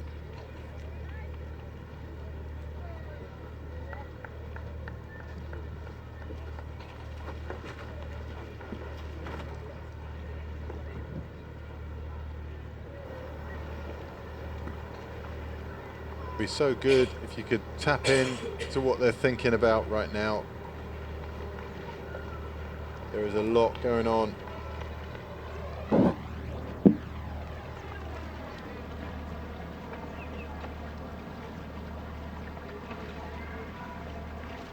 Last bit of refueling. I would be surprised if anyone is doing anything for the final portage. I'd agree. No, I don't think anyone of them have confidence enough to trust their strength, their ability to make a decisive move here. It's gold that counts for these guys now, especially Lani and Renate.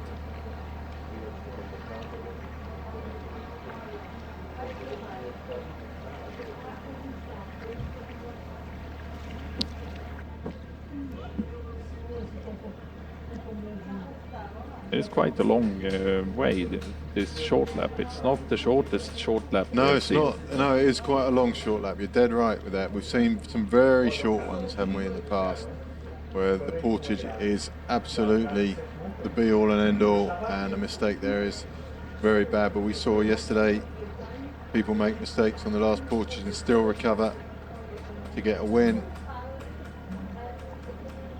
These guys are also saving strength into the final portage.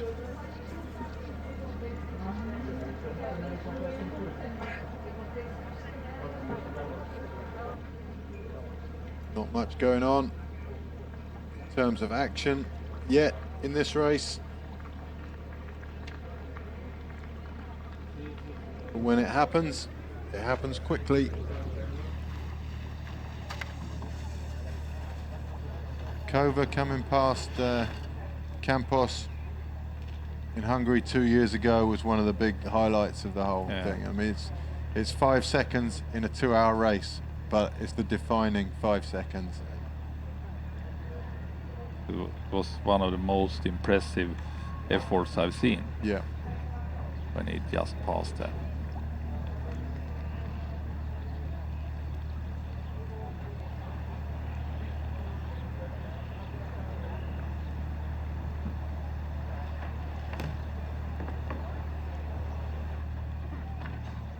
So, second to last portage for these guys.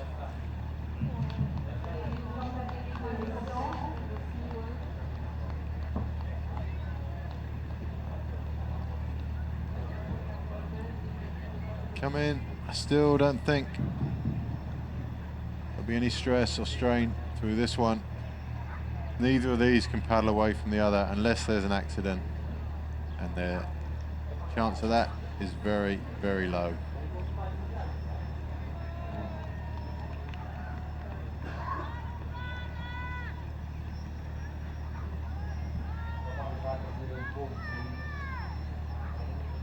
So in they come. Campos leads Kova into the portage. It's good to see a rear view of that from above. The drone follows them through the portage for the second to last time.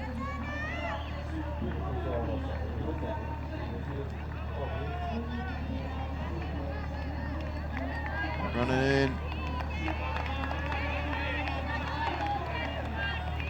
Campos in first, knee in, foot in, Kova, foot in, knee in. 2 different ways of doing the same job, both very, very efficient.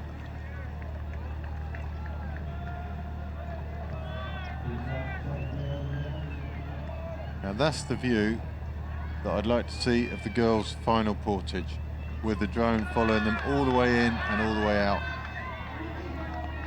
You see quite a lot from that, and it would be really cool. Kova being allowed to lead by Campos. Very nice shot.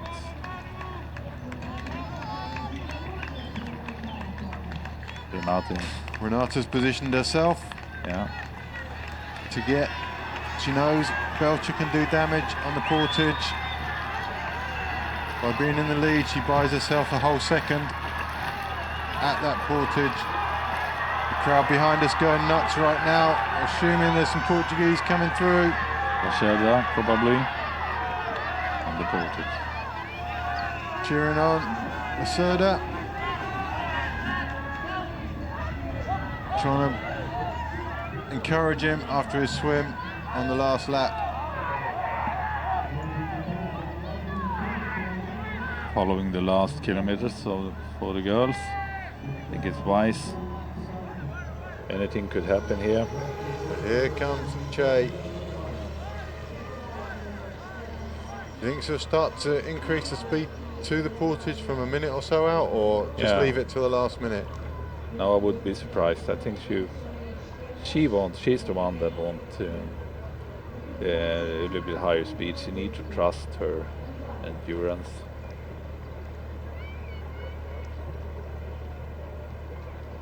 She needs to try something.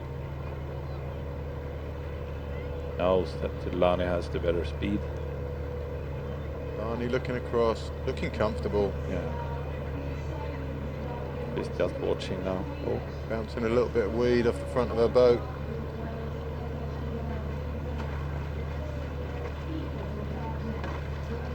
Okay, strong. Kisley. Kisley looks also confident. She also looks, yeah, and she looks mean as well. Yeah. She's still got some intent in there. Absolutely. She hasn't resigned to third, that's for sure. Chikali and Figueras going round their final top turn. It's up to 3 minutes now. 2:42.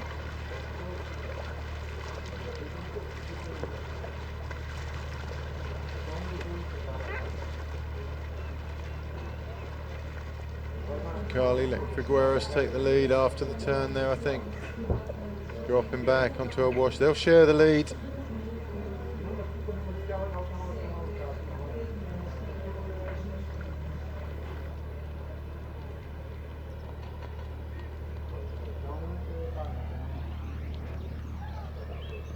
Fourth would be a good result for Figueras. Keep her cheerful. Chikali maybe not so happy with fourth.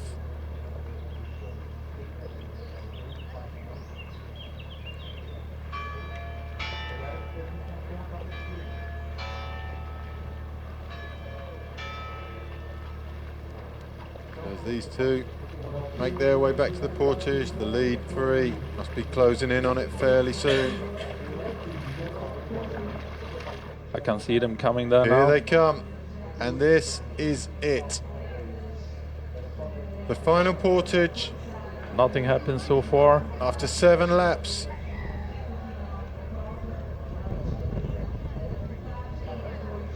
Che hasn't increased the speed. She hasn't done any damage beyond just attrition. Something needs to happen now, soon. Belcher looks comfortable. How long does she manage to wait before adrenaline takes her? I think she's running out of ideas, Stefan. Just the 50 meters to go to the portage now. There's going to be some hard running going on here. Oh, we are going to be treated to the drone shot of this. This is ideal. This is perfect for a last portage. Perfect footage for a last portage. Belcher speeds up. Che, strange angle to come in. Belcher's up and away. Che's away.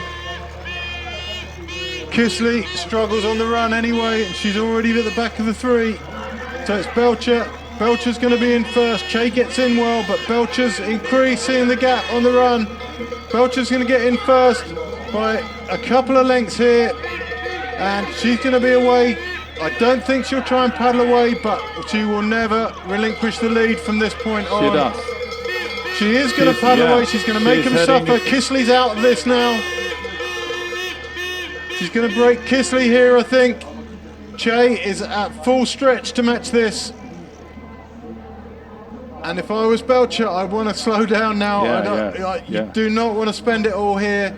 Kisley's done. Belcher versus Che, and Belcher. She keep on going. It's a risk. It's a risk, but Che is, she's comfortable there now. Che's comfortable. You see Che's comfortable, you have to back off. Yeah. But I think Belcher's keen to break Kisley fully. But I think that job's done. Even if Kisley closes down now, there's nothing she can do. So Belcher either very, very confident in her ability here, or just a little bit too eager. Che breathing heavy. There's no relaxation in there. No. But she is on the wash. Kisley's out. She's done. It's one-on-one, Belcher and Che. And Belcher has the dominant role at the moment.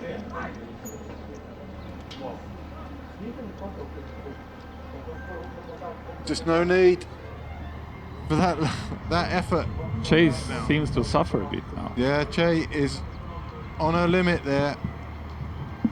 But I think as to is Belcher. If I was Belcher, I'd rather take Che on a short sprint than on this, though. This is going to be tough. Very tough. Very powerful strokes from Lani there. He doesn't let Che come through. There's no way Che is getting in front now unless Belcher can have no say in it. Belcher's decided that Che is remaining in second from this point on. Here she goes again.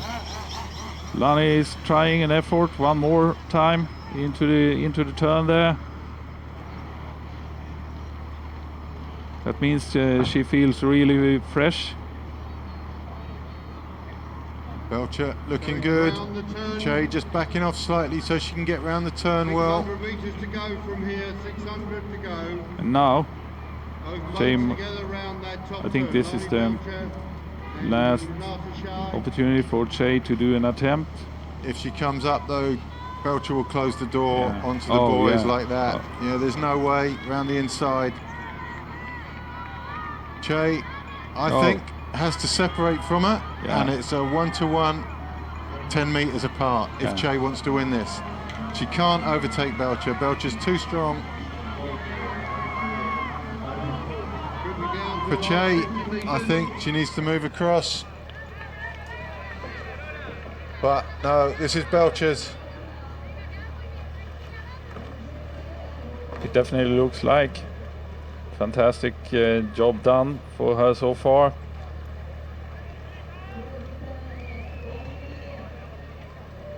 Here goes Che. Here goes Che now. This is it. This is the big one. Belcher matching her stroke for stroke. Che just inching up slightly. There's only 30 centimeters in it. Here comes Che. She's going to go past. Che now 1 foot ahead. There's nothing in it, but it is definitely Che. Unbelievable. Amazing. I never thought she would have that in her. I don't think Belcher saw that coming. Belcher's paid the price for that strong lead up to the bridge. But it's still... And that is unbelievable. That but was Belcher's decisive. It's still a 200 meters more to go, so... But it was decisive. Oh, that's brutal for me. Absolutely brutal. Oh, no way. Che just comes up with it. Year after year. Yeah.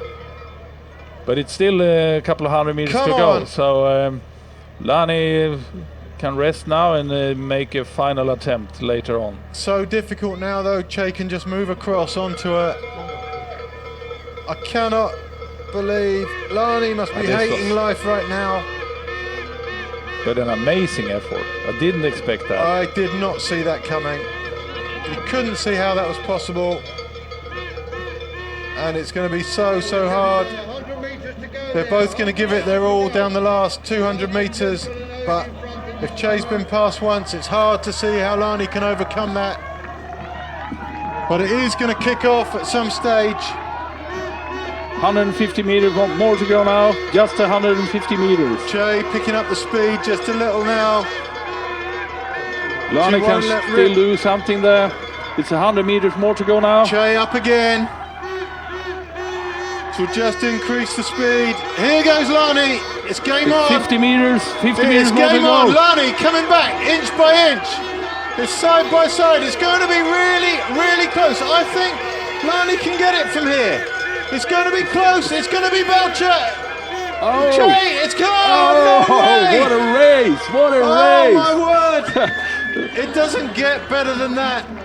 The last 2-3 meters, lost Oh, both lengths my that Che word. passed and got her 19th gold medal. That Absolutely amazing. is phenomenal. What a great race. Lessons to be learned. These two are going to meet again in South Africa. Absolutely. And that is going to be one of the highlights. Kisley there in third, a strong third, but no match for the other two. That was the best. That was the best. What a great race.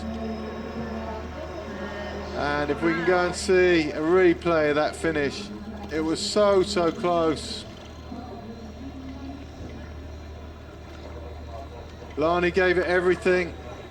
I think when she looks back, she's going to regret paddling so hard up to that last turn.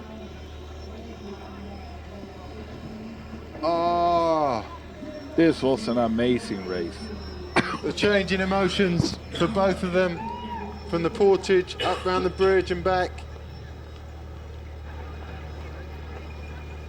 Fantastic. And she's done it again. We should do an extra portage there. Not done enough portages for the day. So here's the replay. So, so close. About 30 centimetres in it there. Che held her off. Very brave of Che not to stay close to her there and to move away. Allow Lani to move away from her. Che confident she could get to the end. I don't think she realised quite how close it was. I also think that Lani is quite pleased with this race, coming back to marathon and getting a silver medal immediately. That's great. Both her parents are both in the national teams. They should be very absolutely. proud. It's Christine yeah, and Robin.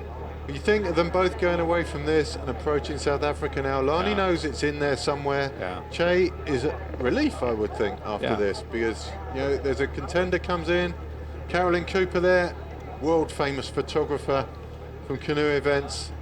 She's got the Australian heritage. She knows Lani's dad very well. So heartfelt congratulations there. And there's Renata having a chat with her crowd over in the background. Or maybe not. Maybe no friends there for Renata today. She's just resting there. Just resting on the railings. What a great race. And here comes Chikali. She's broken away from Figueras and she's going to be fourth.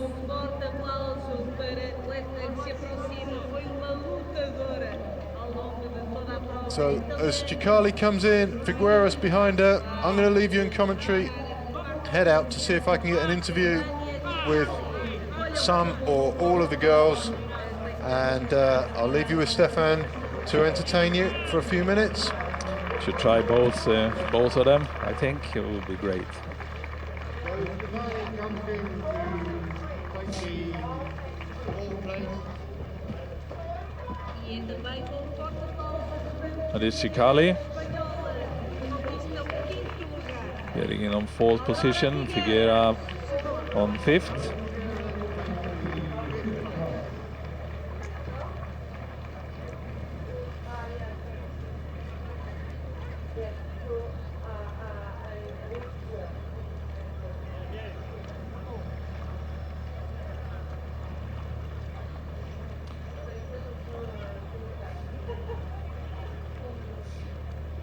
And soon it's time for another big challenge.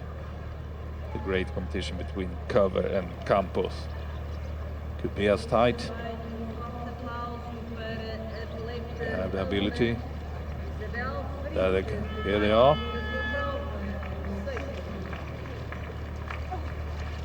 Approaching their final portage. Very neat paddling from both of them. Looks like they are doing C2. Both of them excited to the final portage and what is coming after that portage. I don't think any of them will risk anything over the portage. They will try to make it fast and tidy, not losing any ground, and then wait.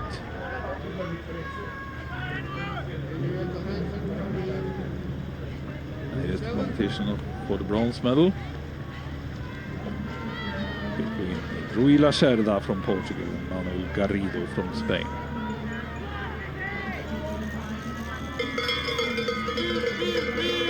Finishing now on 6th position in the latest race is Hansen from Denmark.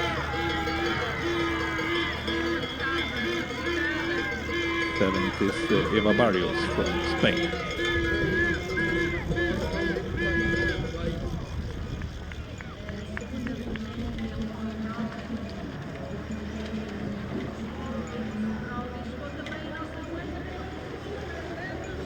Now we can see the two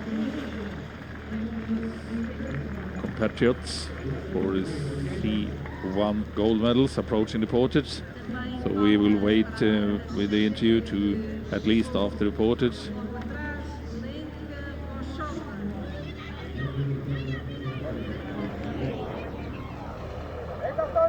Manuel cover and Martin cover. Into the portage now, nice and easy, no attempt yet.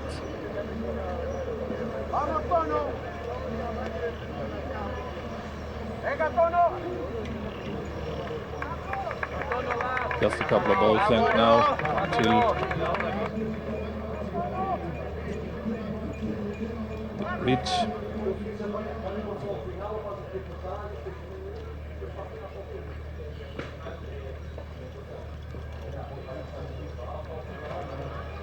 Nice and tidy, concentrated, both of them. Totally focused. Campos is up and cover is up in a nice and easy. Campos is a very good runner, so is cover. But we are used to see Campos running very fast over the portage. Cover is a little bit quicker to in the entrance moment. Both of them together.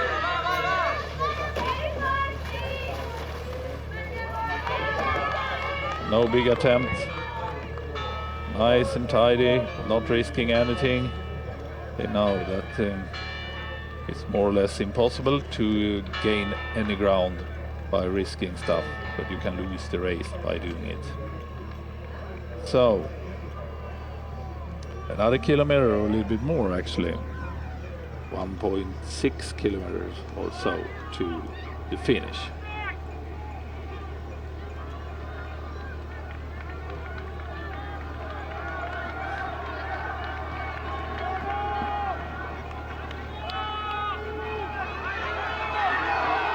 Second group, and here is full speed ahead is Rui Lacerda, the Portuguese Rui Lacerda on his home waters, trying to be decisive for the bronze medal. Rui Lacerda, Portugal, into the portage.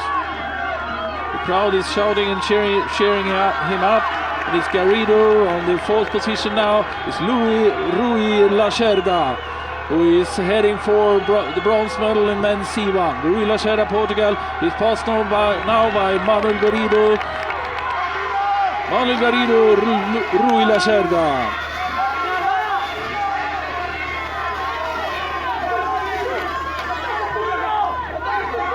No mistakes now. Nice and tidy from Rui Lacerda. Here's where he fell in the previous lap. Lost on both lengths also here in the entrance. Need to practice that a little bit specifically. But they will probably be together once again before the final turn.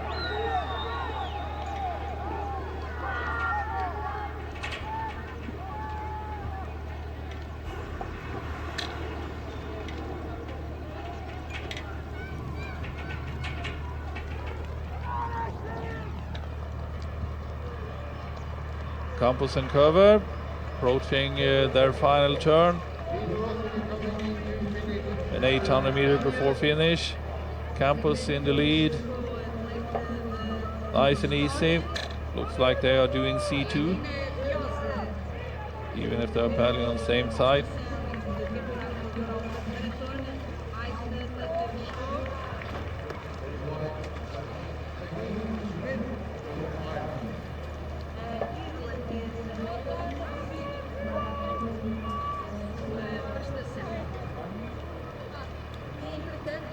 Into the turn then. Campos leading, leaving good room for cover. Controlling their boats in this turn perfectly well, as they should, these two giants. They know each other so well, these two. Just looking for any mistake now and waiting for their own attempt to happen. For the bronze medal is still Garrido. Lacerda doesn't seem to close this gap. Bottom turn for the last time. This gap created in the Portage by the fast running Garrido.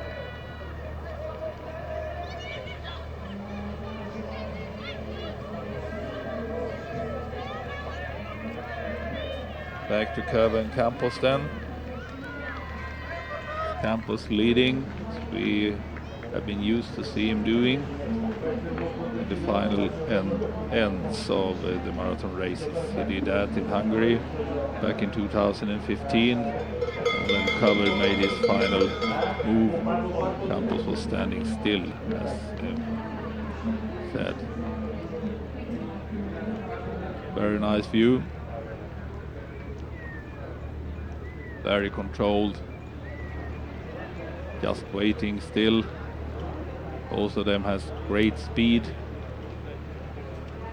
Cover used to be the strongest one in the sprint. And here comes Cover. Here comes Cover. He's taking Campos on, and it's Cover. And Campos responds. He responds beautifully there, but it's Cover. It's Cover that is flying now.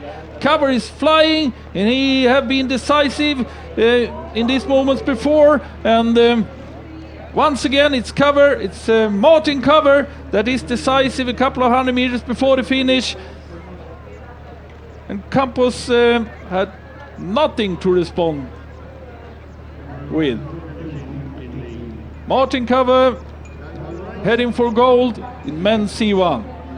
Another decisive victory for Martin Cover, the winner of the World Championships in Brandenburg, the winner of the World Championships in Gö, only beaten last year in the European Championships by Manuel Campos, but here on these waters, Cover is the winner once again.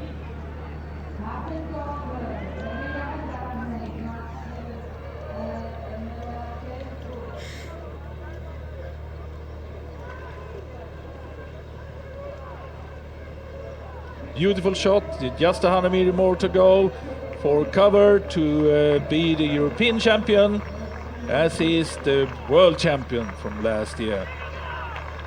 After this, heading for South Africa, we are looking forward to another competition between these two C1 giants. Martin Cover, world champion for Hungary, European champion for Hungary 2017, and Manuel Campos, silver for Spain.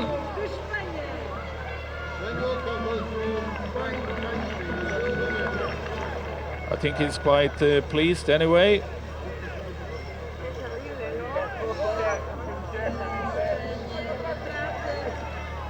Good friends as they are, these two guys. dominating the C1 pedaling of the world for many years. And for the bronze medals, it's gonna be Spain. Spain for bronze as well. It's Manuel Garrido. Manuel Garrido who made a decisive effort over the final Portage, and is bringing a bronze medal back home to Spain. Spain and Manuel Garrido, bronze medalist. And he's so happy.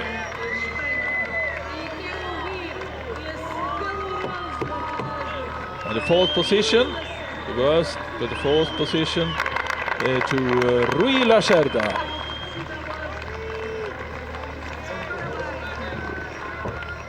Portugal, Rui Lacerda.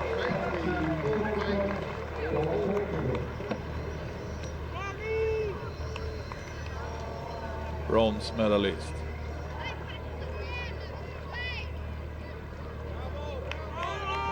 Same position, fourth position is Rui Lacerda, the same position as last year.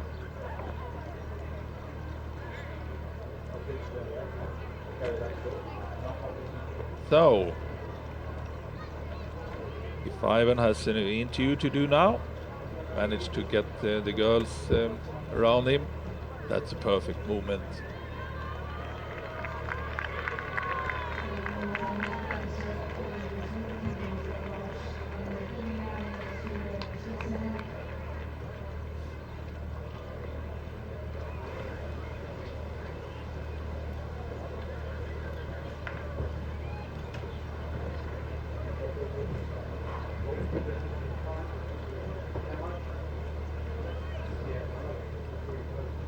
Very exciting morning.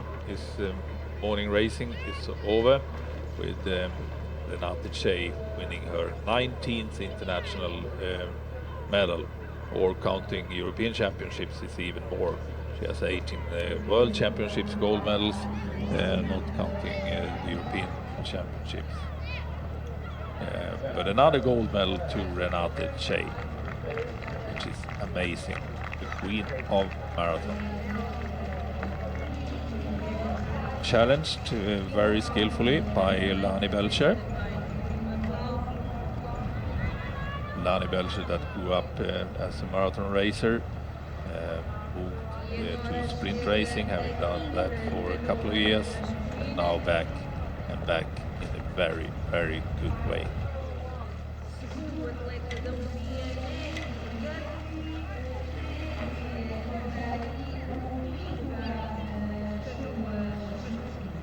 And on the third position is Wanda Kisley. One of the coming young female paddlers from Hungary. They have a great group of youngsters coming up behind Renate Shea, doing great marathons.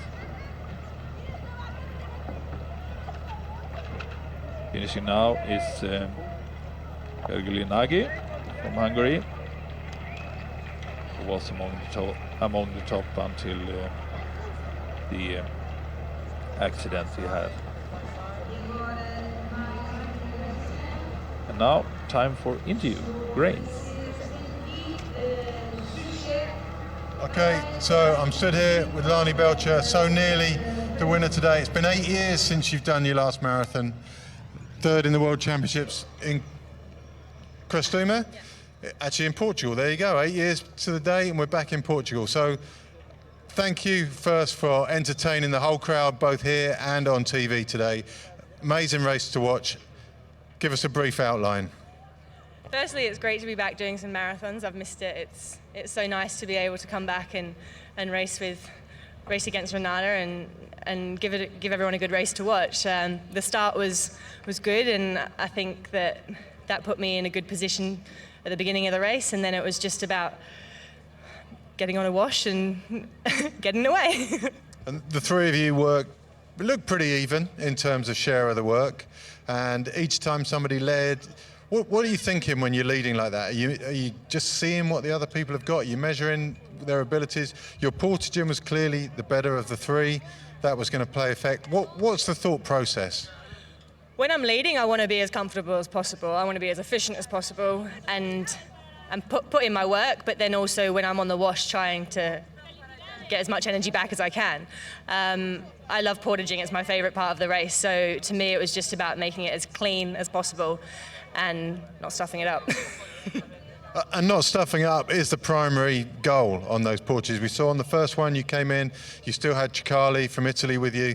One little stumble from her and it was race over. On the last Portage you saw with Van der Kisly, a little bit slow getting out of the boat, and for her, again, race over. The margins are so fine.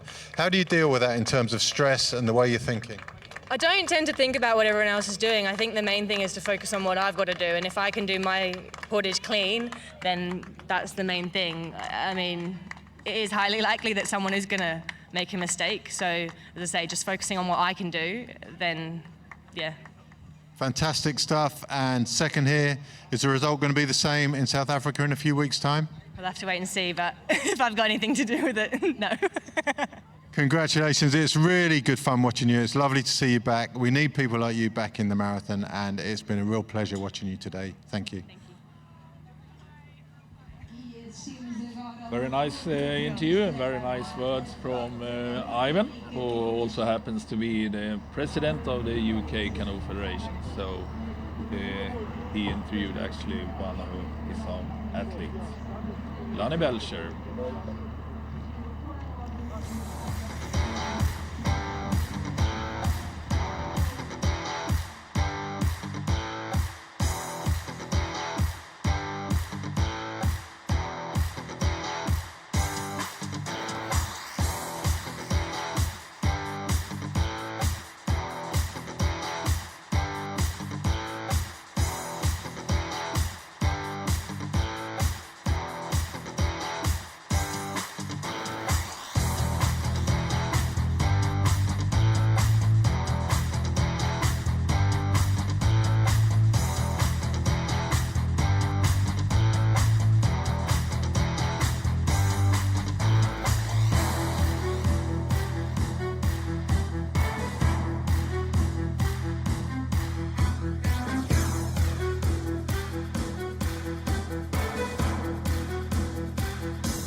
After this great highlight session, here is the results. Winner Renata Che from Hungary, and second Lonnie Belcher, United Kingdom.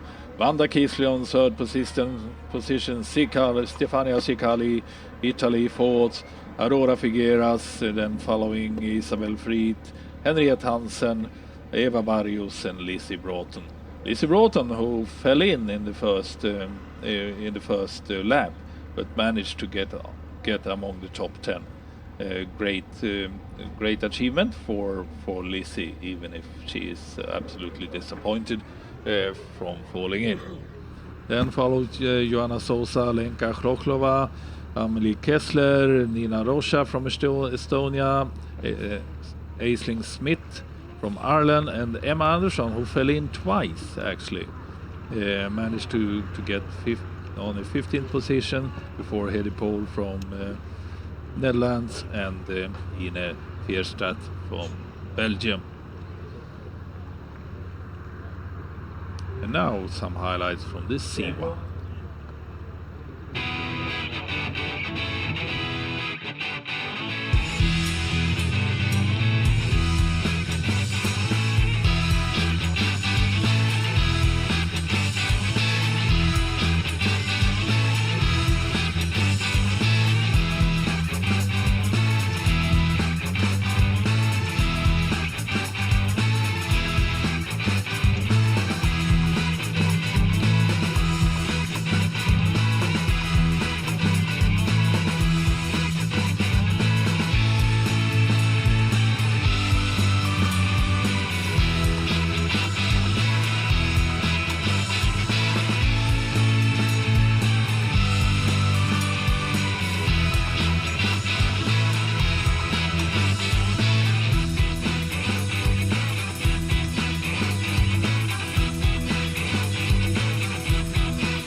A great summary of the men's C1. You missed the in-sprint there, Ivan. I watched it on the big screen, Stefan. Yeah. So I didn't miss it entirely, but I did miss commentating It was very similar to what we experienced in Györ, actually.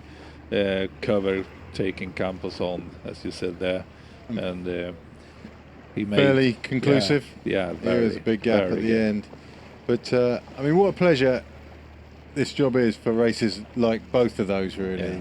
I mean, it's certainly no chore being in the commentary box for that.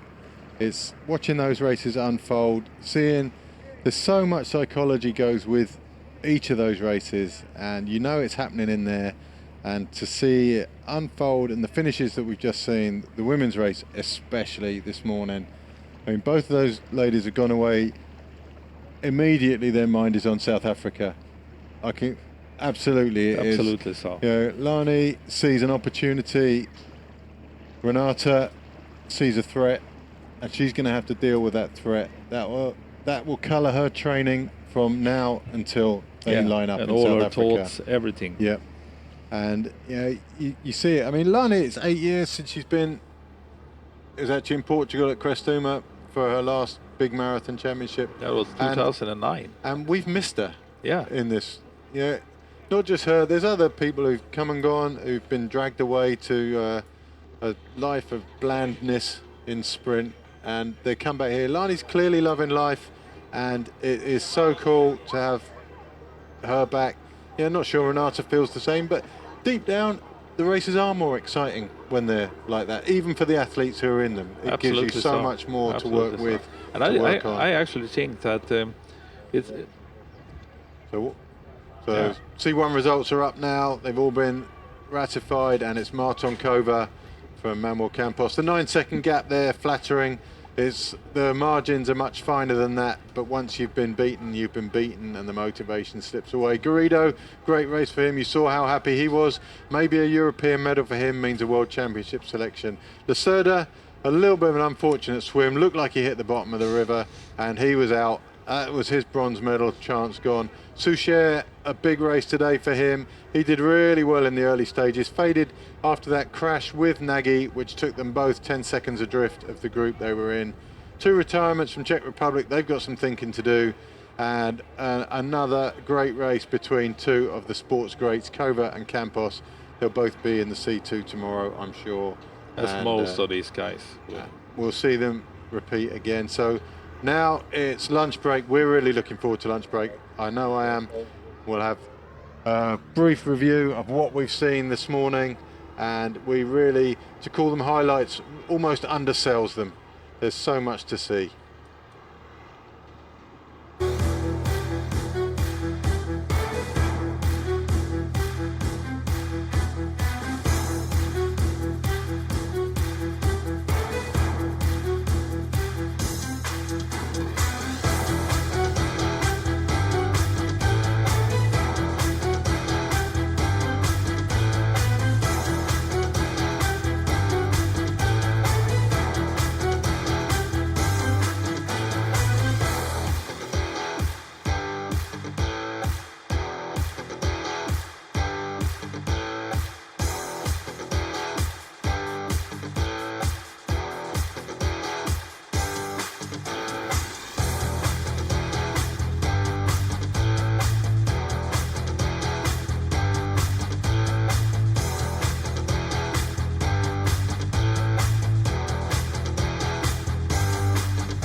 So a few minutes break now. We're back at 2:45. 2:35 actually. We started.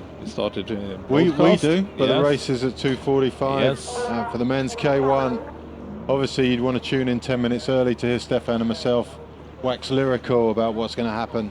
But that gives us very short time to get some lunch. So we're out of here. 2:45 the men's race, 5 o'clock the medal ceremonies for everything you've seen today. And between now and then, we're off for a quick sandwich, and we will be back in about 10 minutes.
Okay, Stefan, so a quick lunch there. We're still eating the watermelon off our plates. We've run over from the VIP tent where we belong, and we are back for an afternoon of racing. Just the men's K1s on the course this afternoon, but this morning we saw the women's K1 and the C1.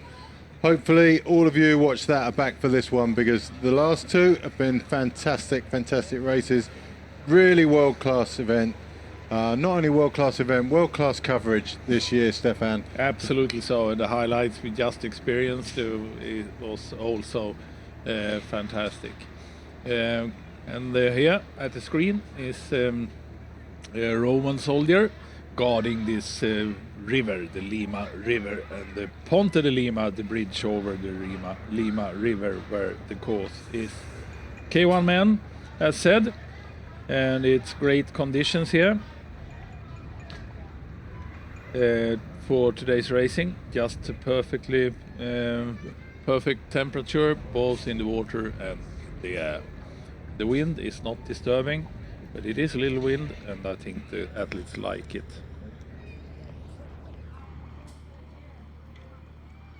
Course for the afternoon, the same as it has been. Quick overview for those joining us for the first time.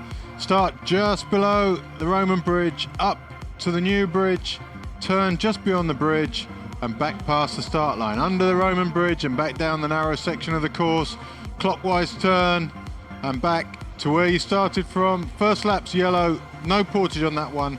Subsequent laps are the green line here, back under the Roman Bridge, round the turn, and this time on your return under the Roman Bridge it's a left onto the portage, out, and then the final lap marked in red is round the top boys and straight back to the finish in front of us here in commentary.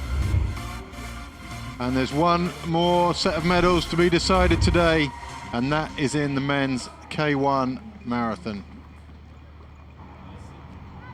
Yes, indeed, and the last year's winner was José Ramalho, and the last year's World Championships winner was Hank McGregor. Yes, this is the European Championships. He does not take part here, but we will meet him once again in South Africa later this year.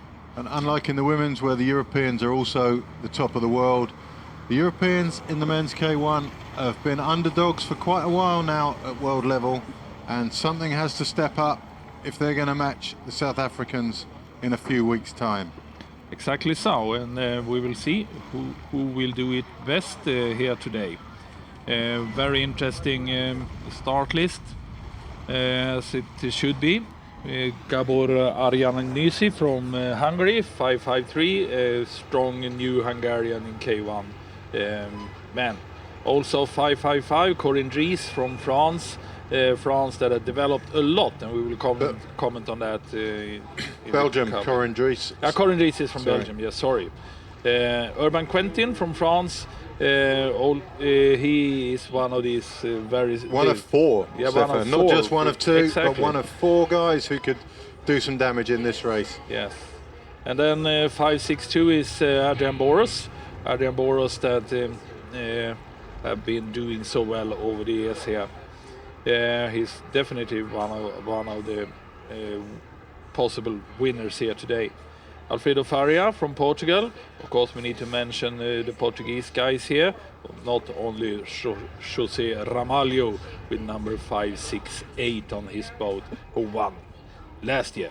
José Ramalho, that is one of the big contenders to Hank McGregor, together with the 571 Ivan Alonso from Spain.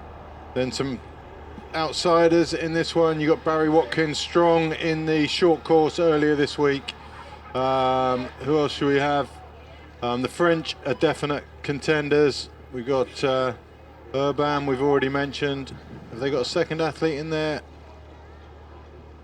I can only see the one French athlete, which is strange when they've got, maybe K2 is a big priority for them. Yes. They've got four guys here. Why not two in the K1?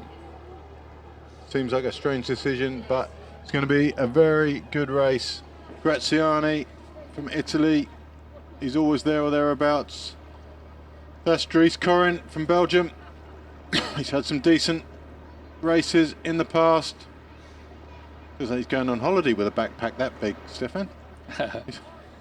Carrying all his drinks with Maybe him. he's got his school books with him. You can never tell. And an outsider that did very well in the short track was Joachim Lindberg from Sweden, number 569.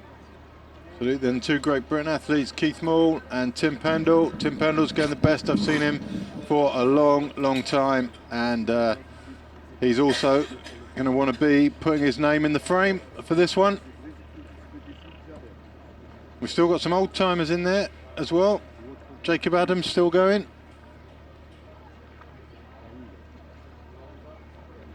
Jacob Adams, Czech Republic, 551. Taking medals over a decade. Marathon racing, mostly in K2 actually. 553 there, Aaron Yossi from Hungary. I think as yet Hungary are yet to lose a kayak race at this event. It looked at one stage like they were going to lose the women's K1, but it wasn't to be. Renata Che came through at the end. So this is going to be a big test for the Hungarian team. Just watched Alonso doing a warm-up in front of us. He's looking strong. He is a wise racer, Alonso. It's hard to get one over on him. There's Romalo, local favourite, European champion. He's been European champion a good number of times now. This is his event. One of my very favourite competitors in these events. He races so nicely, moves his boat well. He's got a great attitude to the sport and very much a role model for an awful lot of Portuguese youngsters. Last year, Emilio Marchand from Spain was second. I think he has stopped racing now. Adrian Boros was third, and Ivan Alonso was fourth. And Ivan Alonso, I haven't seen him but he is on the start list. I've seen him warming up. He's just going across the front of the commentary box now. There is, yes. So Boros in shot, world champion K2 back in Hungary a couple of years ago. Didn't get a repeat of that last year in Brandenburg. The way the race panned out didn't go in his favour. They had a lot of problems with people getting in their way at crucial moments last year. But here he is in the K1.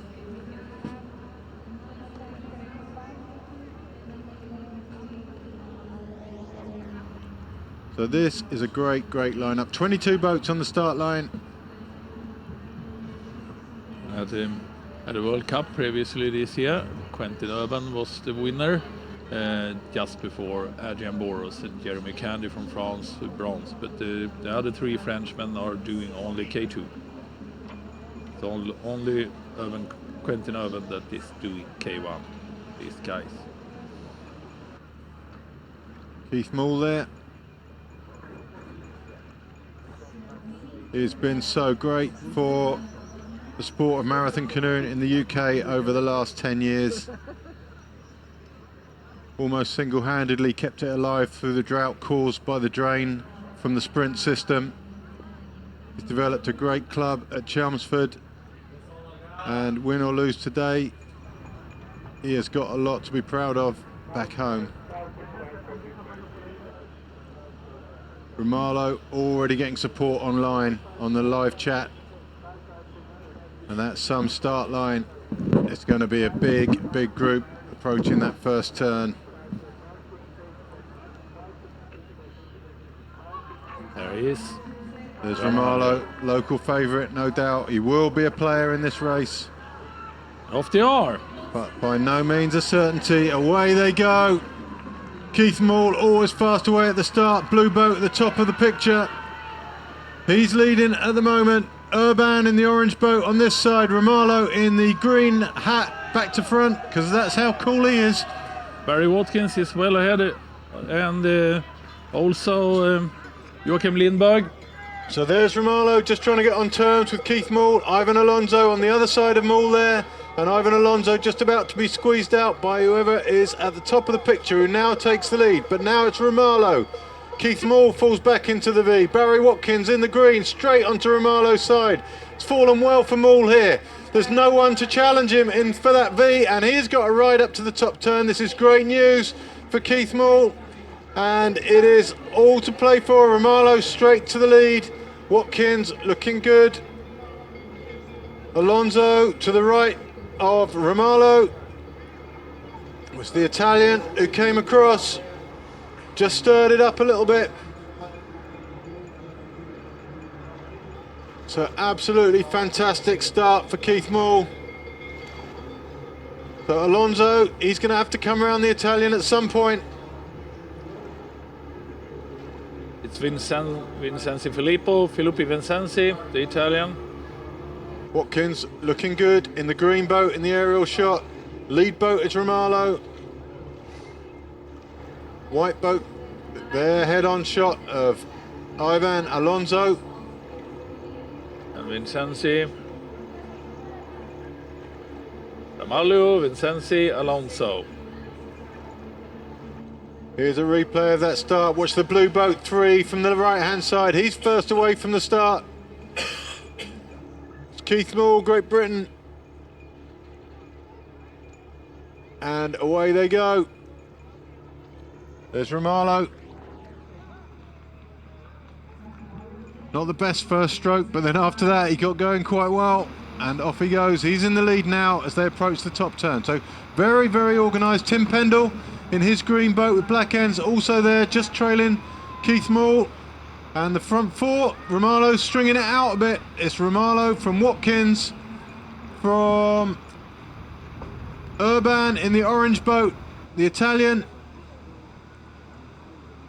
And it's getting strung out round the turn. Watkins coming out the turn. He's going to take it on. He was fast on the short course, as was Urban. These were 2 that were doing the damage. Early days on that.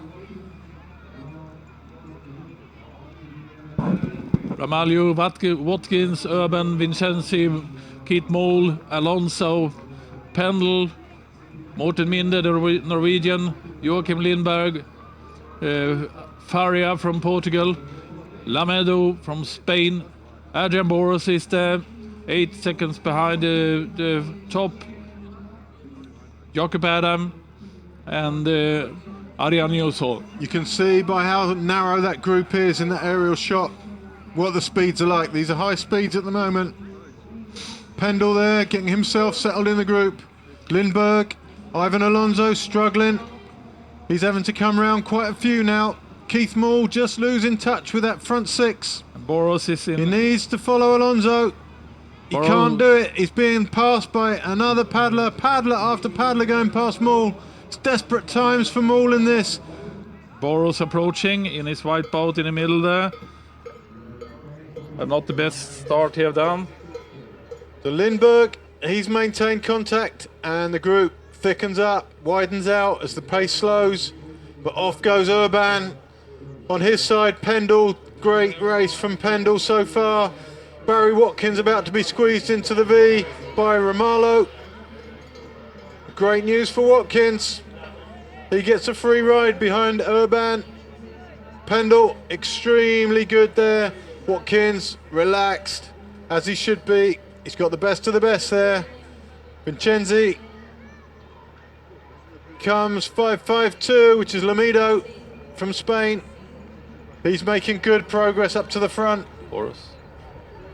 Boros, we haven't even mentioned Boros to this point. He's struggling to get back to the front group, but he is getting there.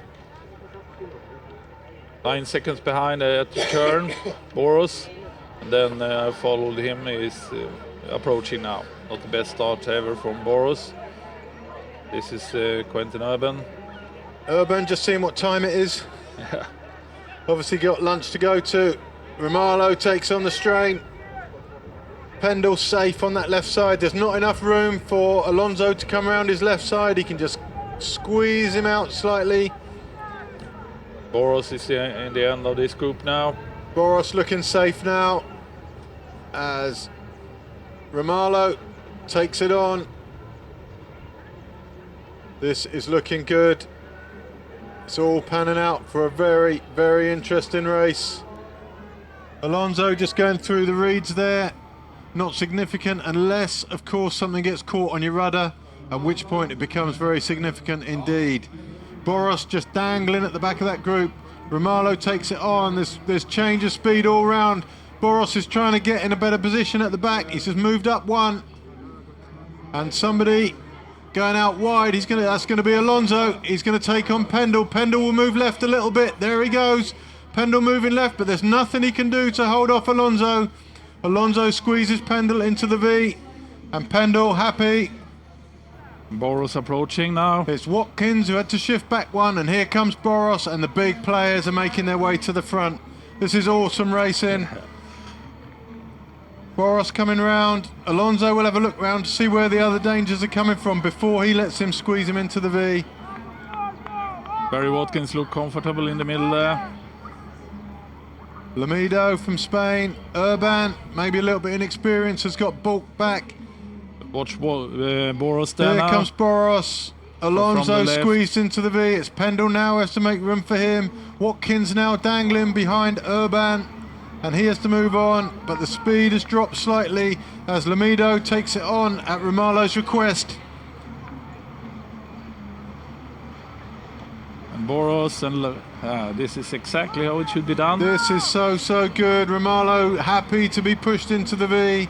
Pendle's finding himself in a position where he has to come round, and Alonso also losing a good position, but he's held it well on the second V there. Watkins is the green boat at the back of that main group, and the two boats dangling off. I'm not sure of names for them just yet.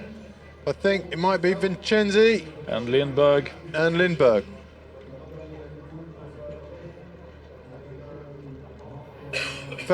No, it's not Vincenzi, he's safe.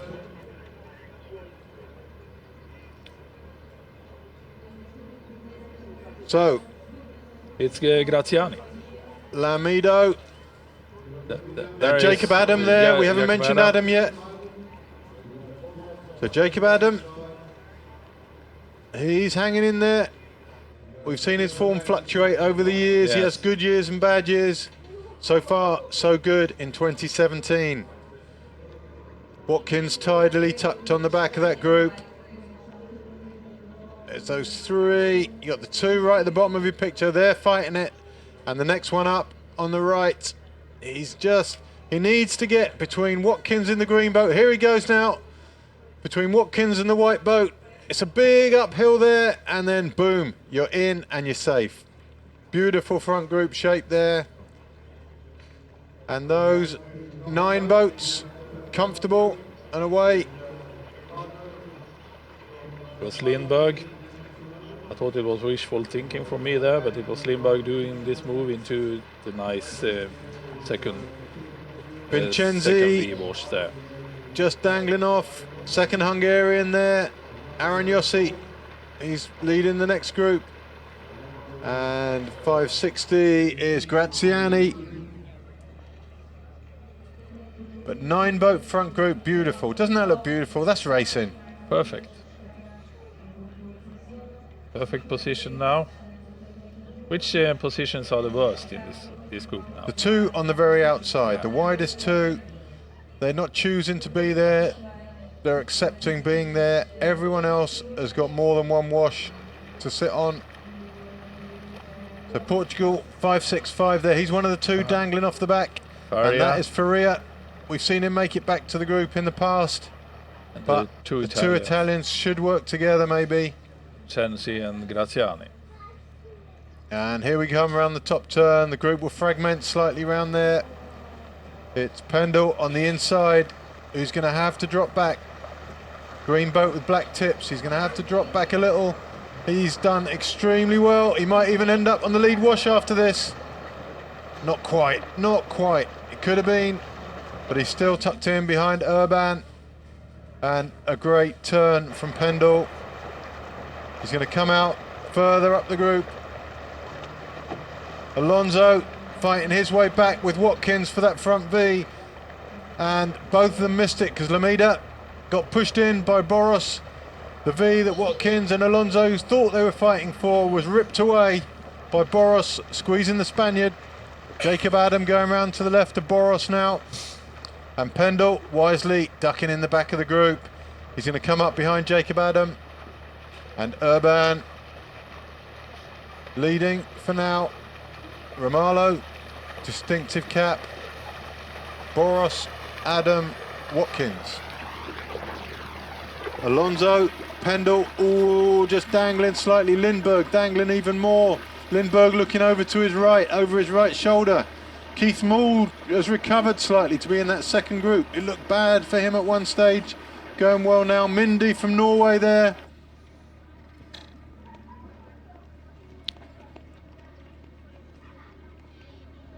Pendle not managing to keep contact with the group there. He's the green boat. Just falling off. See him just moving out there, outside the washes. Together with Lindberg. You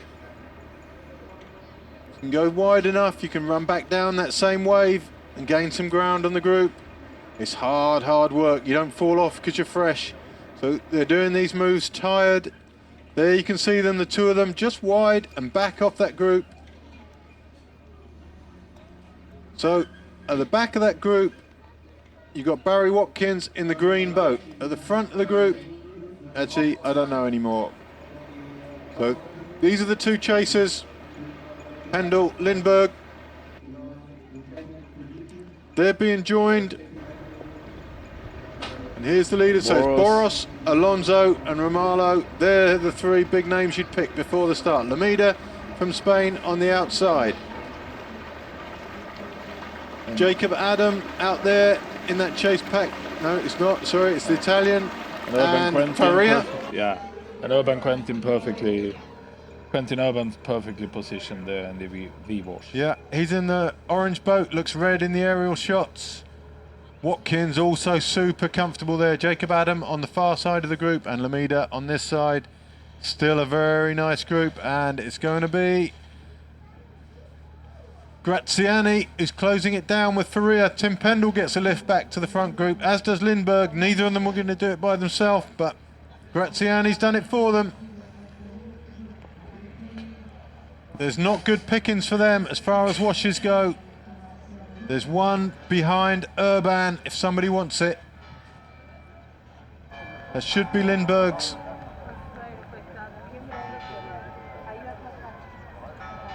So Boros leads. Group reformed, it's a big one again.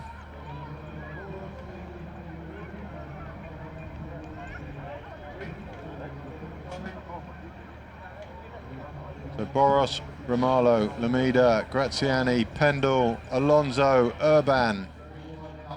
Watkins is in there. Jacob Adam is on the left of that group. Two more people hoping to join the party. Trying very hard to close the gap. Watch this, fantastic. This is racing. Keith Mould out to the far right of your picture. You can just see black headband through the bridge arch.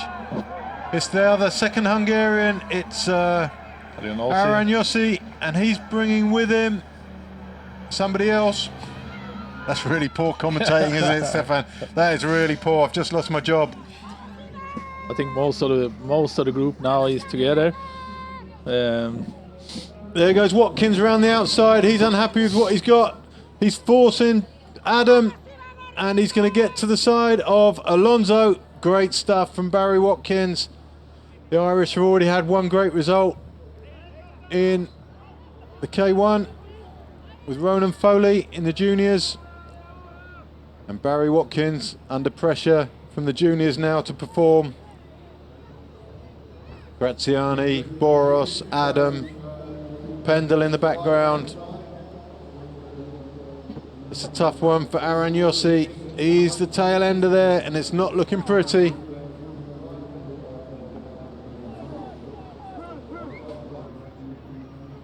Alonso, the main players choosing to stay out of trouble, choosing to stay at the front of this.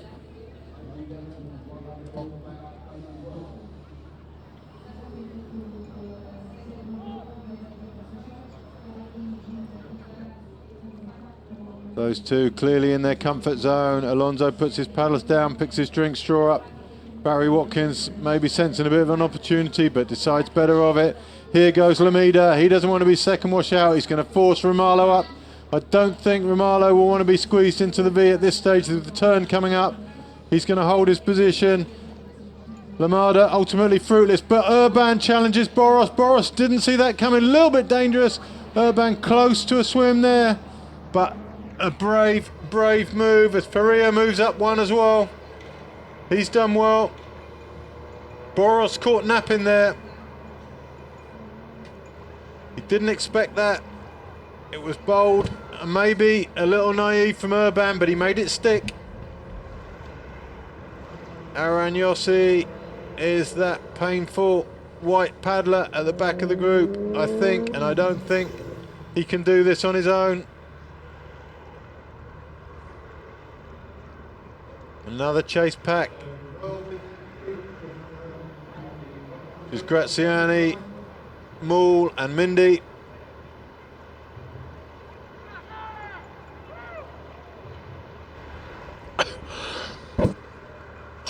Denmark there, Martin Moller right in the background, but again it kicks off. Again the washes change. Dries Corrin at the back of that group now. We haven't mentioned him up to now. Alonso taking it out round the turn. Again, Pendle finds himself on the inside, but dealing with it well. Urban comfortable in the V. Watkins has been well positioned throughout, as has Romalo. No stress for Romalo so far in this race. Lameda having to work hard to stay on terms with Romalo as Alonso takes it out. And that group stretching out. I don't think Alonso will be motivated to make them pay just yet. Jacob Adam sitting well, went round the whole turn, second wash. It's safe but hard work. Barry Watkins looking good. Barry Watkins impressed on the World Cup in June, where he finished 5th, just behind Boros, Caddy and Lucas. Pendle back neatly in that group. They squeeze him against the corner of the wall there. There could be an incident. There is an incident. It's Jacob Adam just tapped the back of Barry Watkins's boat. I'm not sure what happens there in terms of penalties. It wasn't any of these guys' fault. The leader took them close to the wall and they just ran out of room. Be really interesting to see what the judges make of that if they saw it. Barry Watkins, what a shame for him. He hadn't put a foot wrong to that point. Just had the tail of his boat clipped by Jacob Adam. Jacob Adam had enough space to get round the back of him, but Watkins, not so lucky, buried the nose of his boat in the reeds, and he has got some work to do. He had a quick glance over his shoulder to see if he'd have any help getting him back to that front group. But to play safe, you need to recognize the risk of the leading guy going close to the bank. Maybe should see it coming sooner than they did. Absolutely. It's easy from where we are, and the fear of dropping back when maybe you don't have to is a very real fear. And it's judgments to be done. Yeah, risking to suffer on the bank or so hard these decisions. You can see now how they stretch out in a straight line instead of group racing. We're going to have a replay of that incident. So here they come. Jacob Adam just touches the back of Barry Watkins's boat. You can see the two of them stationary at the side. I'm not sure if someone touched Jacob Adam to cause him to hit Barry Watkins. Could have been Boros. It could have been Boros who clipped Adam, who clipped. He tried to avoid it, Boros. It's dominoes when it happens, when it's a group that big. Interesting to see Boros stopped paddling. No, it was Adam. Yeah. It was Adam. He got too close to the wall, couldn't steer outside of Watkins. Watkins having a few choice words. Actually, Boros did incredibly well to stop quick enough to get round that. He had the foresight, and this could be him moving up to the front now. Again. So Boros enough experience knowing that knowing to avoid any kind of crashes. Can only suffer from that kind of occasions. Corin, tail ender in that group. Everyone's safe in there for now. It's a big group. Alonso leading. Alonso very much has kept himself at the front of this, out of trouble. Jacob Adam comes up to challenge Boros for the lead wash, and I think Boros gave it to him. There's Maul chasing down Aaron Yossi.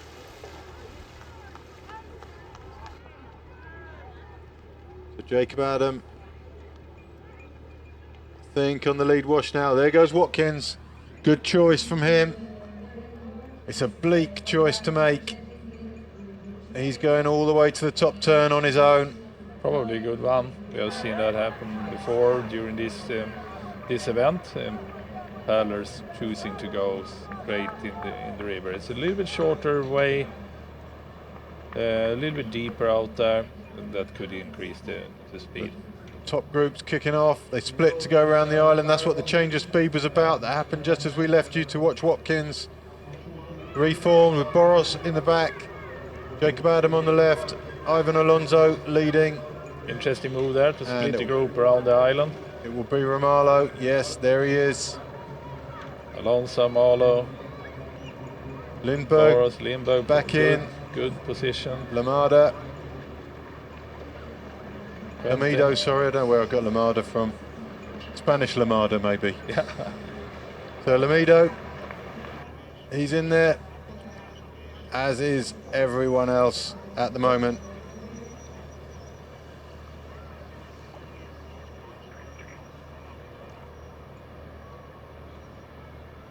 So he's paddling well, whoever this is. It's Norway, it's Mindy.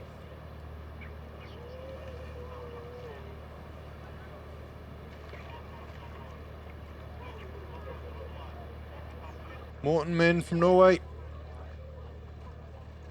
But actually, that shot maybe shows a truer picture. Got the main group to the left. Boros coming round Adam. Adam's only choice is to speed up. And it just depends whether Alonso's happy for him to lead, and he is. So Adam finds himself forced into leading temporarily. Then with that little stretch in the group, Adam had a look round. He saw it as safe then to drop into the V, and so he did that. And he did it willingly, but something's happening to Alonso's right.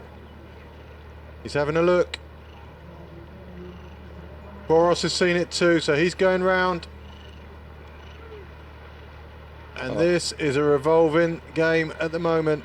Was Alonso trying to force Ramalho to do the job there, just to be able to go on the diamond wash himself, because on his side was Boros.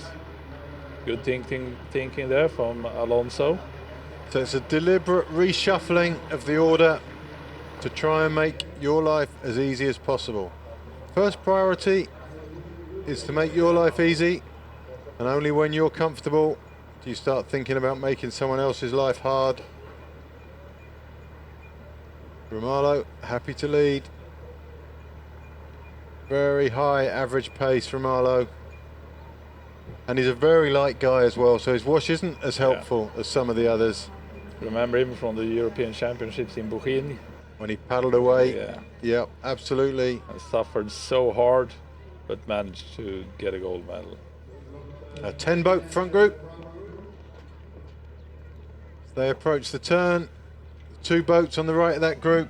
The black boat on the far right and the blue boat. They're going to have to shuffle back.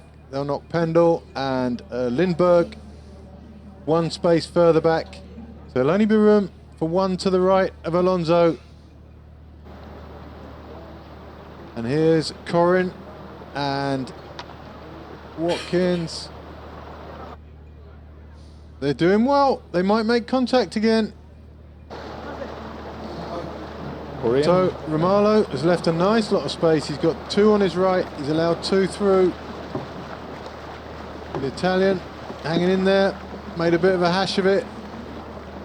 He's held up Faria. Pendle suffering a little there, as is Lindbergh. They're going to have waves to climb to get back in contact. Soon Reese Corinne has closed this gap. Pendle using Jacob Adam to get him back in contention. And Lamido working hard.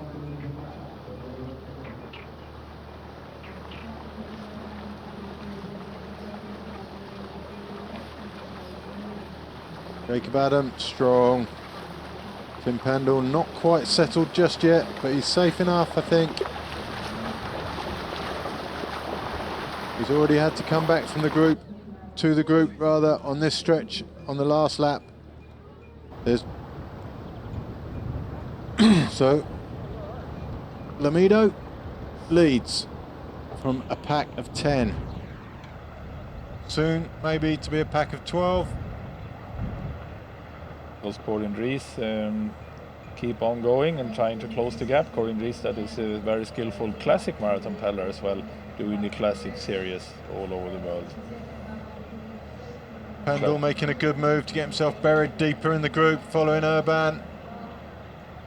Tried to get to his side now. There's all sorts going on. We didn't get an overview enough for me to help you out on what happened there, but Romalo leads. Alonso to his right. Lamido tucked in the back for now with Jacob Adam on the left. Can clearly see how they are watching each other all the time. Always working. The mind's always working to a group this size. You have to have eyes everywhere, absolutely everywhere. If you get caught by surprise in a group like this, you find yourself at the back of it very, very quickly.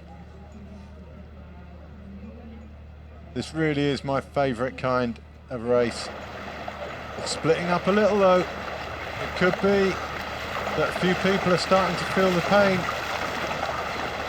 Again, Lindberg and Pendle find themselves at the back of the group.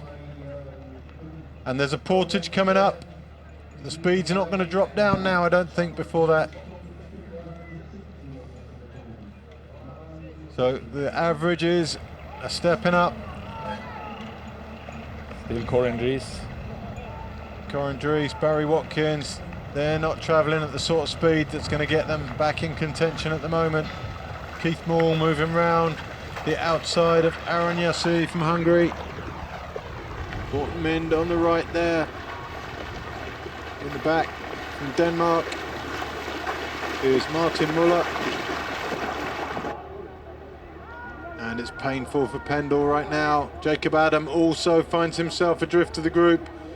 Great work from, very nearly. Boros just held off Lamido. Lamido's option is to go round Urban. It's going to be a long way round from where he was though. I think Ramalho want to keep control into the Portage, and I think he's also interested in getting a little smaller group now. I think Ramalho wants a smaller group around him, and he's done it. He's already lost a few. It's going to be 6, I think, maybe after this Portage.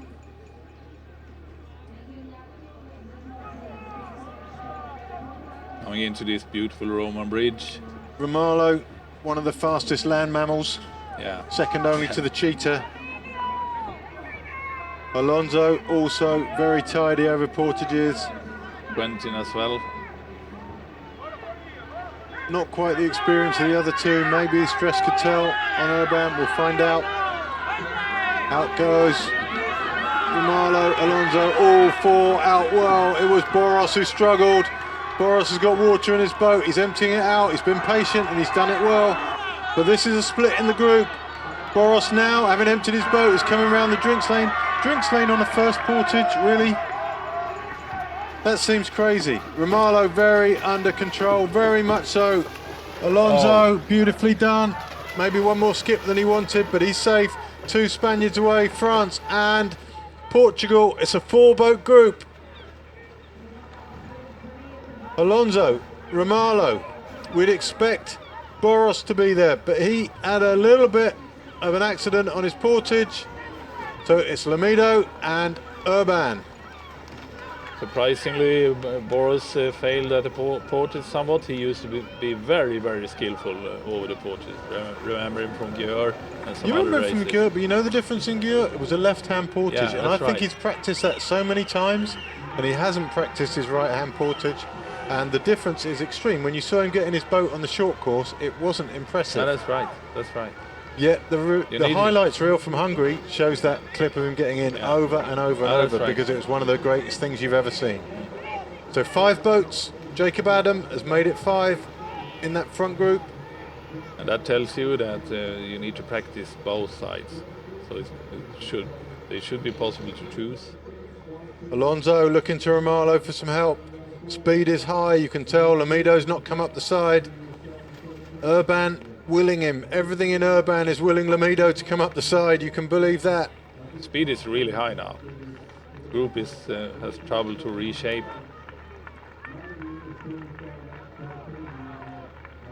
Maybe slowing now. At some stage, Lamido will want to go up to the left.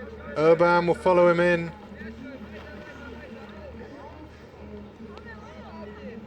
There comes Boros, I think.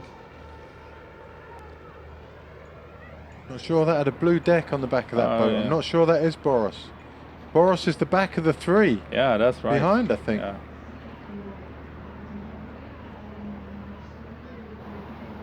Not Jacob good. Adam feeling like the speed's got to a point where he can take his drink, as has Urban, so you know the speed's dropped just a little.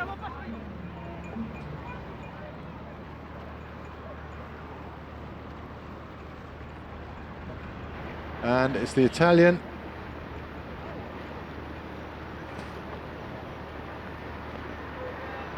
It's going to be Vincenzi.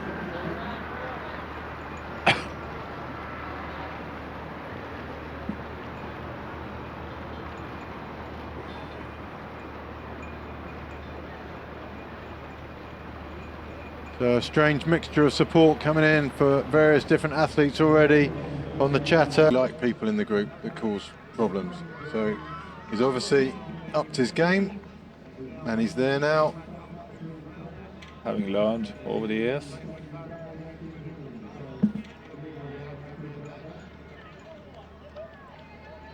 And in front of us,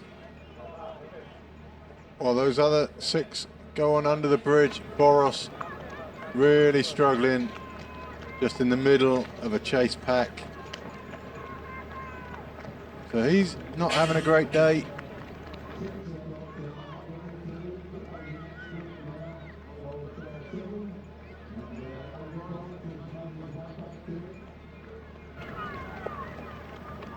These guys will be working on a new race that doesn't include Boros.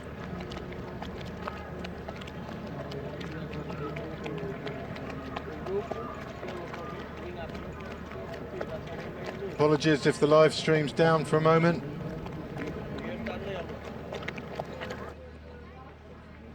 Second group here. This includes Boros. On the right, it's Lindberg, Pendle, Boros, Aaron Yossi, Corin, and if Corin's there, then Watkins should also be there somewhere on the back, I think. Yep, there's Watkins and Faria. So still a really high quality group for a second group. Absolutely.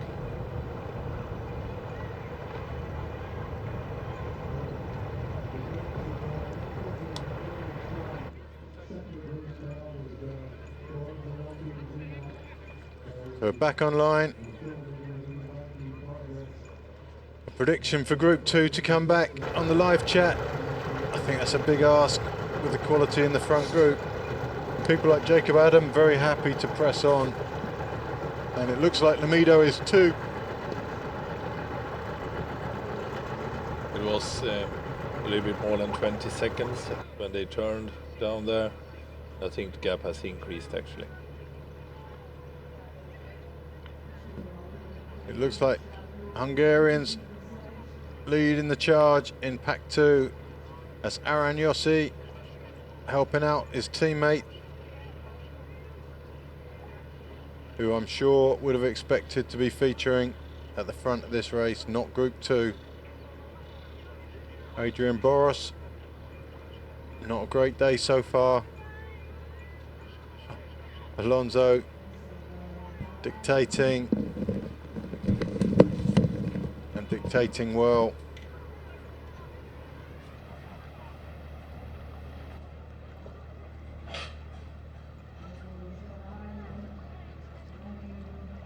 There's the second group, looking very nice, well organised, but it's a long, long flight up to the front group. Easy if you're a drone, not so easy if you're paddling. There's Alonso. These two guys, Romalo and Alonso, I absolutely love the way they race. Alonso, very wise racer.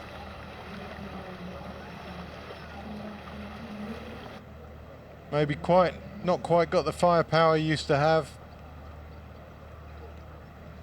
But statistically, it's still a fact that more world champions have been called Ivan than any other name. Oh, I'm sorry, I don't know where that came from.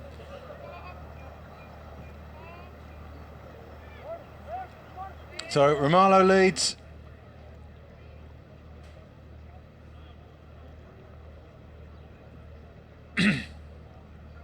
Urban in the orange boat to his right, and this group is now a very manageable size to get around these turns without incident.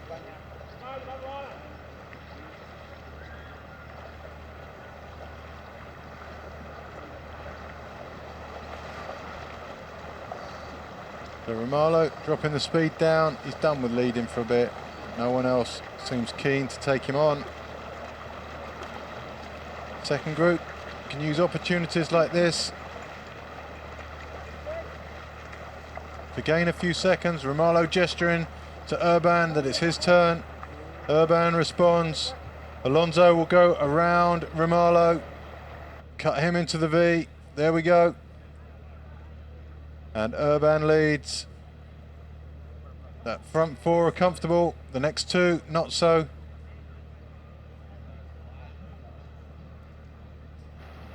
There's another. Graziani could duck round the back of Romalo and get a better wave. Or Jacob Adam could do the same and end up behind Lamido. Both of those would gain from that. But you do have to be brave enough to drop back and do it.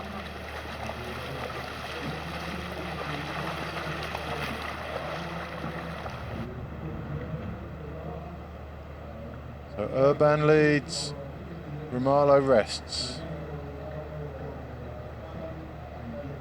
Alonso dictates. Graziani and Adam get what's left. And Lamido looking safe at the moment.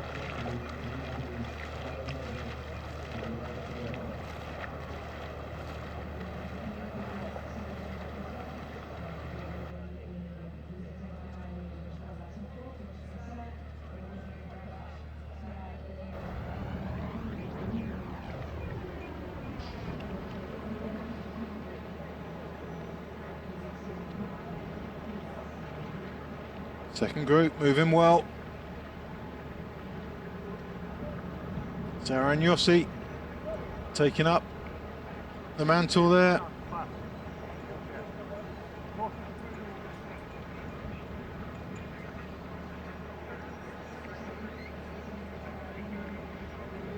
So Urban leads.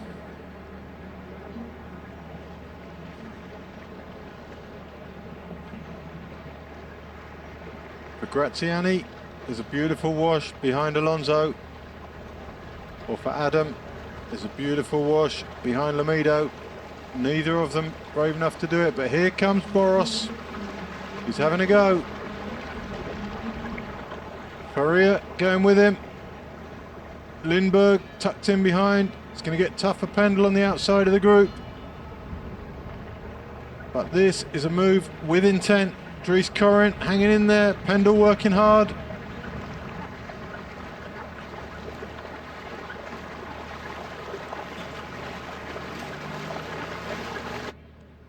But that gap's still big. It's still a big gap. Front group, well organised. Urban takes it on. Second group, I would say definitely travelling faster than the first group at the moment. Oh, and Stefan went out for a coffee, and even better than that, came back with a coffee and biscuits.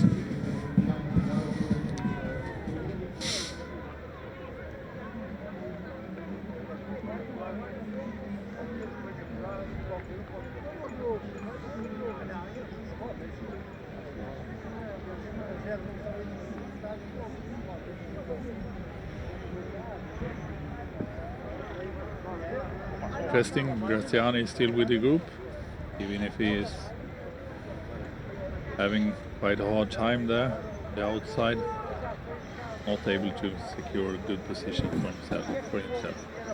Surprises so far, Jacob Adam and Graziani. Yep, but both of them on the outside of the group. One of them could choose to go in the next V. Yeah.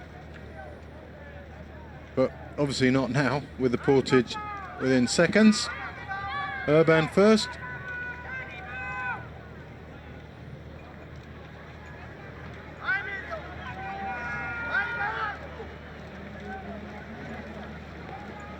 And Lamido, impressive. Very impressive. He stretched the group there in a very short space of time. Lamido has made Graziani suffer. Lamido knew he was coming in for a drink, which is why he did that. Urban running well. Romalo always runs well. Alonso as well. Alonso not phased by this. They're the main four as it stands. Oh, wonderful. Jacob Adam, very good. And Graziani picking up the pieces. And here comes Boros. This is going to be a four-man group, it looks like. And it's just 24 seconds now. Lindberg running hard. Faria there. The two Hungarians, Boros and Aaron Yossi. Oh, for Faria, that's painful. He needs to get out of the group with these three. And he's not quite going to do it.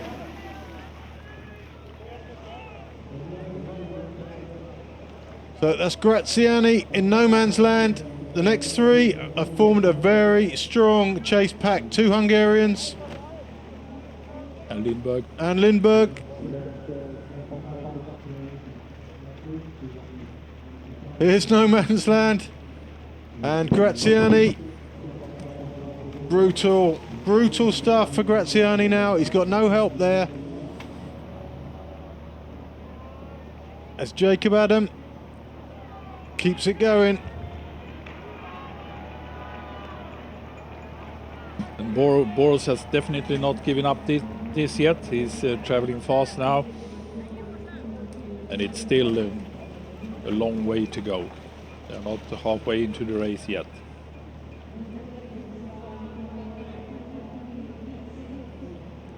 Maybe they can work well together, these three. Lindberg is also a very endurant paddler.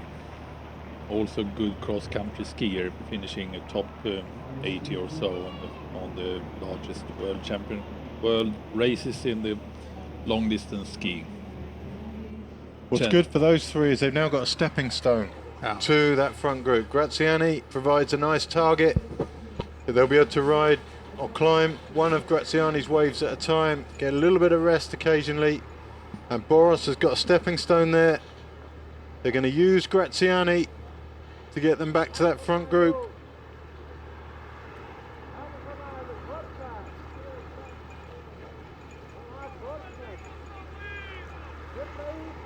There he is. Big decisions to make for Graziani right now. There's a group of three behind him, which means there's a V-wash. He could drop back and add to the firepower in that group, and that might be his best bet. Urban struggling with his steering a little bit. There's Graziani all alone. Now Urban in that front group, for all his improvement, is now the least experienced in there, and those other guys can do damage. And they are down to 18 seconds now, have gained 5 seconds since the Portage. Boros inspired by Gratz. Oh, sad days for Ireland. Barry Watkins. So impressive for the first bit. Had that accident that took him out of contention. I'm trying to work out where he is on the course there.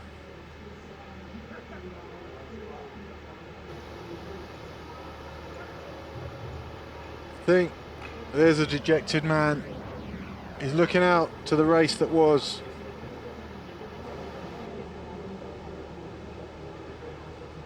So as far as we're aware, he went over the Portage and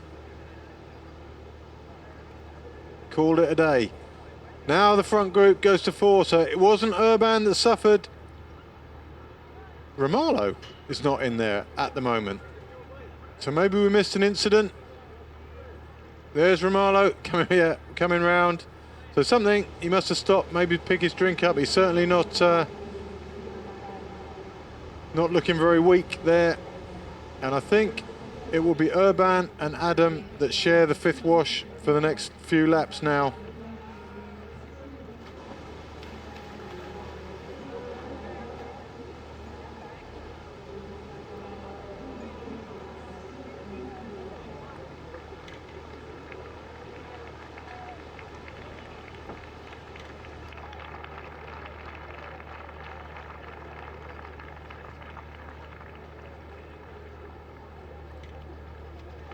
So Romalo maybe stopped to pick up his drink straw. Alonso riding the washes whirl in the back, but a change of speed from him. He wants to go somewhere.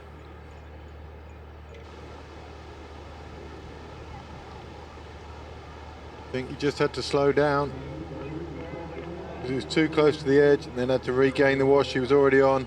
And that second group has caught Graziani.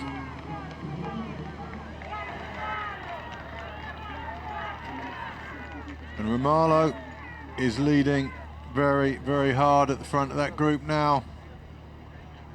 It's Alonso taking the strain at the back of the group.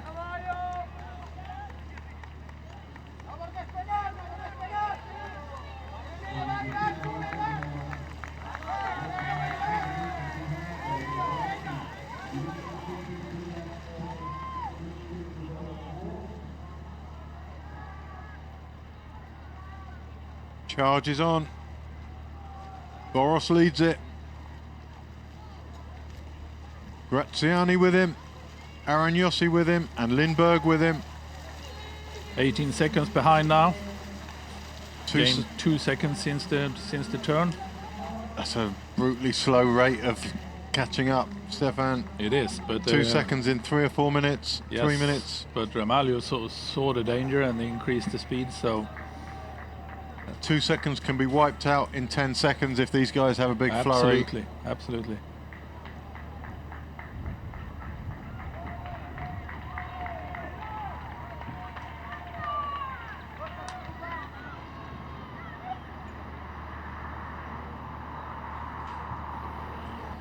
I'm saying nothing.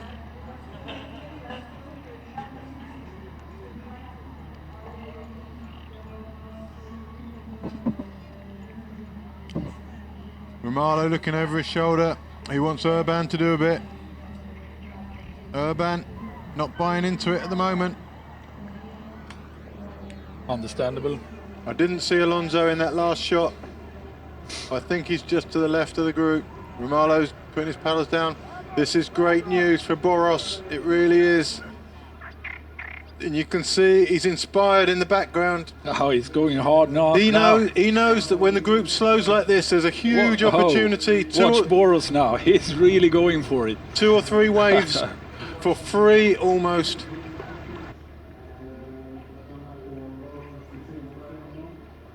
Away goes Adam. Adam probably one of the more vulnerable in this group should Boros come back.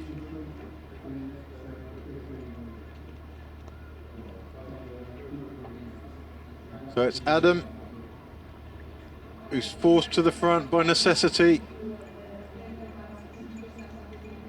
His need to keep this group ahead of the others is stronger than anyone else in the group. So he's the one taking it on. But Boros was on that. Boom, like a terrier. Definitely. Immediately recognized what happened and set up the speed. Around comes Lamido to squeeze Urban into the back. I think it's Romalo. Lamido's also interested in high Urban speed. said no. It's Lamido. He's got the toughest position right now. Romalo resting, resting, resting. It's great stuff from him today.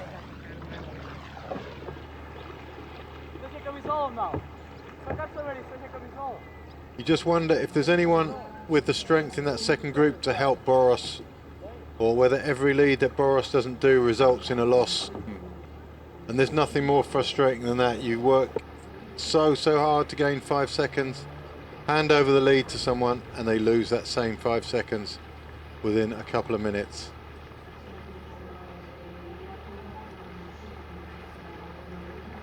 Alonso looking good.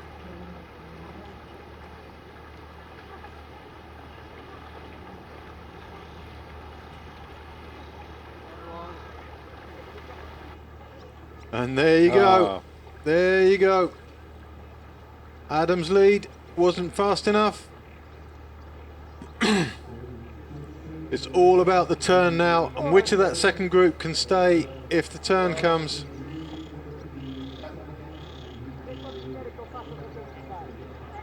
What a high price to pay for Boros for that one poor Portage. Absolutely. Impressive what he's doing now. Closing the gap all alone. And I think he has done that entire job alone. Yes, absolutely so. There he is. There's the bow of Boros's boat. Now let's see if he moves to the top immediately. I wouldn't be surprised. It'd be very hard. Oh, he won't. It's a turn, so yeah, it was a tough time to catch up. But on the turn, Graziani and Lindberg could also make it back in contention with this group. It's all slowed down. Everybody's going to be safe. Aaron Yossi really needs to make a more positive move than he's doing. He's chosen to go left. And we're back. Boros is just resting now for a little while. I think he's eager to have a better position for himself. No one wants to do any job now. Boros has earned his rest. Not sure where in the group he's fitting at the moment, but he's there somewhere.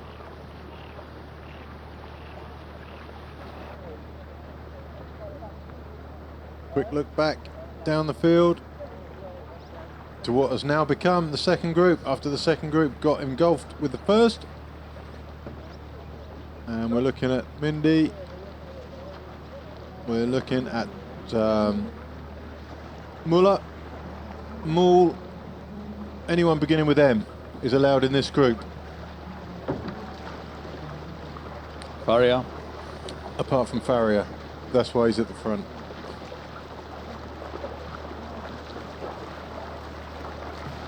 Reese Corrin also in there.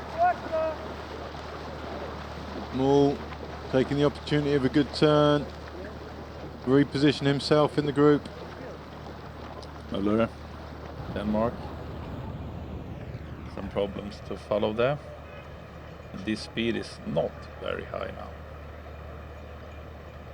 Lindberg, tired of this Canoe racing, making a move on the outside there. A lot of people taking their drink right now. Interesting move from Lindberg. He like a constant speed of the race. Also, he was stuck on the outside of the group. If he leads, the group will form around him, and at least he's got the safety of being embedded deeper into that group. I'm not sure the big guns will allow him to do that. Boros, impressive. Aaron Yossi, struggling. Lamedo have been very impressive so far.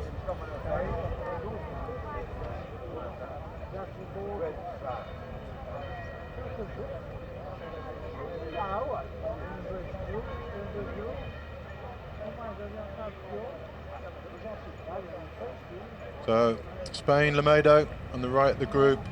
2 Hungarians, nose to tail.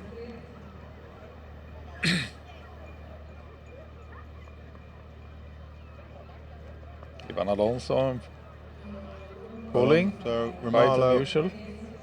We're back to our original. Here goes Lindbergh again. No one's going to have this at this stage with the Portage coming up. That's why he's doing Really it, can't probably. believe anyone will let that stick. Romalo won't let him round him. A very good move from him. He knows did that. well. He knows that Ramalho want to be in control into the Portage. Good work from Lindbergh. Took a chance and it paid off for him. Urban. Boros. Annoying Boros back there. Just clipped the back of his boat.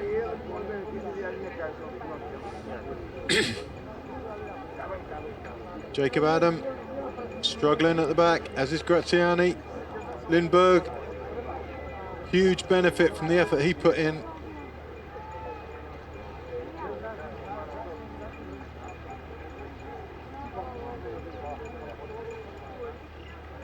And this Portage, I think, will break the group again. Urban riding the monster train. Monster truck, even. That's what he feels like. Here goes Romalo. He's just going to pick it up. And Aaron Yossi.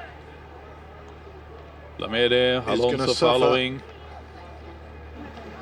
Alonso following easily, so does Lindbergh. Aaron Yossi and Graziani both looking very, very vulnerable here. Everyone tidy so far. It is Aaron Yossi and Graziani who are going to struggle to keep in contact after this. Boros through the drinks lane again.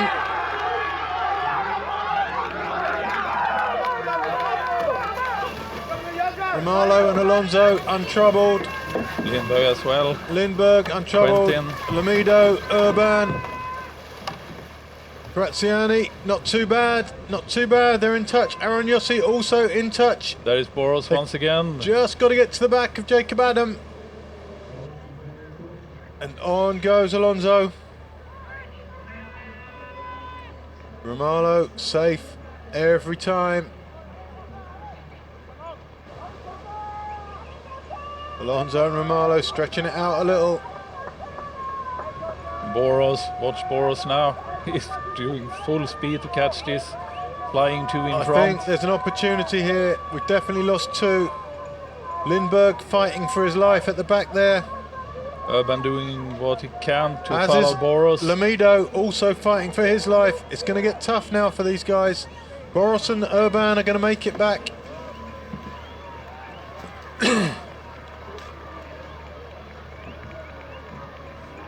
Lindbergh switched side there. It's a long way round on that side.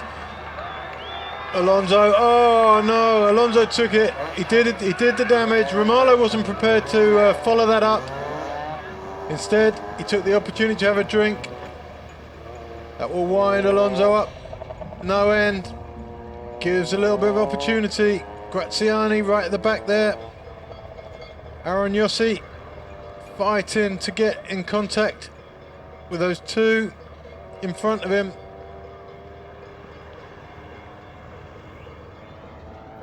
That's 2 Portages already where Alonso's done some serious damage to the group.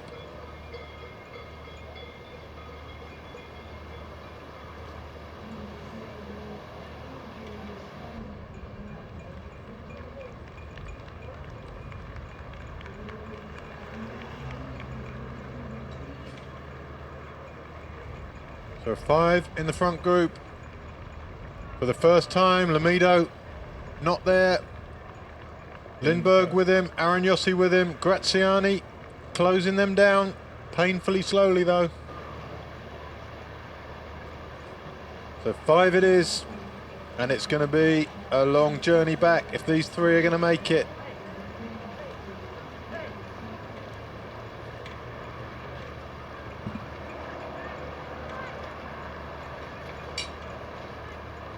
Graziani joins them. Lamido feels he's done his bit and hands to Aragnossi. It's 12 seconds now. I think the gap increases now. I think this gap could be a breaking point for those 4 in the second group. 5 in the first group. Still contains Adam and still contains Urban. The other 3 we'd have thought were definite contenders. And Adam takes on the lead.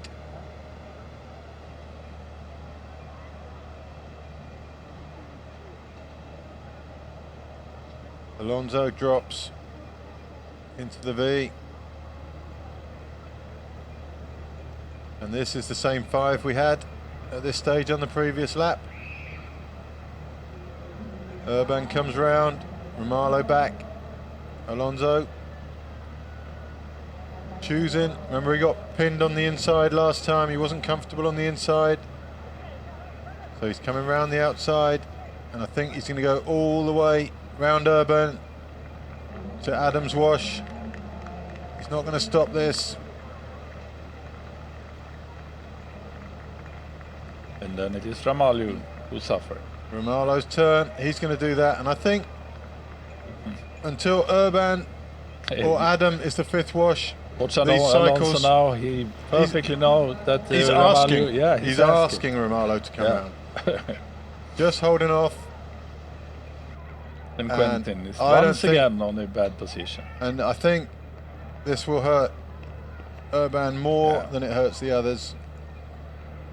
And these are the things that just gradually grind you down. Urban settled for the inside.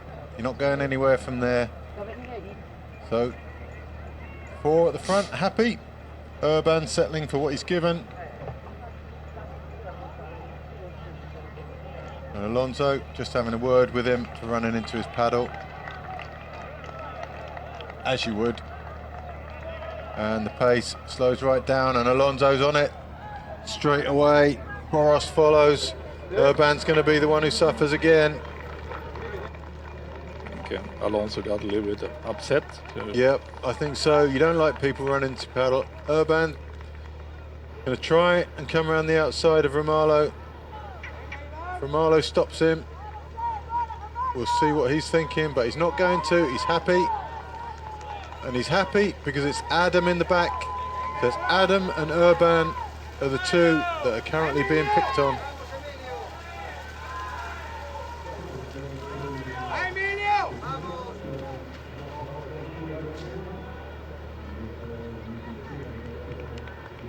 So it looks very much like the big guns have decided between them, non-verbally of course, that Adam and Urban are the 2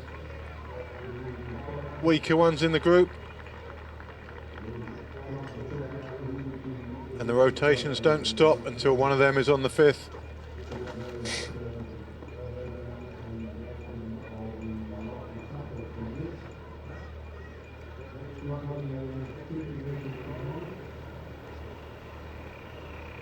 On goes Alonso. Not leaving a huge amount of room for Boros, who's asking for more room.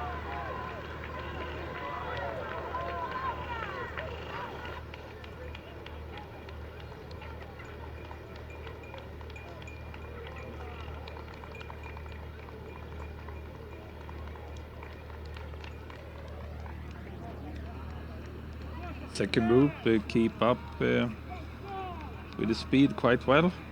Coming there now.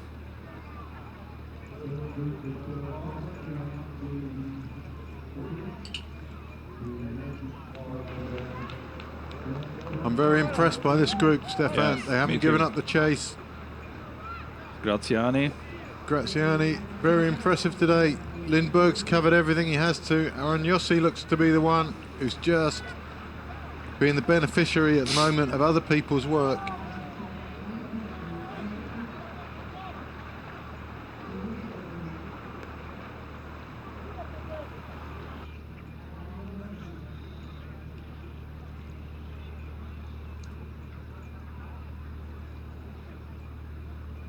They're closing in now.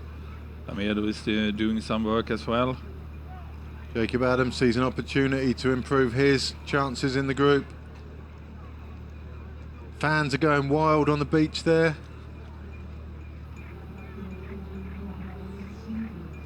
Boros in the lead. Romalo taking on Alonso. Alonso won't mind that. Will be Urban who has to move back, but Urban's not moving back. Yeah, standing ovation there. Urban gone round the left-hand side instead. He was slow to move out of that V, Stefan, and that really bugs the people who are dropping back into it because he hasn't got any choice, really. So you just need to get out of the way quickly. The only way to protect, which we saw somebody do yesterday, I can't remember who, was move up between the leader and the one next to them. But if you haven't done that, you just get out of the way quickly because no one wants contact. Everyone fears contact. To do that, you need to move forward so your bow is a little bit in front of the aft of the pulling boat. But even then, it's a risky manoeuvre. You end up with two boats in very close proximity, and it's very much a battle of nerves. Who keeps paddling? So Boros leads. He'll be getting his system back down to normal. This stage at the end of the this stage in the last lap, he was absolutely flat out to close that gap. He did it, and now he needs to rest as best he can. Just get his system calmed down again. Here's the second group. Chasers still chasing.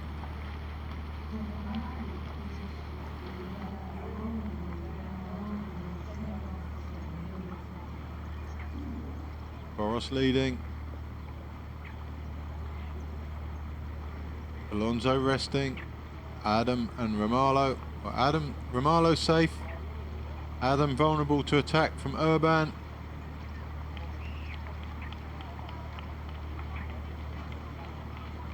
But it doesn't look like there's any motivation for that as we approach the turn.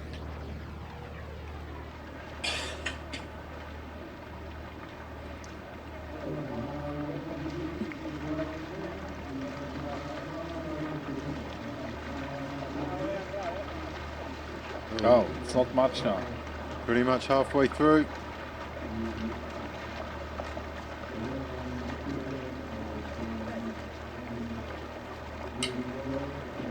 This opens up for the second group. The second group is less than 10 seconds behind. There they come. And they will be together, all of them once again. You can see who's motivated for that group not to catch up. It's been Jacob Adam. He was the one who did the final lead before they closed last time. He's the one in this group who doesn't want that second group around.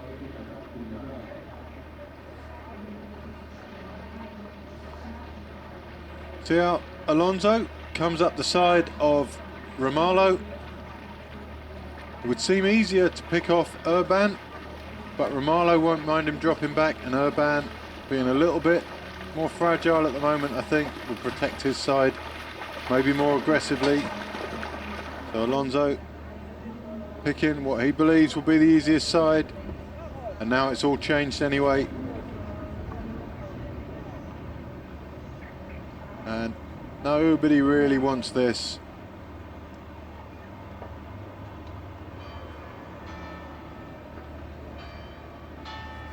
Interesting move from Boros there.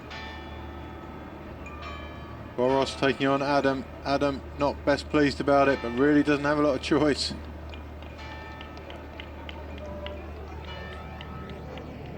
Adam taking on Urban.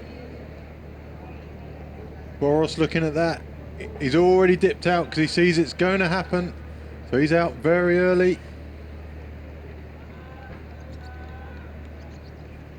Romalo just checking the action to his left.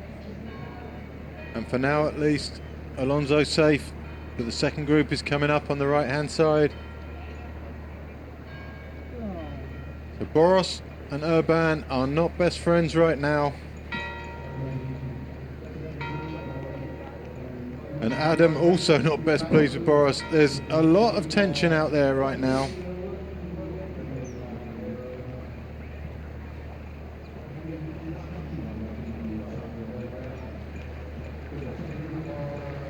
His handbag's out there at the moment. Alonso coming around Romalo. I think Romalo will be happy with this, and Boros sets off. Romalo had enough, finally. Wanted the group to reshape. Chase group looking a bit ragged.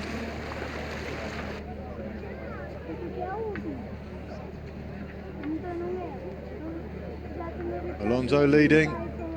Who is he? Maybe Romalo's leading. Romalo, I think. Alonso now. Romalo moves into him. Urban trying to get round the back of Romalo quickly. Good job. Second group, Graziani seeing another opportunity. A little bit of a flurry. But you know when they're going to catch? Right at the Portage, where they're going to lose all that ground again.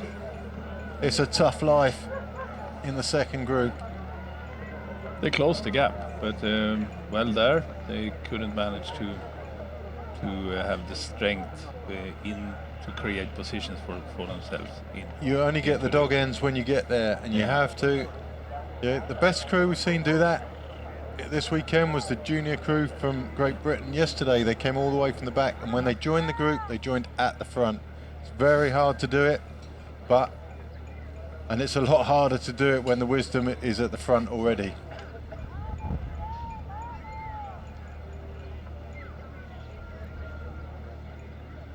So tantalisingly close for the second group. So close, yet so far away. Another very interesting lap, this one. Approaching the Portage. So it's going to be Alonso leading into the Portage. Alonso and Romalo, the two best organised on the Portage.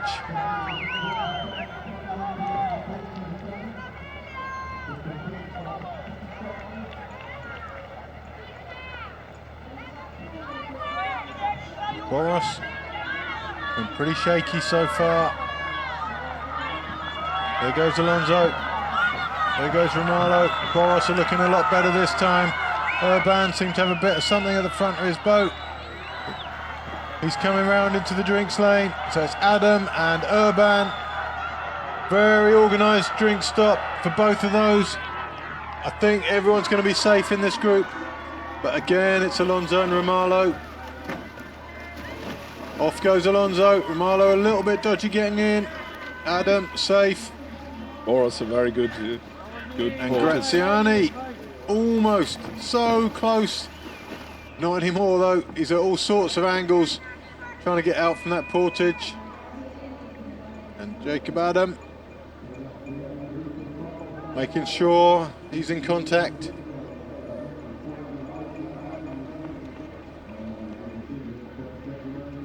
Boros this time chose to carry his boat in the other hand and made a very tidy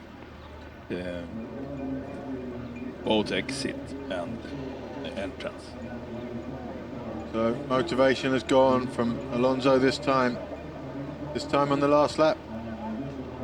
Big effort from him. Once again, Jacob Adam doesn't want second group to close the gap. Where's Urban going?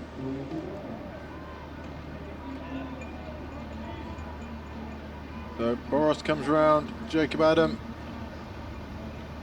I think Urban is starting to annoy a few people there. A few too many touches.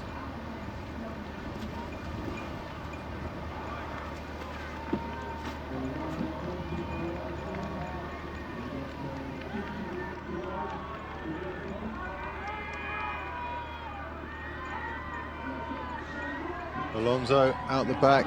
He's going to come around, take on Urban. As we go back, Faria at the back of that group.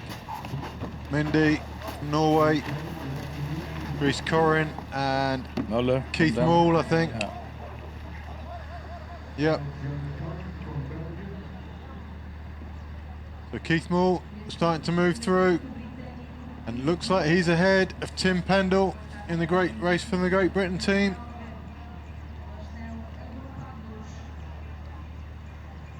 So Faria and Mindy.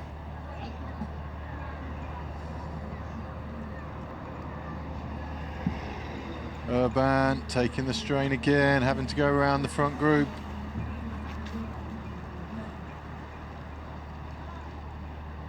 As Graziani painstakingly crawls his way back into contention.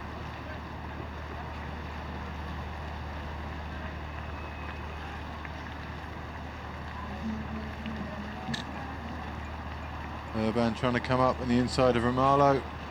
Won't be thanked, I don't think. Yes, he can get. Yes, he can get round. He's done well.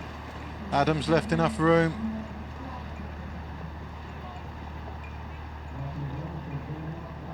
So Adam, Romalo, Boros, Urban and Alonso. That's Group 1. 7 seconds behind that. Graziani, Lamido, Aragnossi and Lindberg.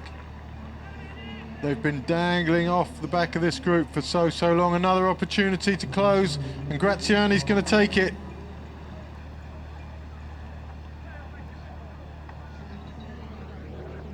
Graziani and Aragnossi. Ramalho saw it and made a move there. Oh, he is, and he's going too fast for Graziani to finish the job.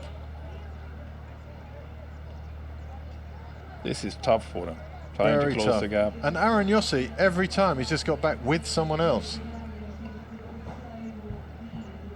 Maybe he's going to do some work now. Nope, he's still just waiting with Graziani. Alonso finding himself out the back maybe too often for his liking now. It's a long way round Urban from there.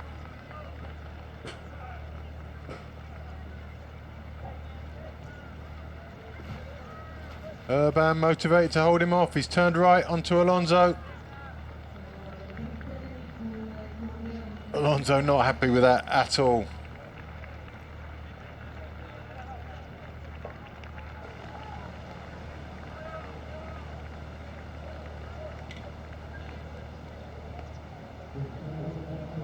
So Urban beginning to defend his wash. He doesn't want to end up in the recycle anymore.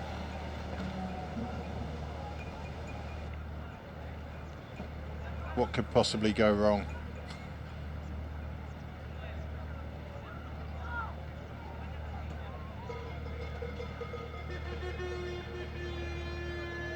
Alonso laying the law down a little bit there.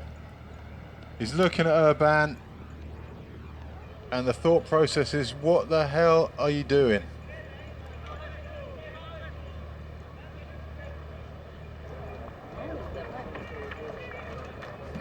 Alonso did not want to be leading.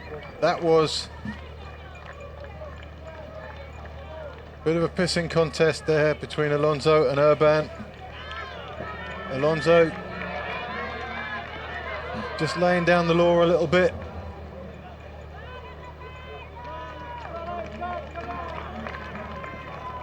And still Graziani paid off for Urban. Could have paid off a lot easier if he just dropped back. But there's a bit of tension in this group. So Graziani, Aragnossi, maybe you can include him in this group. Only really if he gets to the tail of the orange boat can you include him. And there you go, he's in.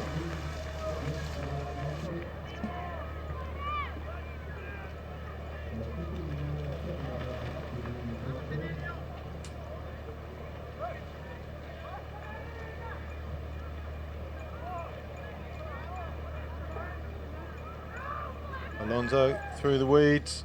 He had some on the front of his boat. New designer boats. The weeds don't stick to the front quite so well, but as you can see, if you bounce them off, half the time they end up on the top deck, and there they really annoy you also. Graziani making his way up the group. Lamero and Lindberg suffered mostly from this attempt to close this gap. They are off 50 meters behind or so. Graziani very impressive. Lamero, who did well the first couple of laps, were among the ones that doing most of the job. Tired himself out a bit.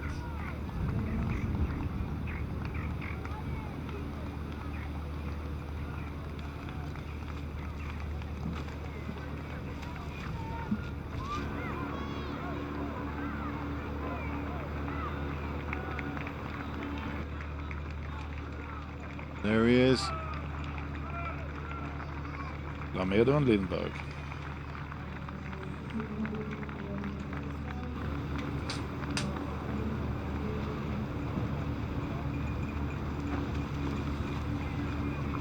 Eighth and ninth position. Front group of 7. Graziani trying to settle in. Aaron Yossi still looking the most vulnerable.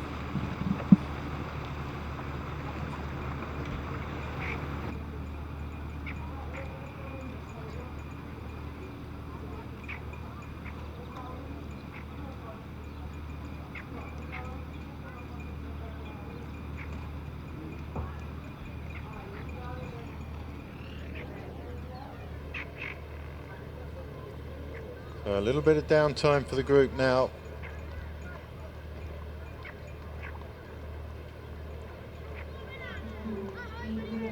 Round comes Adam, and it's all going to start stirring up again as they divide around the plants. Boros saw it a little bit late.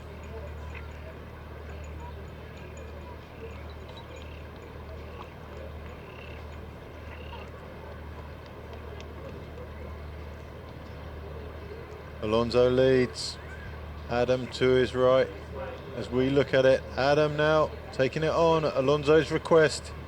Aaron Yossi finally cracks the big time at the front of the group, and he is going to be so relieved to be there, even if it's only for a couple of minutes. Life is good for Aaron Yossi right now.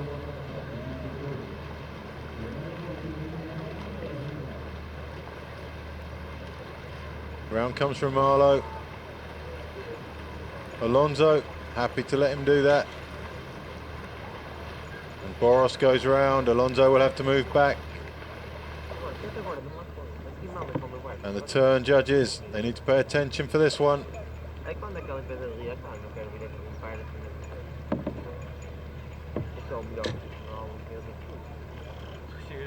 Adam comes round.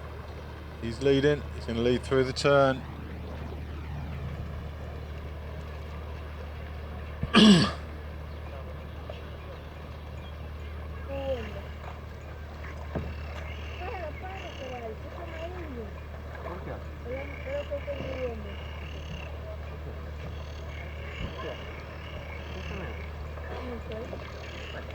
So Aaron Yossi cannot believe it. Finally, he's in the best place he can be. And he has clung on and used everybody to get there.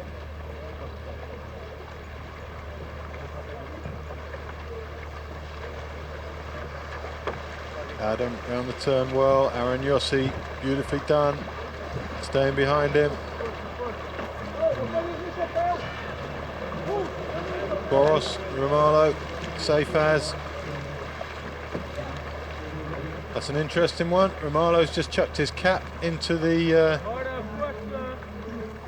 turn judge's boat. Now, I'm not sure what happens if that goes in the water, a cap. Does that count as a drinks bag?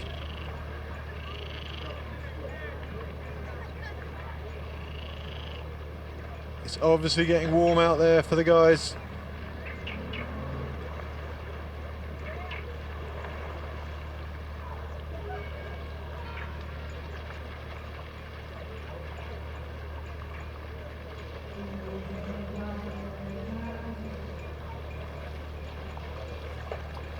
A little bit of fatigue setting in the group now. Aaron Yossi. Once you're dribbling from the nose, you know things are bad.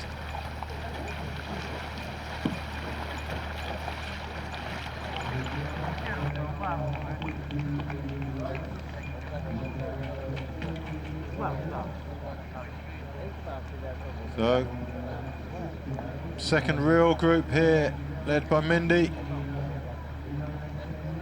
Got Faria in there. We've got Dries Corrin and Keith Mull. Mull and Mindy could be a 1970s TV show. Or was that the 80s, Mull and Mindy? I don't know, something like that. This group moving pretty well, but not in with any potential of having an effect on the big race.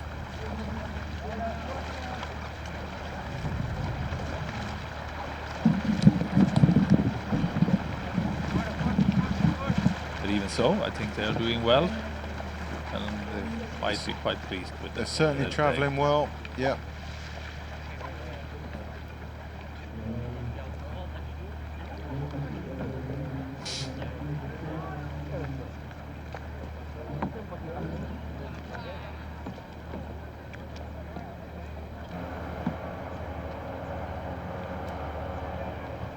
Corinne Rees being a good classic marathon paddler as well, doing these classic marathons, which is marathons from one point to another, mostly. Could be over one or several days, and that series goes around all around the world. Actually, also these races are counting in that series nowadays. So it looks like we might have a recovery lap going on here. Not close enough to the finish yet to start stressing. Nobody particularly motivated to do damage. Very impressed by Graziani. Aaron Yossi has used everyone remarkably well to save his race today. And then you got the big five from the front group who've been there most of the day. Lundberg still trying in the background.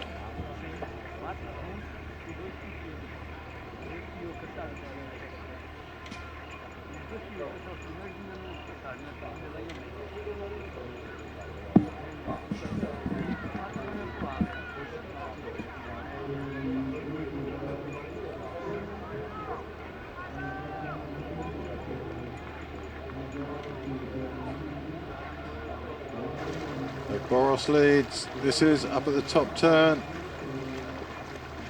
Got Martin Muller and Vincenzi.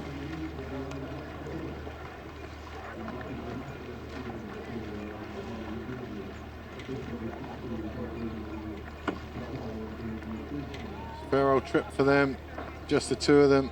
Meanwhile, back at the Portage, it's all just about to kick off again.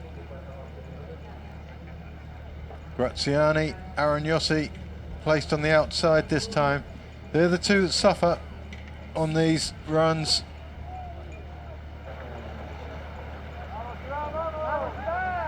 Boros tidying up his Portage since the first two.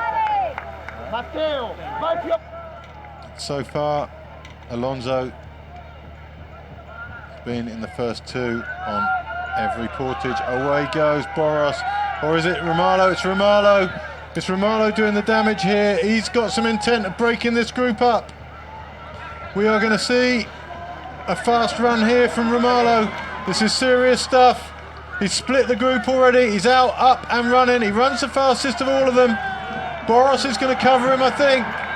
But the crowd are going nuts for this. Romalo has got some intent.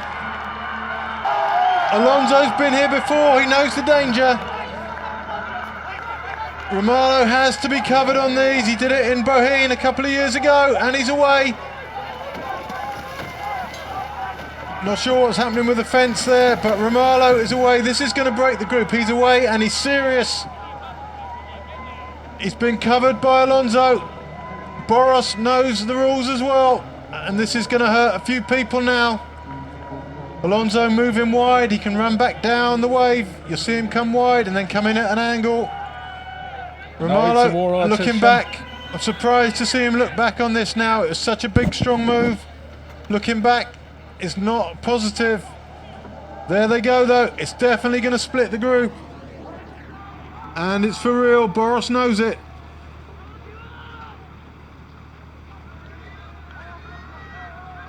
Urban fighting it a bit there. Jacob Adam also hanging in. It's going to be tight. The gap hasn't broken yet. On goes Romalo. It's a real war of attrition now. Romalo just keep on going. Not enough, I don't think. It's not going to be enough. Maybe Alonso will do some more now. No, it's Romalo. It's down to Romalo. Maybe Alonso's feeding him some information, but it's going to be 5. And you know which 5? The same 5. Very good attempt from Romalo, testing his fellow competitors seriously there. And they know they've been tested. They're not coming back into contention thinking they're better than Romalo here. They're coming back with a sense of relief that they've made it. It's still not settled yet. No, it isn't. The only emotion there is relief that they're in touch. If any of them would do another attempt here in maximum speed, I think Alonso can maybe split this if he's rested enough. He's the only one who had a relatively easy ride of that. He swapped sides. Now it's time for Romalo to do his second attempt, if he's strong enough. I don't think he was aware of what Alonso did there. Urban fighting it to stay in contention around the corner. No, go for it now. Go for it now. Stefan willing Romalo to make this break stick. Romalo looking at Alonso instead, and I think it's over. It's over. They had an opportunity to at least get rid of someone there, but they could have lost one maybe on that. There is no way Boros is going to let Urban round the outside of him. They've had their disagreements, and look at that, he's taking him close to the paddle boards there. I think it's safe to say that Urban and Boros are not best friends at the moment. Although, to be fair, Urban owes his place in that group to Boros, who did the catching from the Portage. Interesting to see if Urban fancies chances of coming all the way round. It's certainly what he's trying to do. And it's taking time this time. But he's definitely strong enough to do it. He's strong enough, but if he goes all that way and Romalo closes the door on him, it'll be fruitless. But Romalo's dropping back early. Romalo feeling he's earned a rest, and he's going to take it. Jacob Adam now suffering at the back.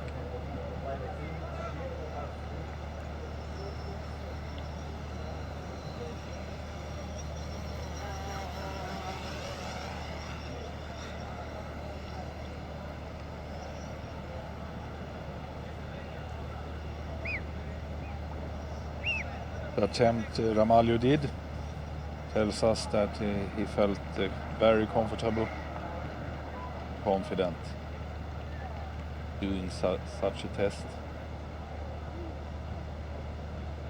Romalo round. Boros moved up. Now we move back onto Urban.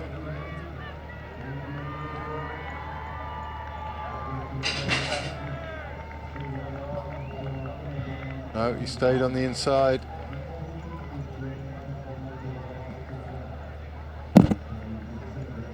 So yep, it's Alonso, Romalo, Boros, Urban and Adam.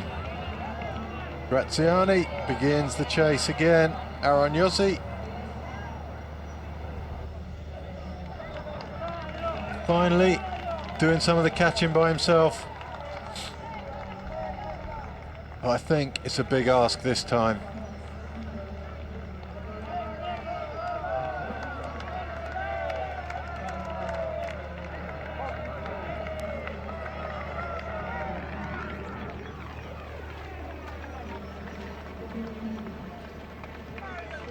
So Romalo's taking the sting out of a couple of these guys, I think. There's a lot of recovery type body language going on there.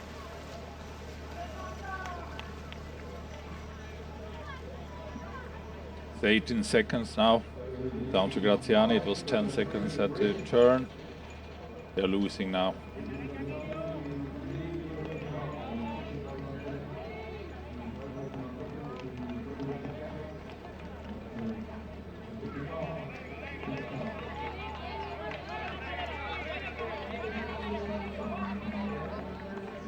So Alonso leading out.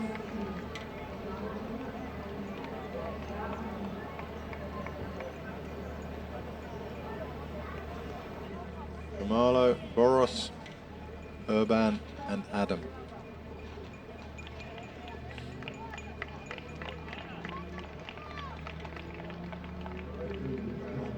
Gradual changes happening towards the back of the field as well, as some of the groups close in on stragglers.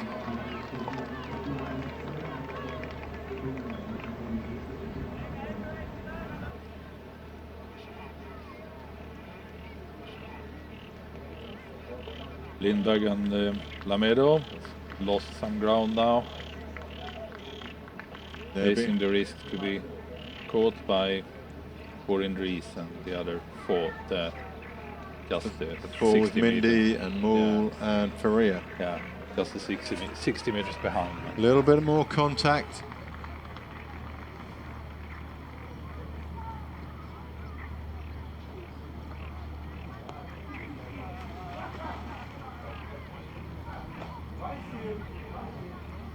This is definitely downtime now for these guys.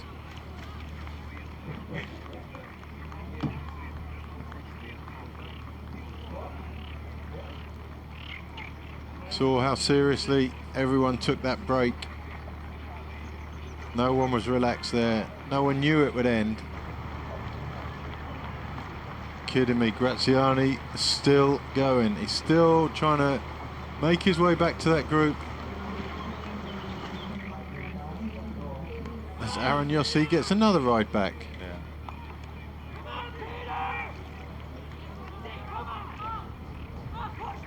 Amazingly strong mind, Graziani here today.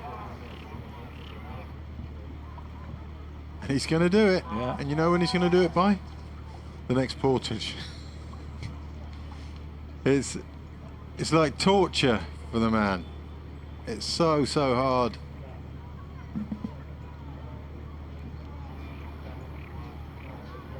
These guys are really not traveling at any great speed now.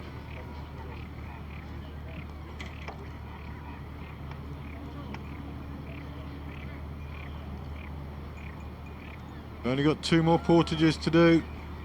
One more long lap. 1 more long lap, yep.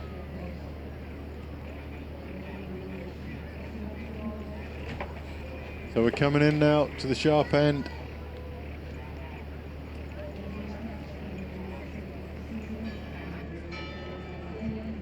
And Graziani has taken Aragnosi back to that group for the 58th time today.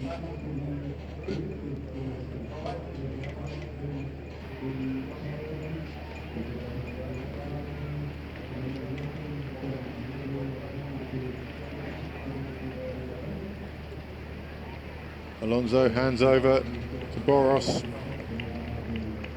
Boros not happy to let Adam go through on his inside. You can see how far to the left he moved to stop Adam coming over. He's obviously a decision he made.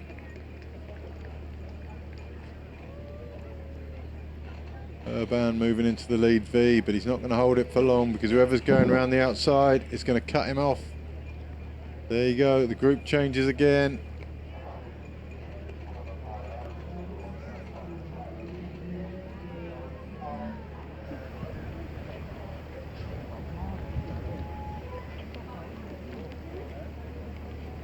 They approach the top turn. 2 more of these to do, including this one.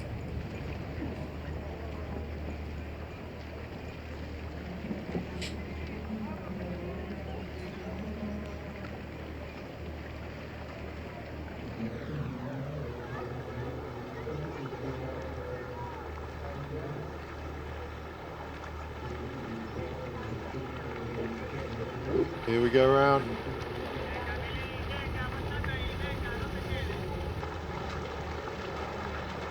Motivation to split this group up just isn't there at the moment. All be round comfortably. Aragnosi, Graziani still picking up the pieces at the back. Adam moves up, Boros moves in behind him. Alonso the loser in that one. Alonso going to try and go round Urban, I think, as soon as the river opens up.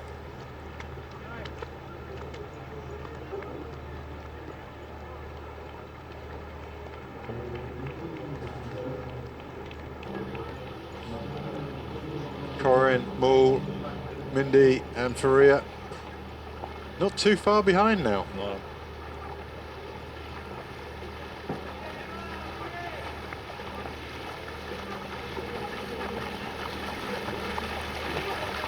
We were in 148 behind at the previous turn. They're not that far behind now. No. They're close almost to a minute behind, I think. They're not too far at all.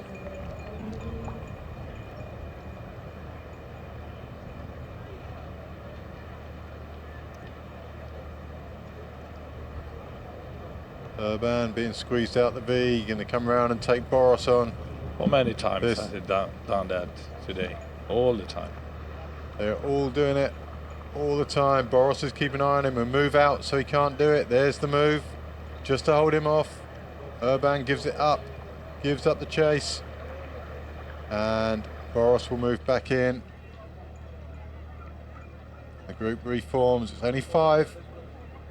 And guess who's not in it?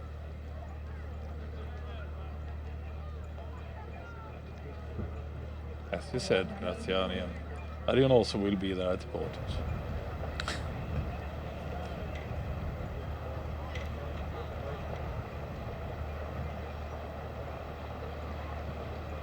Looks here like they already are close the gap, but it's not quite so. Still some boat length to do. Yep. I think another quick Portage here. And the second group, yeah, they are quite far behind actually. More than a minute. Far more than a minute. Right. So there they are. Could be 1.5 or so.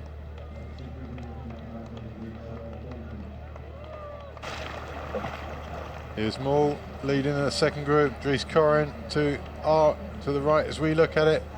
Mindy to the left and Faria in the back, and behind them Lindberg. Yeah, How did they pass Lindberg and Lamido without Lindberg and Lamido sitting with them? Strange.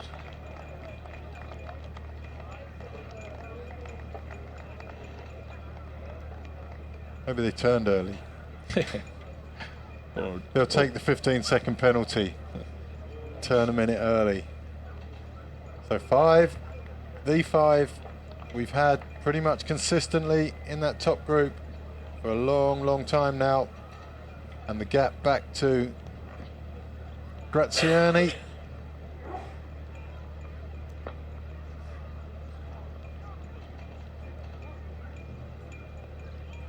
After the number of knockdowns and comebacks he's made, more like Rocky Balboa today than Graziani.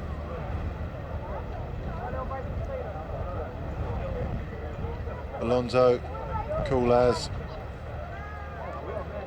Adam decided he doesn't want the stress of being last into this Portage this time. Urban vulnerable on the inside. Just enough room for him there. There's no way around for him because Boros will shut the door. He's stuck there until the Portage. And Graziani still on and on, just behind them. But that's a big gap now. So no stress coming into this one. In fact, very relaxed everyone coming into this one.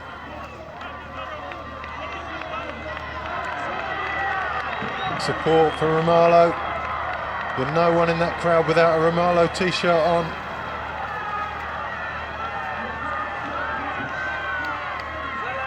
And this time, Jacob Adam gets to the water first, and that is going to be a relief for him. Oh, it was. Oh, all that. He fell. And then it didn't pan out for him after all. Boros will fight him. Boros can't get to the V in time. So it's going to work out for Adam, but what did look like a simple job didn't pan out to be so simple. Boros around Alonso. All the way to Urban maybe.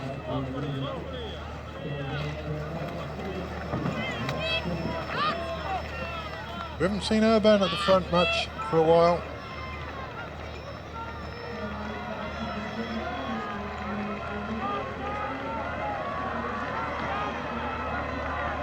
And Aaron Yossi finally deciding he might have to do something. Seeing the opportunity now to close the gap, and the speed is low. Urban leading. So here's that Portage. Here comes Jacob Adam, seemingly everything under control at this stage. Boat in, foot in, exactly like we saw yesterday. He clips his second foot as he lifts it into the boat. And watch his left foot now, clips the side, boom. In the water, he's got a boat with a bit of water adjusted in it. for it very quickly. And that's the difference. Yesterday we saw Christian Mate not adjust for exactly that same scenario, and he ended up in the water as well. So good work from Romalo. And Aaron Yossi. Looks like he might close this group down. Beautiful shot of how the group works there. Alonso, he'll come round, take on Romalo. Romalo won't mind, I don't think. He'll drop willingly into the back. Just a little look to his right. He knows what's coming, and he's moved out on him a little bit. So he's not 100% happy with Alonso coming around. It becomes inevitable at about this stage. And back goes Romalo. So Romalo just moved out in the hope that Alonso would give up the chase. He didn't, so Romalo moved back. Graziani back in the game.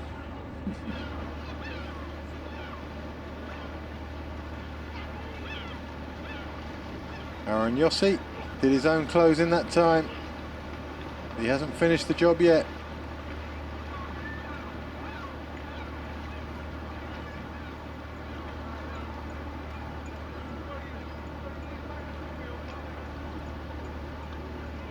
Romalo at this stage looking pretty good to me. Alonso as well.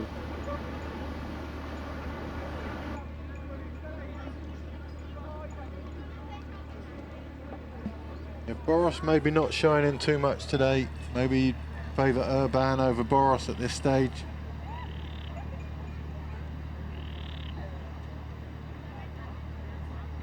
They've done too much catching up, too much problems. And Boros hasn't got that huge turn of speed. I think in the K2 it comes more from his partner than it does from him.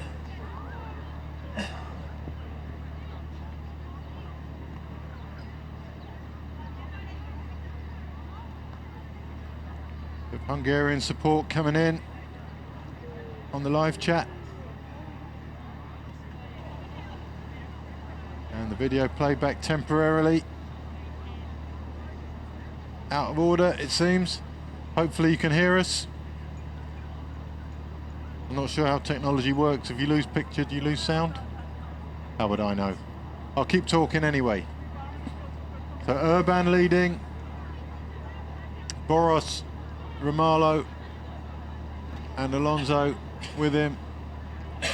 Jacob Adam just hanging off the back a little, and Graziani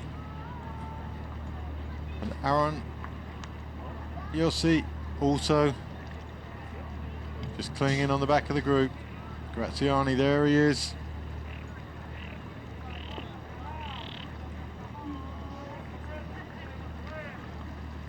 And back up and running.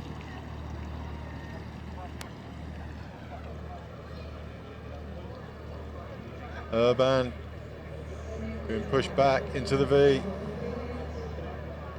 Really nicely done. Alonso leads from Boros. This is their last trip down that left-hand side of the river. Next time they come down this way, they'll be moving out for the finish funnel.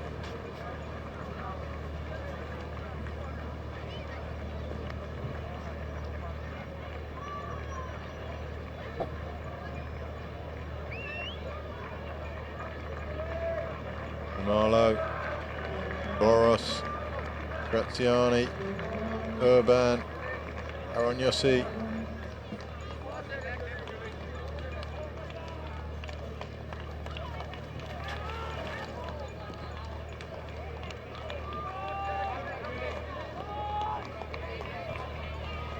Alonso hasn't really let anyone up on his left-hand side on the journey up the river. There's no real flow of note here. Partly habit, partly just a tactic.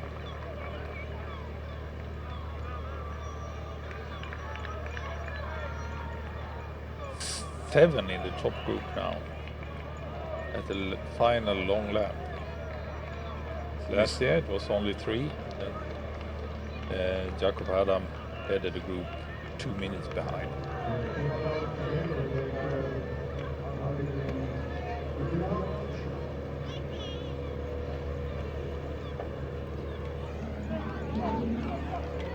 Did Boros swim last year and he ended up chasing the whole race? Was that in Pontevedra? I think so.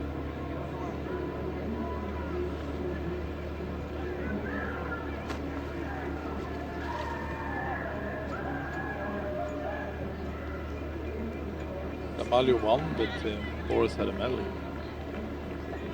Maybe it was Alonso that swam. One of the big players had a rough time last year, but they're all here this time.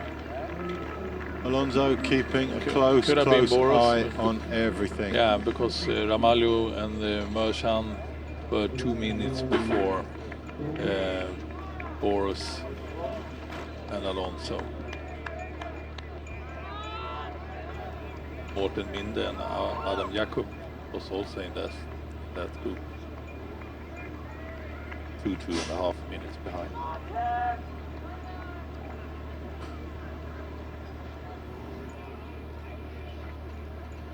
So this has slowed down a lot now.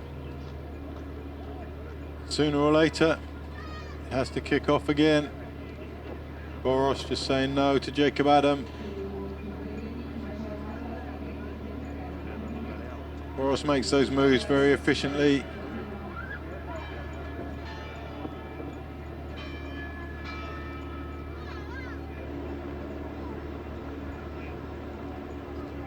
Alonso finds himself doing a long lead here.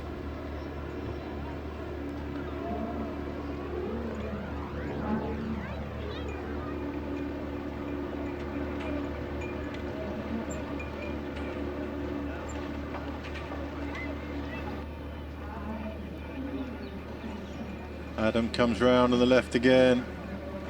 Boros has a look, says no again.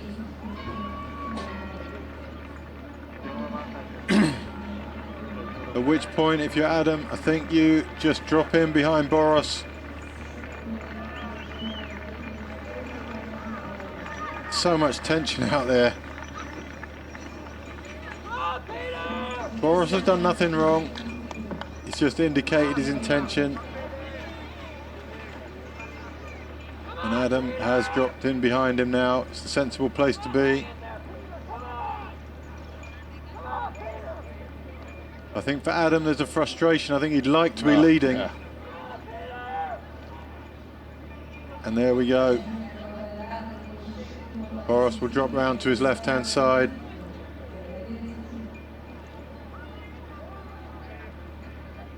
And Adam was just fed up with it being that slow. I think he knows if it comes to a big finish between all these five, fifth place could well be his. And he needs to grind somebody down a bit. These guys well ahead. And they're right on the bend just after the turn. Yeah. They need to move. I'm not sure they're capable of movement, Stefan. They're backing into the reeds now. Yeah, someone is telling them. Yeah. Course umpires up there. A little bit of stress coming into the turn. Boros making sure he's safe. Wants to hold off Alonso and let Adam back leading again. Adam pressing on. Urban on his inside. Romalo tucked in the back. Romalo's had a good ride for the last 10 minutes.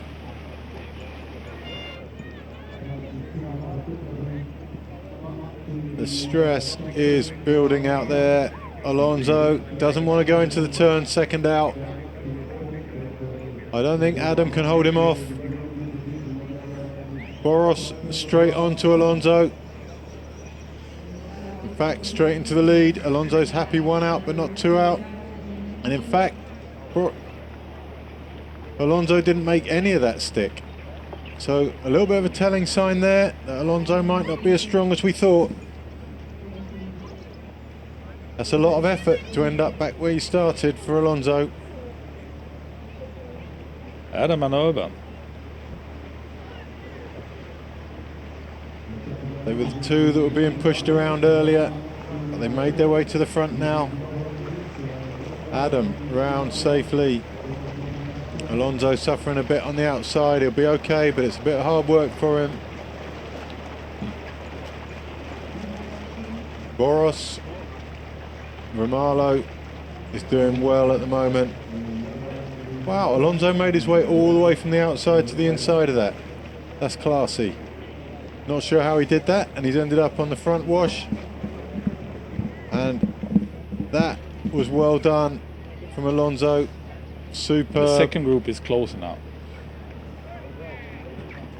We've had a whole 10, 15 minutes even of slow speed. And there's the second group.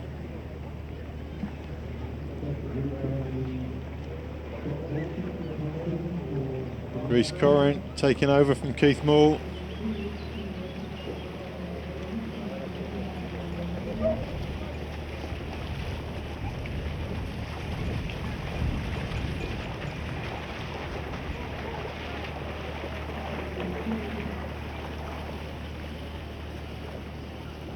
So these guys might be able to pick off a straggler or two after the final portage.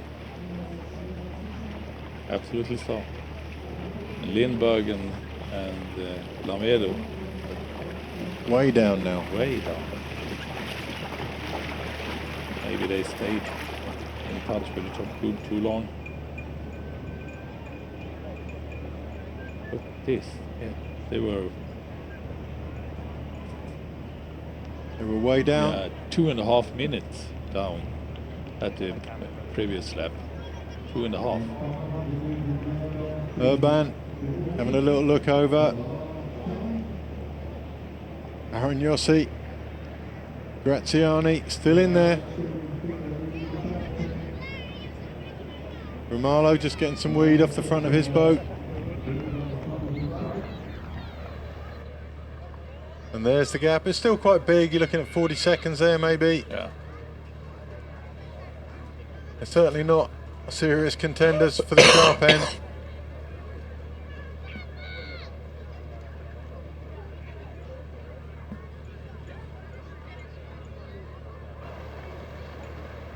And Urban.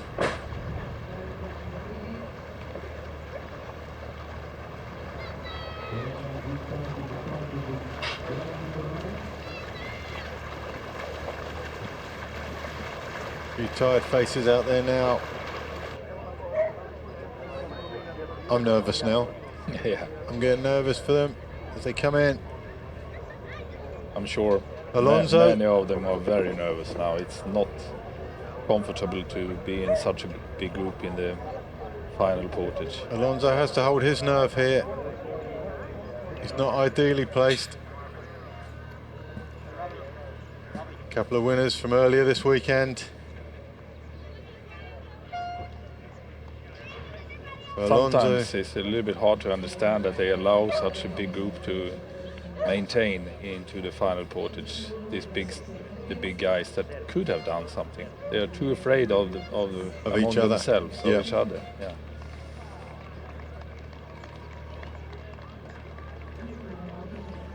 So Alonso is going to have to do very well here in terms of remaining calm, keeping his composure. I think we will see Ramalho setting off. I think that's what we're going to see. Urban at the front. I think he will be able to hold them for speed coming into the portage. It's just whether he holds itself together on the portage itself. Where are they in the group now?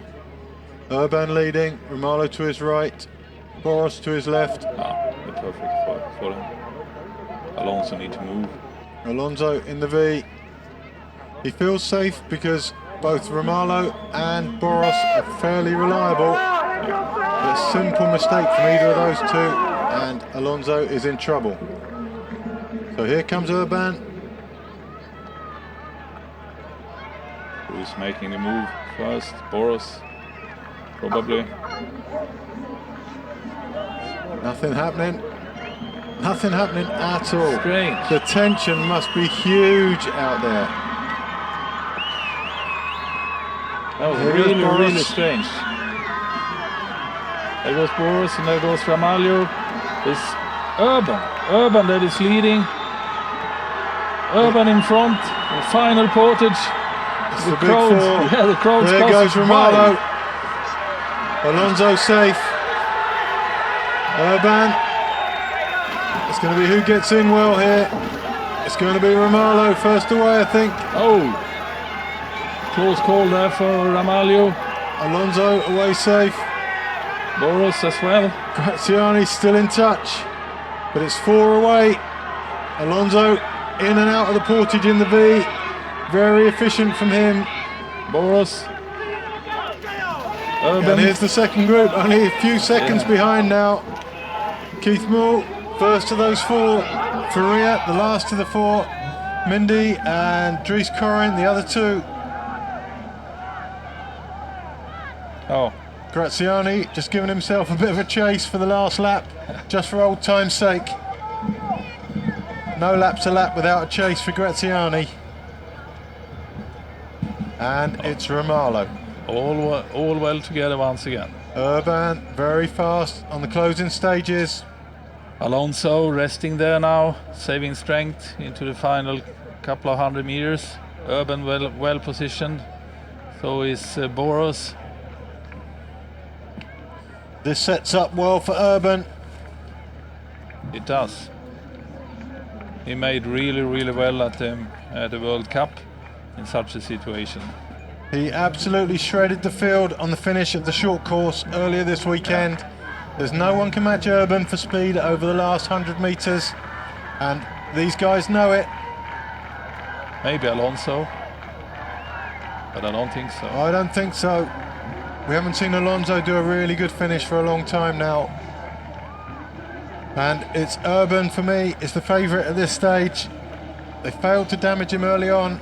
Depends a little bit on Ramalho. If he put up the speed early on, really early on, then might have a similar situation than between in the ladies' race between Lani Velche and Renate Che.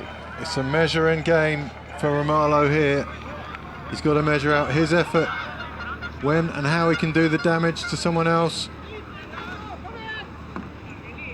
At this stage, Alonso quite well placed there, I think, if the race doesn't kick off. Graziani keen to join in. He should have a medal for bravery. Graziani. He should. But I think Boros in trouble, Alonso in trouble because of Boros. Jacob Adam just having to wait for Alonso. Alonso won't be happy with that. And it's Alonso versus Boros. Oh, it's all gone horribly wrong for these two. Alonso so strong, as the Spanish are, in those contact situations.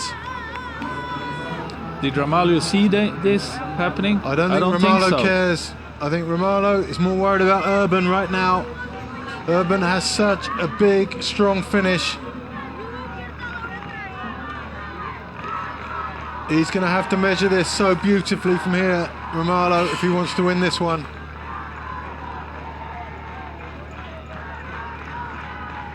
There they are. So looking at that from above, it's Romalo, it's Urban on his left, Alonso to his right, and Boros in the V. Romalo keeping Urban tucked as tight to the edge as he can, but I don't think it's going to be enough because the finish funnel's in the middle of the river. There goes Boros. Whoa! This is significant as far as Urban goes. Urban has to hold him here. He has to hold him, and he's going to. No, he's not going to hold him. Oh my word, Urban! That is a big mistake. Oh, he might come up the other side, and he has. Unbelievable. Fantastic. His race was over, and he recovered it. Alonso suffered. Alonso clipped the back of his boat. And this opens up for Ramalho. That was Romalo's chance. But look at Urban now. Urban is coming back. He's coming back there.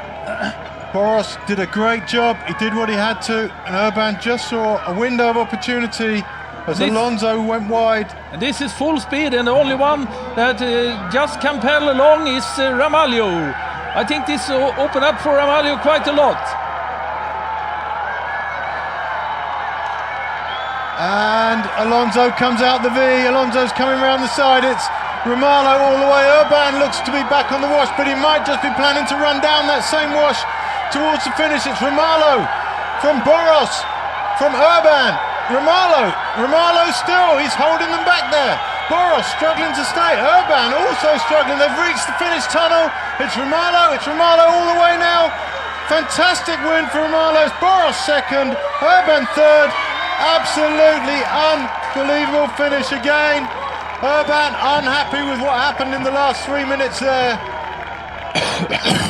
Unbelievable. Our throats are gone. Fantastic race. Alonso unhappy. Very unhappy. A couple of unhappy people there. Jacob Adam finished. Aaron Yossi, fantastic. He made the best of everything he had to come sixth in that one. And here, just chasing the group still, even though they've stopped, is Graziani. He deserves a medal of his own, Graziani, today for that. There's some tensions there between Urban and Alonso. There is tension out there. There's been tension out there for 2 laps. Jacob Adam is also gesturing. There's head shaking. There's all sorts going on out there. But that's the situation when it is such a big group. I don't think anyone did anything really harmful or bad behavior Romalo, out there. Crowd favourite, my favourite. I love the way he does what he does. I didn't think he'd be able to match the speed of Urban, but it just went wrong. You know what killed Urban was Boros. He cut him out on that one side. Exactly. The whole race got 2 tenths all of a sudden. Hey. Ramalho's daughter being held aloft. Looking at her father. Yeah. Scared, rigid, the poor girl. But there's her dad. Absolutely unbelievable. Another great race. We might have some replays of that final situation. It would be good to see the replay of when Boros came round. I don't think it's questionable. questionable that Ramalho won. And the other positions are not questionable anyway. No, I don't think anything's questionable. No, It was racing. It was racing. It was good racing. There's Rita, loving life. Lionel Ramalho right now. He's been European champion. He owns this event now. Third time, fourth time. Alonso disappointed. And Ramalho bigging up for the fans. There's his daughter. Family shot there. Unbelievable. Waving to the crowd. I'm not sure she's as happy as anyone else, really. Fantastic result for Portugal. Lindbergh over the line now. Apologies, we missed a few finishes in the excitement there. Absolutely great racing. What a day, what a day. The women's race was phenomenal. C1 race played out to form. Men's race, tension all the way. As it should be. Impressed by Boros, he had a big catch up to do and he still managed to be in contention. Alonso unhappy with how it ended. You can tell from his face there. Urban saw himself as a potential winner at the bridge, but Ramalho just too strong. Ramalho, Boros. Alonso for the second year in a row without a medal. Fourth position, the worst position. Victor Felix, president of the Portuguese Federation, congratulating his athlete there. I was saying before, I love the way Ramalho races. Not one person in that race now is unhappy with Ramalho. No. Ramalho does nothing to antagonise anyone. I've never seen him do anything deliberately to upset anyone, and there's no tension surrounding him right now. Just praise. Rui Cancio, the greatest paddler that ever lived, right there. Ramalho's good, but Rui was better. And I'm sure that's what Rui's telling him right now. Not bad for a beginner, he's saying. He knows it, the world knows it. Rui had a couple of bronze medals from World Championships previously. There's the team. Rui, centre stage. Standing in front of standing in Ramalho. front. There's Mr. Nello, designer and manufacturer of the winning boat. It's like a small family, well, a big family actually. Ramalho is actually from Vila do Conde, the same place as the factory. Nelo, as the Yeah, factory. it's a great relationship all these guys have. Manuel Ramos, founder of Nelo. There's the man of the moment. Cameras on him, and rightly so. Are you going to get out there, Stefan, for an interview? You can All have right, it. I'm going. I'll speak to you in a minute when I can get hold of them.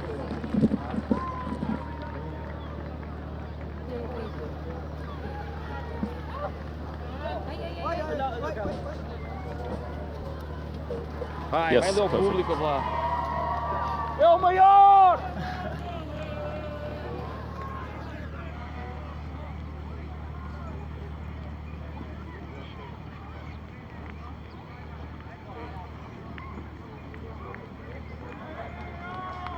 And this is the last turn, a replay of the last turn once again. You can see the struggle there between Alonso and Boros. Then Boros goes up, squeezing Urban a little bit there. Alonso is safe on the side. Now Urban moves. Nothing wrong with that. He's just moving. Alonso tried to keep his position and defend Urban, and then the final stage. It was just tough racing. No one wanted to give up their positions. Of course, they got upset. Good, tough racing. It shows also the importance to have the initiative into the last turn in such a big group. most often the strongest paddler that can do that. Today it was Ramalho.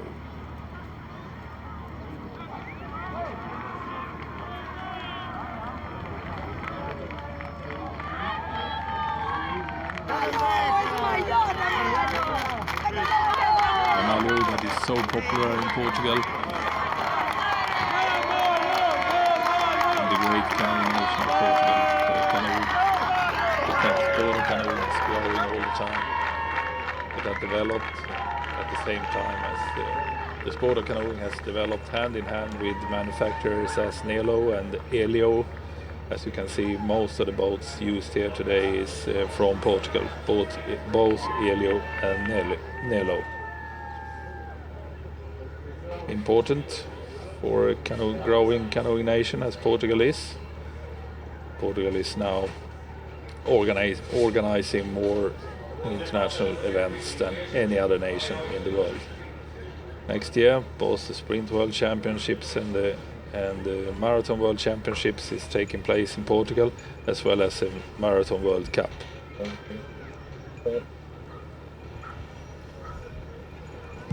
Jose, to say you're the most popular winner of the weekend is an understatement. We haven't seen the crowd like that all weekend. Not only popular, they're my favourite winner also. I love the way you race, and it's been a pleasure to watch. Did it pan out exactly how you wanted it to today? Yeah, it was fantastic, especially here in my country. It was unbelievable with this crowd, most of them from my town, Vila do Conde, and I'm really happy to be here and get to 5 European title. So, Busto, I catch you.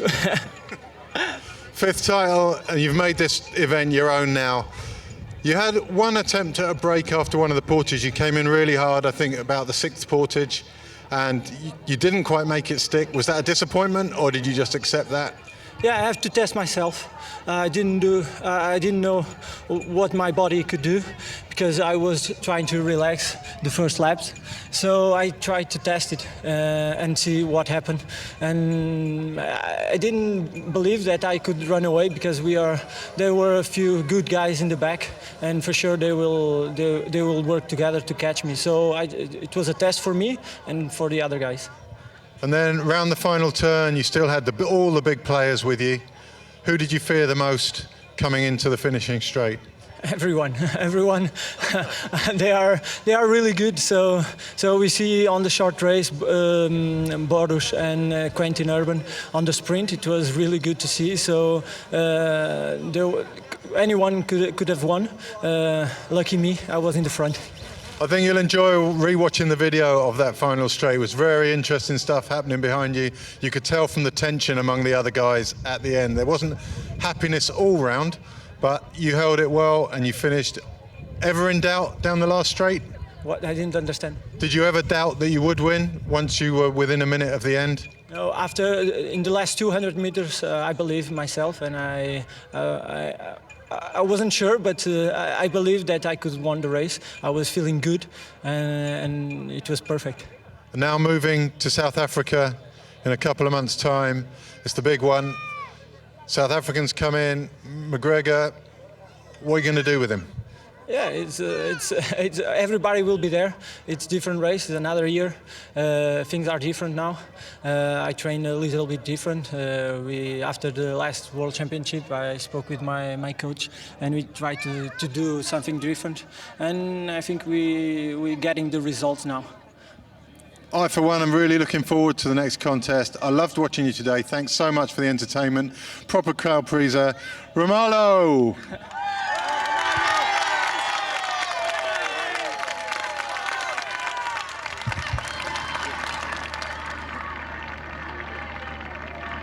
No doubt of his popularity in Portugal and especially in Vila do Conde. Busto, I caught you, he said, and that is the 5-time European champion Manuel Busto from Spain.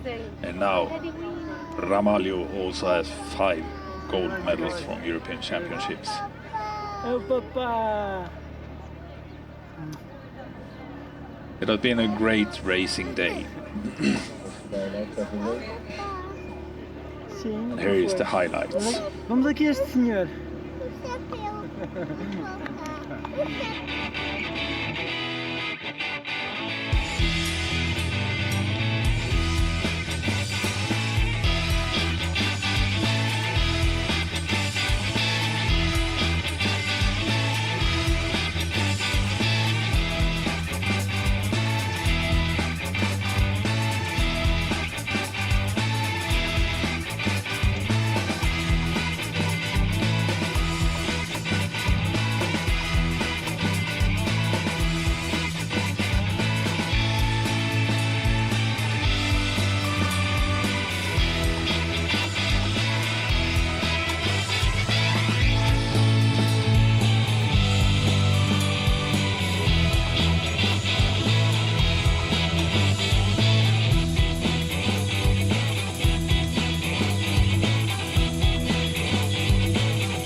Yes, what a wonderful racing day this have been, and it's not racing has stopped for today. Tomorrow we will be back with K2 and C2 racing starting in the morning. But first, now a number of very pleasant prize giving ceremonies here in the wonderful weather on the wonderful venue in wonderful Ponte de Lima, Portugal.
Senhoras e senhores, apresentamos as medalhadas do C1 Sénior feminino.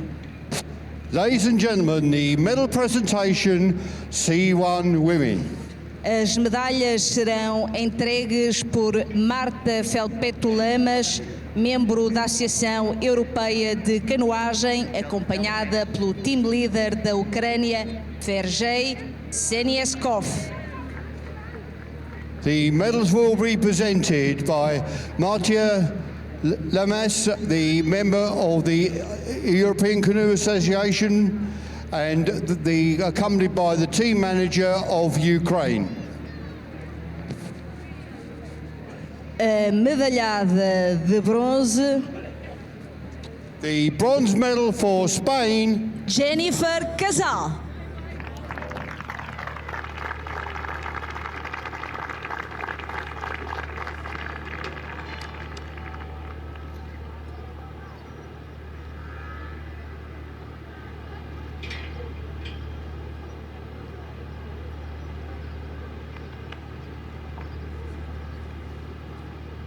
The silver medal for Hungary. A medalhada de prata da Hungria, Fruzina Miskolski.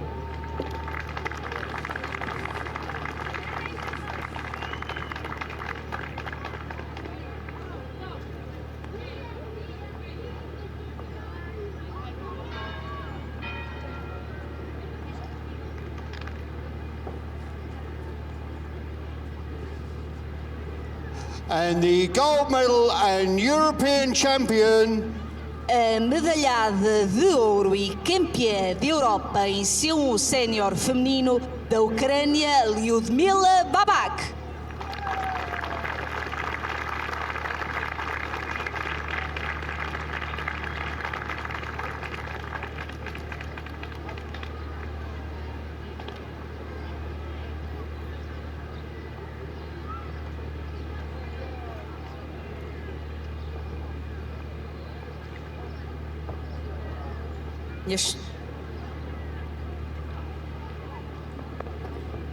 Minhas senhoras e meus senhores, vamos escutar o hino nacional da Ucrânia.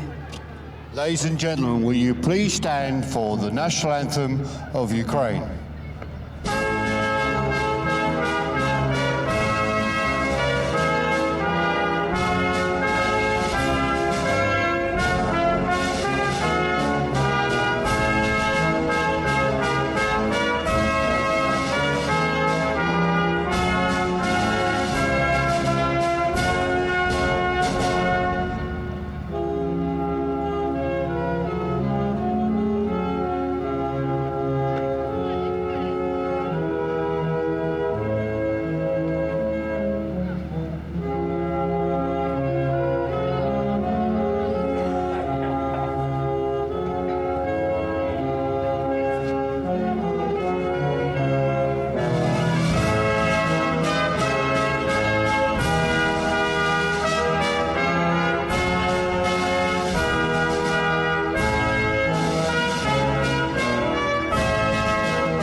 Muitos parabéns às medalhadas do Campeonato da Europa de Maratona 2017. Parabéns, minhas senhoras. Congratulations, ladies, and well done.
Senhoras e senhores, a cerimónia de entrega de medalhas em K1 Sénior feminino vai começar.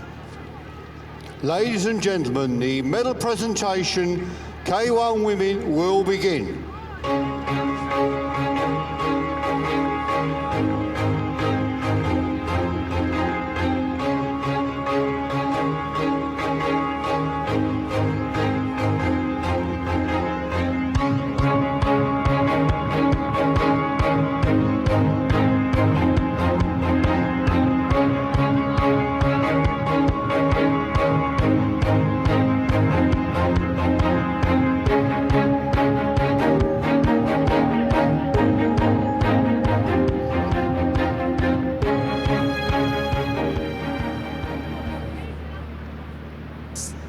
Senhoras e senhores, apresentamos as medalhadas do K1 Sénior feminino. Ladies and gentlemen, the medal presentation K1 women. As medalhas serão entregues pelo presidente da Associação Europeia de Canoagem, Albert Woods, acompanhado pelo team leader da Hungria, Robert Weiss. The medals will be presented by Albert Wood, President of the European Canoe Association, accompanied by the Hungarian team leader, Robert Weiss. A medalhada de bronze. The bronze medal for Hungary, Van der Kessler.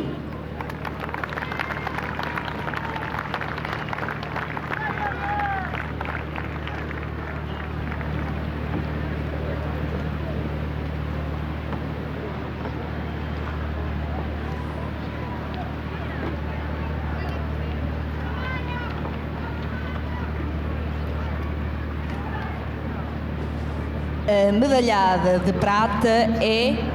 The silver medal for Great Britain, Lani Belcher.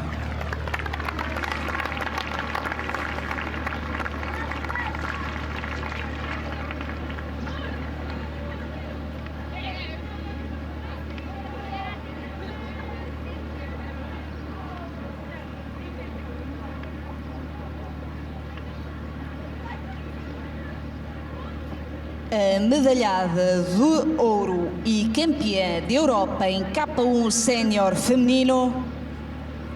The gold medal and European champion from Hungary, Renate Jay.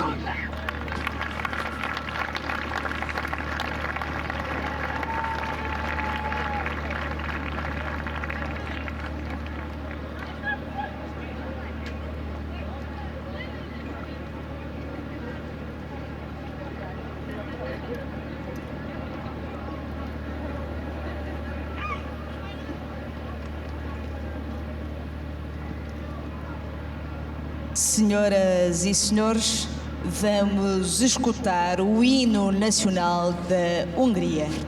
Ladies and gentlemen, will you please stand for the national anthem of Hungary?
O vosso aplauso então para as medalhadas do Campeonato da Europa de Maratona 2017. Parabéns, menina.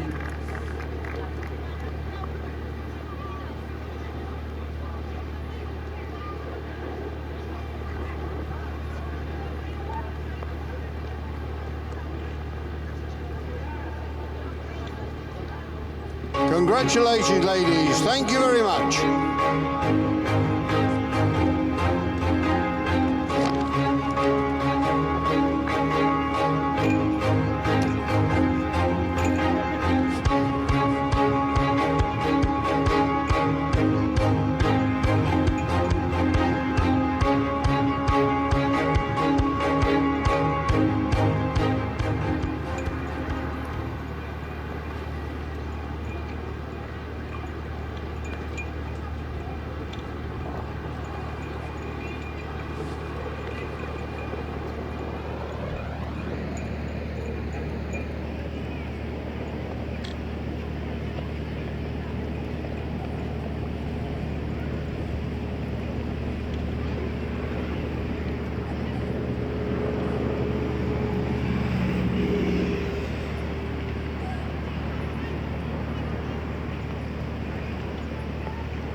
Senhoras e senhores, a cerimónia de entrega de medalhas em C1 masculino vai começar.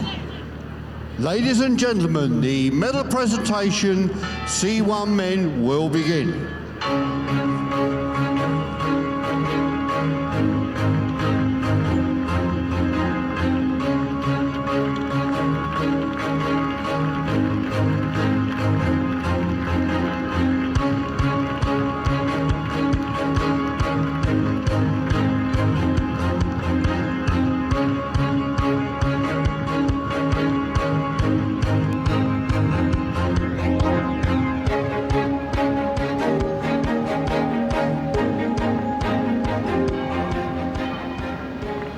Senhoras e senhores, apresentamos os medalhados do C1 sénior masculino.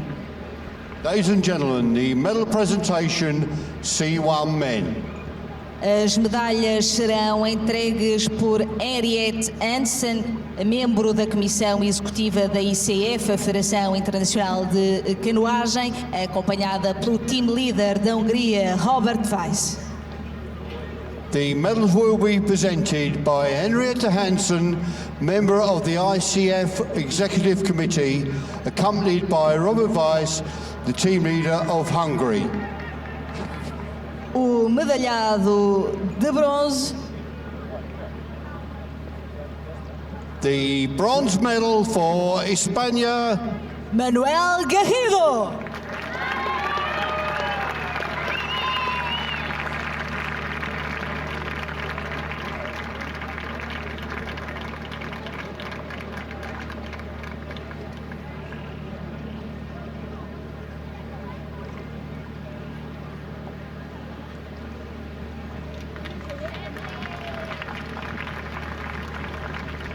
the silver medal for Spain, O medalhado de prata de Espanha, Manuel Campo.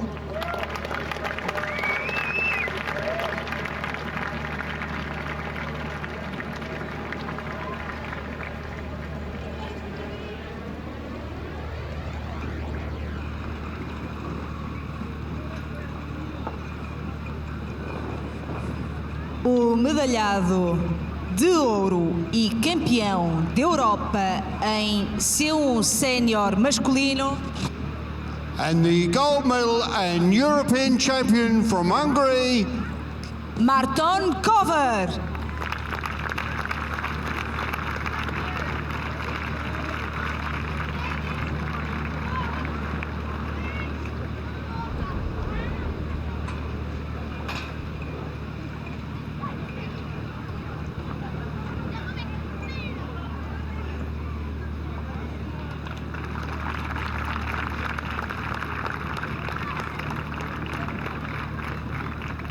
Senhoras e senhores, vamos escutar o hino nacional da Hungria.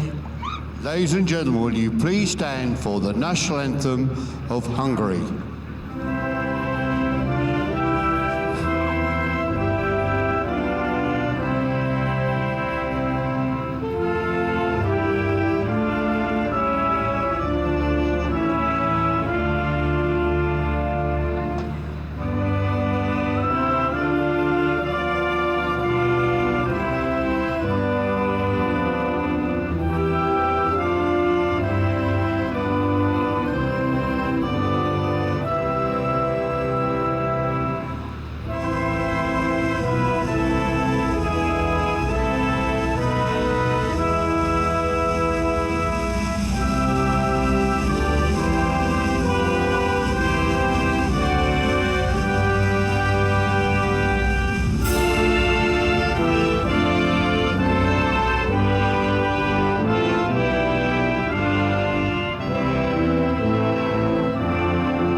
Está o merecido aplauso aos medalhados do Campeonato da Europa de Maratona 2017. Parabéns!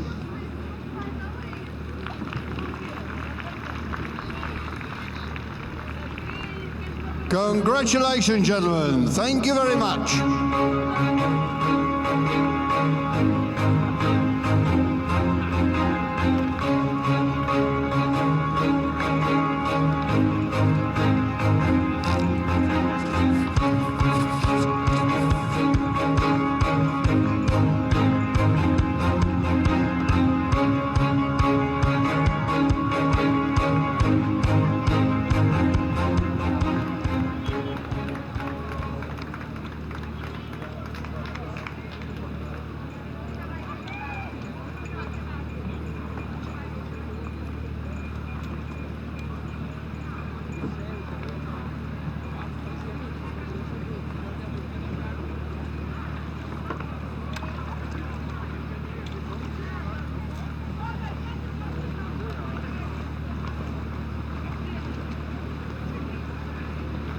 E aqui ao público presente em Ponte Lima, vamos aguardar um pouco mais para ouvir o hino português. Foi apresentado um protesto por parte da equipa de Espanha, portanto temos que aguardar a decisão final. Vamos aguardar uns momentos. Tenham calma, mais uns momentos para que todos possamos ouvir o que aguardamos, ok? É um momento e uns minutos mais e já regressamos já regressamos para os festejos merecidos, ok? Até já.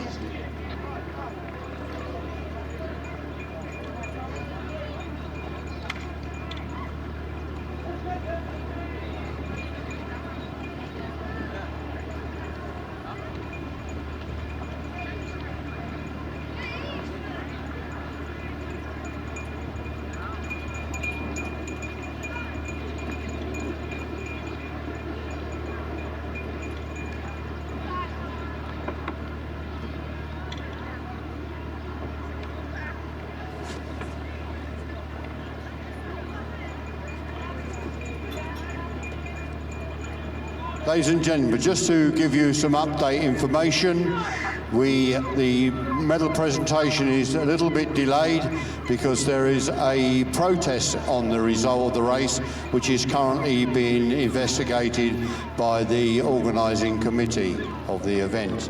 So we'll get back to you as soon as we can.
Senhoras e senhores, vamos avançar com a cerimónia de entrega de medalhas em K1 Sénior masculino.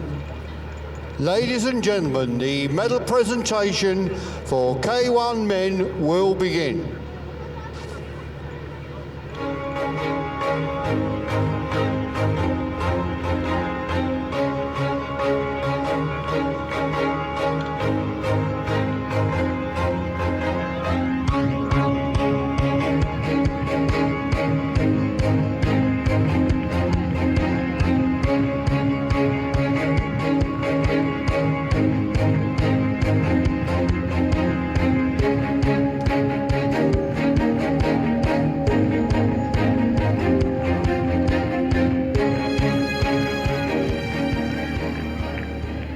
Senhoras e senhores, apresentamos os medalhados do K1 Sénior masculino. Ladies and gentlemen, the medal presentation K1 men.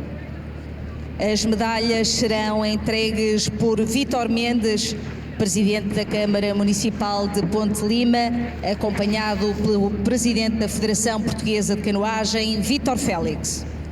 The medals will be presented by Victor Mendes, the Mayor of Ponte Lima, accompanied by Victor Felix, the President of the Portuguese Canoe Federation. O medalhado de bronze. The bronze medal for France. Quentin Urban.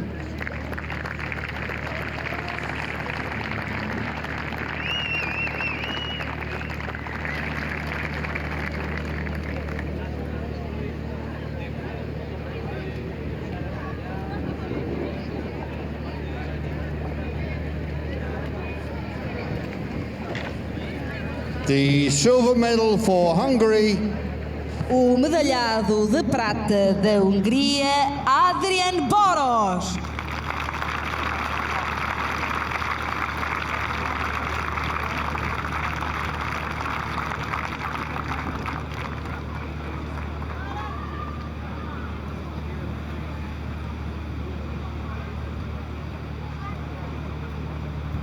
And the gold medal and European champion from Portugal.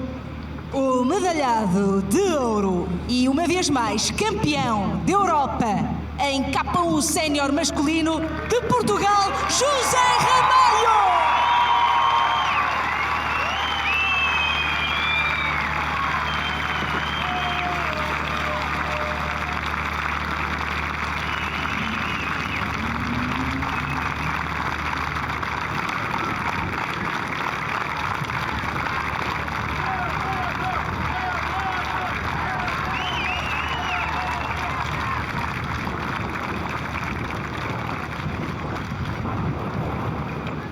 Minhas senhoras e meus senhores, vamos escutar o hino nacional português finalmente.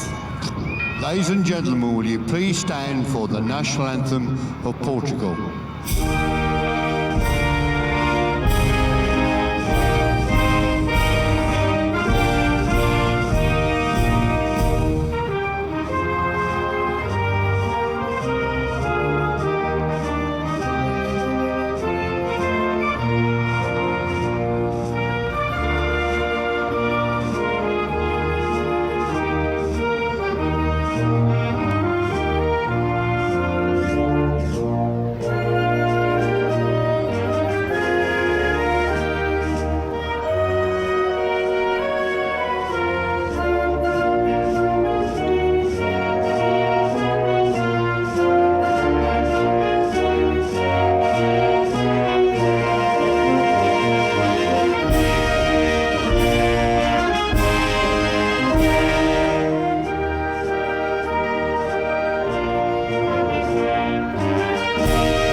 Muitos parabéns. Ouvimos a portuguesa.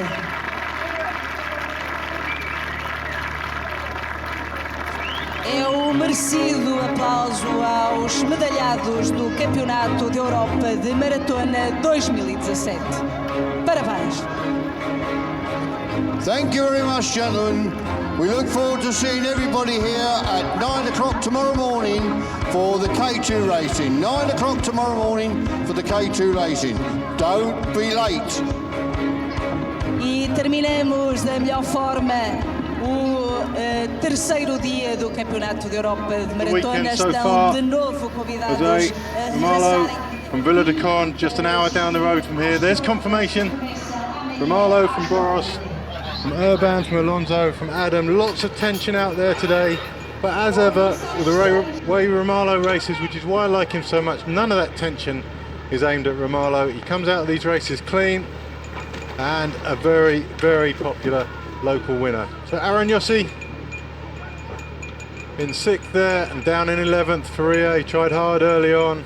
Tim Pendle, tough day for him. Joachim Lindberg tried so hard. Lamido, who was with the front group for so long, he eventually faded back just over 3 minutes behind. It was a great race, it had everything in it. Couple of didn't finishes there with Barry Watkins and Filippo Vincenzi. And that's the end of today, at least. But tomorrow, here's the schedule, 9 o'clock, K2 women, and it'll be a rematch between Lani Belcher and Renata Che from the K1 this morning. Then the C2 men, Martin Kova in action again there, and the K2 men, one of the fastest and biggest races, often big groups in the K2 as we saw in the juniors, and then the ceremonies at 2:45. Great day to come, but not just a great day tomorrow. Here's the highlights from today. We'll watch through these and we'll see you tomorrow. Thanks very much for joining us today. It's been a pleasure.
We'll see you tomorrow morning for more of the same. Until then, it's goodbye from all of us here at Ponte de Lima. Thank you for joining us, and we hope to see you all again tomorrow. Good night.